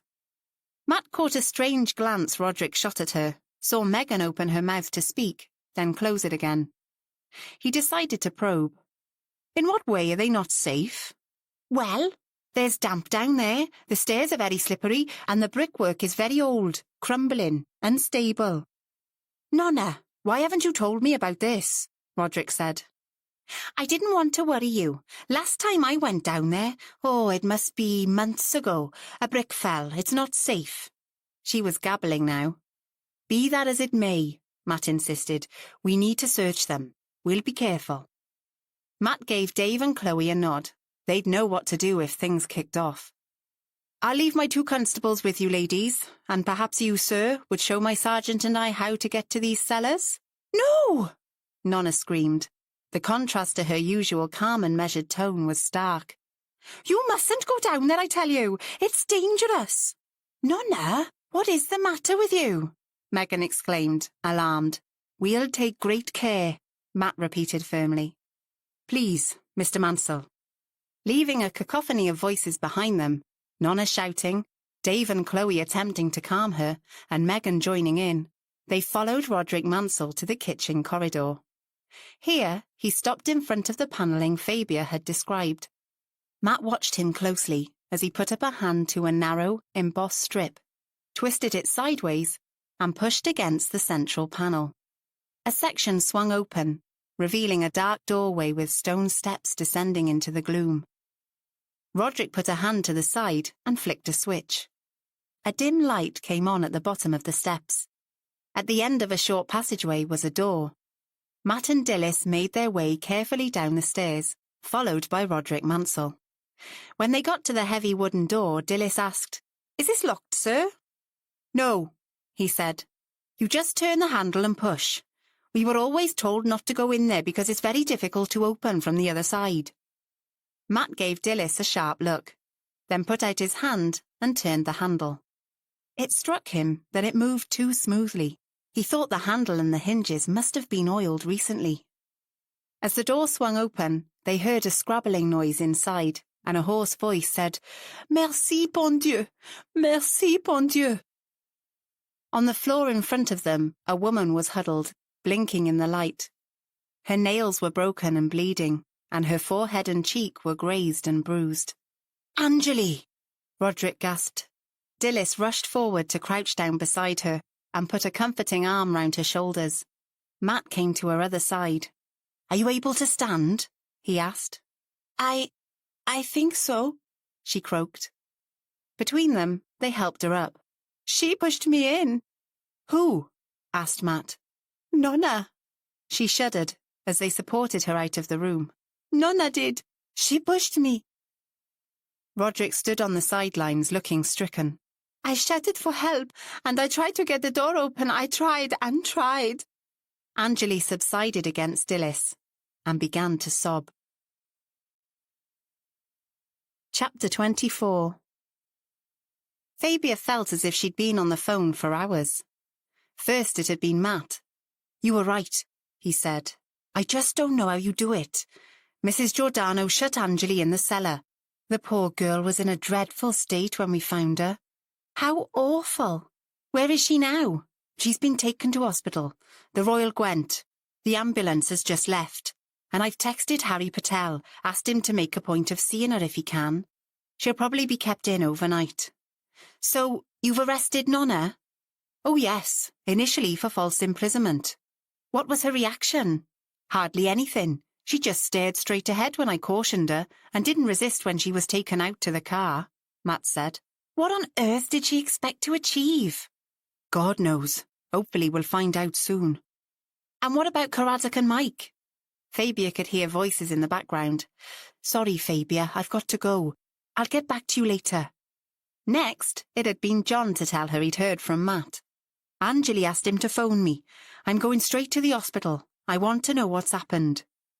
Ask for Dr. Harry Patel, Fabia suggested. Matt's asked him to look after her. He's a friend. I'll do that. I'll come now. Fabia.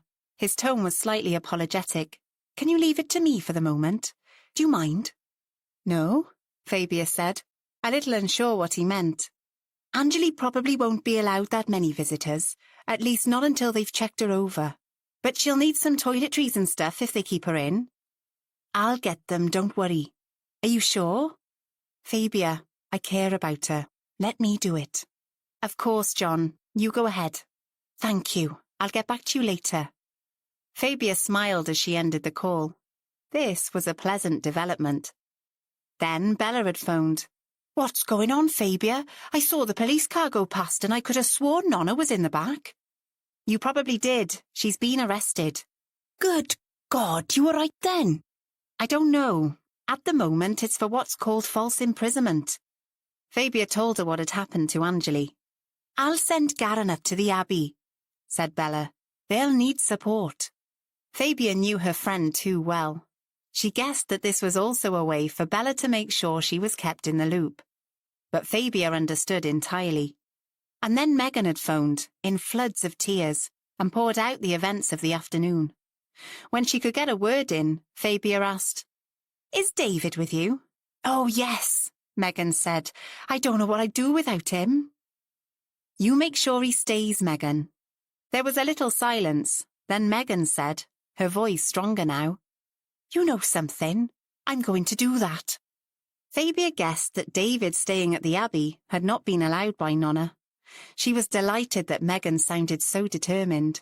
But Megan was soon back to saying how awful it all was, and wanting Fabia to explain Nonna's behaviour, which she couldn't.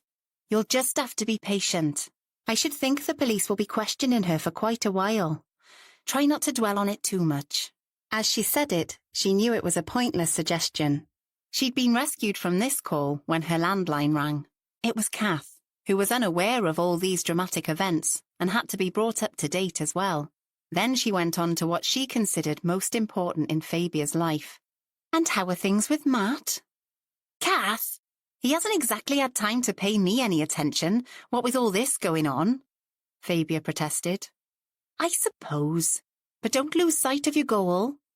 My goal? Yours and Bella's more like. I gather you two have been discussing my supposed love life? Kath laughed, then told Fabia she'd have to go on with this conversation another time, as there was someone at the door. An hour later, John had phoned back. I was able to see Anjali. Christ, Fabia, if I could just get my hands on that Giordano woman. Fabia had never heard him sound so angry. The poor girl thought she was going to die in there. Her hands are all bandaged up because she tore them to shreds trying to get the door open, and she's got grazes and bruises from when she fell. Nonna pushed her from behind, and she must have knocked her head as she went down. They're keeping her in overnight, and they've sedated her so she can get some sleep. Matt's doctor friend says physically she'll be fine in a few days. Mentally, it might take a little longer. I know what that feels like, Fabia said. I remember, bless you, he said, then went on, his voice decisive. But I'm going to look after her. Fabia smiled. You do that, John, and I'll help too. Before I left, she told me she wanted to come back to your house when they let her out. Would that be okay? Of course.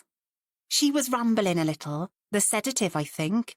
But she did say something about going to meet Branwyn Pierce in Swansea. I think that'd be a good idea. So do I. And she's given me her mother's mobile number, asked me to contact her. What do you think I should say, Fabia? Would you like me to phone her? Oh, please, I think it'd probably come better from you, as a woman. Fine, Fabia said, smiling a little. Now he was back to the quiet, reticent man she was used to. I'll just tell them the bare bones. Say she's had a bit of an accident and she'll speak to them tomorrow.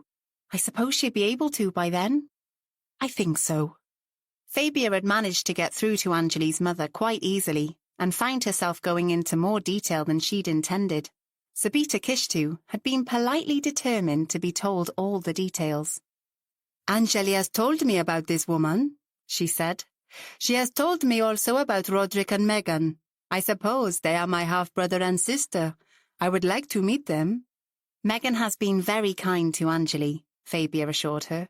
Good. And so have you, I hear. Thank you so much for this. It's been a pleasure, Fabia told her. I'm only sorry she's been put through this awful business. But she will be fine now, Sabita said firmly. And this John, she has talked about him a lot. I think she likes him, yes? Fabia didn't quite know what to say in response. I believe so, she said, smiling. I will check on him when I come. Fabia wondered if John was prepared for being scrutinized by Anjali's mother. Ah well, that was up to him and Anjali. Sabita told Fabia she would book a flight to the UK immediately, thanked her again for looking after her daughter, and asked Fabia to text her details of hotels in Newport. Fabia came to the conclusion Anjali's mother was a force to be reckoned with. It sounded as if Sabita took after her father, Karaduk. For the last half hour, the phone had been quiet. Fabia glanced at her watch. It was 6:30. She was sure that Matt would be continuing with questioning Nonna for ages yet. What would she say? How would she explain what she'd done? Fabia was desperate to hear from him, but she knew she'd have to wait as patiently as she could. Fabia was dozing in front of the television when the doorbell finally rang. She jumped up and rushed to the front door, pulled it open, and there was Matt in his familiar stance, leaning against the side of the porch with his hands thrust deep in his pockets. What time do you call this? She said, but she was smiling. 10:30, I think, he said. Can I come in? Of course, she said, opening the door wide. I've been waiting to hear what's happened. And you were sure I'd come around? Fabia gave him a straight look. No, I just hoped. He put out his hands, cupped her face, and kissed her deeply. At first she responded, but soon she pushed him away. Matt, wait. She leant back. Please, I want to know what's been happening. And that's more important than this. He traced a finger round her mouth. Fabia shivered, then sighed, and he gave in. Come, he said, taking her hand and pulling her along to the kitchen. I'm ravenous, and I need a drink. Then I'll bring you up to date on the whole bloody business. She poured him a glass of wine, and got cheese, cold meat, and a tub of potato salad out of the fridge. This is quicker than making you something hot. Do you mind? That's perfect, he said, taking a sip of his wine. Fabia added bread and pickles to the feast, and sat down opposite him. Now, tell me. He got busy filling his plate to overflowing, then began to speak. At first, she clammed up completely, wouldn't say a word. She refused the duty solicitor, and we obviously couldn't contact John Meredith because he'd be conflicted. He's dancing attendance on Anjali. Is he now? Matt said, and grinned. Anyway, that meant we had to do without. Made it a bit easier, actually. Fabia nodded. She understood this all too well. She just sat there, staring at some point above Dillis's head, fiddling with her rosary and that crucifix she wears, and muttering to herself. A rosary? Oh yes, of course, she's Roman Catholic, isn't she? So it seems, Matt said, through a mouthful of ham and potato salad. This went on for about half an hour, so I decided to change tactics and started asking her about the family. When did her sister die? When did she come to live at the Abbey? I also asked about her relationship with the rest of them. Things like that. I just rambled on a bit. I used to use that technique. I probably learned it from you. Did it work? Well, she did start to look at me rather than the wall, and she stopped muttering. For a while, Matt concentrated on his meal, but Fabia was getting impatient. Did you manage to get her to open up? Hold on, I'm coming to that. Sorry. Matt pushed his plate away. Thank you, much better. He picked up his glass and drained it. Fabia refilled it. What next? Oh, yes. When I mentioned Anjali, and how delighted her grandfather must have been to discover her, she glared at me and spat out, That black heathen! Good Lord. I know. I'm not sure what she feels is worse, the black bit or the heathen bit. She insisted she had to protect the family from Anjali's influence. What was it exactly? She had to protect the integrity of the family. She kept using that word, integrity. I think Dilys was getting a tad frustrated as she snapped out, "Does that entail knocking her over, locking her in the cellar and leaving her there?" Well, that opened the floodgates. Well done, Dilys. She ranted on and on about Anjali not being a fit person to be part of the Mansell family. She kept talking about the purity of the family's ancestry, which, since she's not blood-related, I find pretty weird. It's an obsession with her. She called Anjali and her mother and grandmother every racist name in the book, went on and on about the evils of Islam, in spite of the fact Anjali's family is Hindu. Did you point that out? I tried, but she wasn't having any of it. Said it was all the same. They were all unchristian devils. She said Caradoc had brought disgrace on his ancient name, having a relationship with that black woman, and she insisted Anjali had stolen Meghan and Roderick's birthright. She also said something about that gypsy and her bastard. I probed a bit and realised she was talking about Bella Price and Garin. She said Caradoc had betrayed them all, and he had to pay for his sins. I managed to interrupt at this point and ask her direct if she'd poisoned him, and she said, "But don't you understand? I had no choice. I had to protect my children." My children, mark you. It was really coming home to me that we were dealing with serious mental illness here, and a completely warped view of the world. I think she'd stepped over some kind of line between sanity and, I don't know, some kind of mania, but I'm no expert.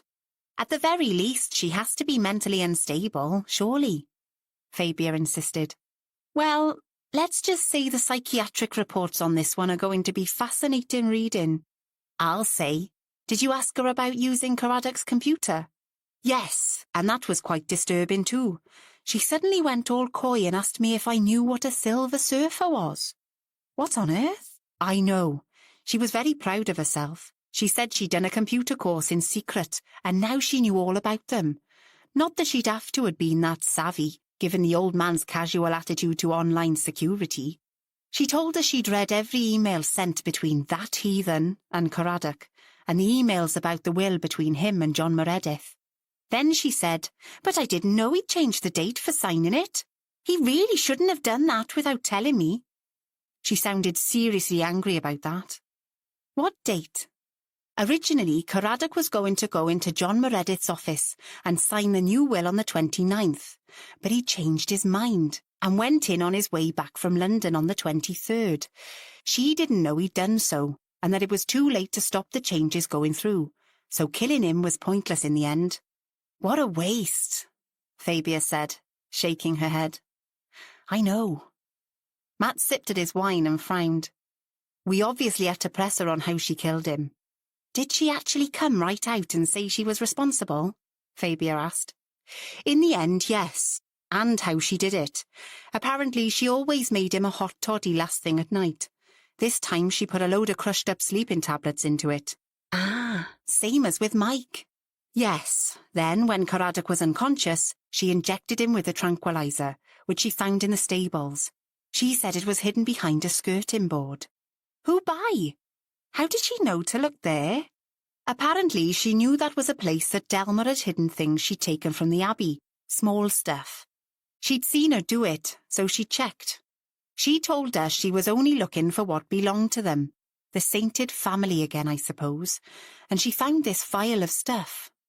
I think that was probably the point when she decided to use that way of killing the old man. I asked her how she knew what it was, and she told me that she knew a drug when she saw one. Then she looked it up online just to be sure. We think she used the computer in the stables to do that, another way of pointing in Delma's direction. And you'll have to have another go at Delma, won't you? And that vet. Yes, Fabia, we will, he said, eyebrows raised. I know, sorry. She grinned. I'll shut up. Go on. Nonna, I can't think of her as anything else, obviously felt she'd planned it all rather well. She seemed to think it would be a perfect solution for Delma Mansell to be accused of the killing, to punish her for helping her brother steal our precious possessions. And she insisted that Delma had never been one of us, as if that made it okay. And what about Mike? He told her he'd seen her with a tranquilizer. There's no knowing if he actually had. But I think he was shrewd enough to suspect she might be involved. Maybe he saw her searching around the stable's office and chanced his arm. He tried blackmailing her. Said if she paid up, he'd keep quiet about it all. She was certainly vocal about that. What an insult it was, and how he deserved everything he got. We haven't managed to get her to confess to drugging him yet, but the use of sleeping tablets on Caradoc as well should give us something to work on there. I don't think it'll take long before she's boasting about getting rid of Mike Cotter as well. It'll probably be manslaughter in his case, but I'd say we can get her for first-degree murder when it comes to the old man. It was premeditated and well planned. Fabia gave a gusty sigh. So, Garen is in the clear? Looks like it. Bella will be so relieved. She was convinced he was going to be arrested for drugging Mike. I certainly thought he was more deeply involved at one point. At last, there was silence in the kitchen. Matt leant back in his chair, pushed his hair off his forehead, and looked across at Fabia, his eyes intent and full of warmth. Glancing away from him, she got up rather quickly and took another bottle of red wine from the rack, twisted it open, and refilled their glasses. He smiled and kept looking at her. Is that displacement activity? What do you mean? She could feel her cheeks getting warm. You always have to be doing something when you're embarrassed. I'm not embarrassed. Well, unsure of yourself. Shut up. But he was serious now. As if to give himself courage, he took a generous gulp from his glass. Then he took a deep breath. Fabia, you're pouring a lot of wine down my throat. You're doing that, not me.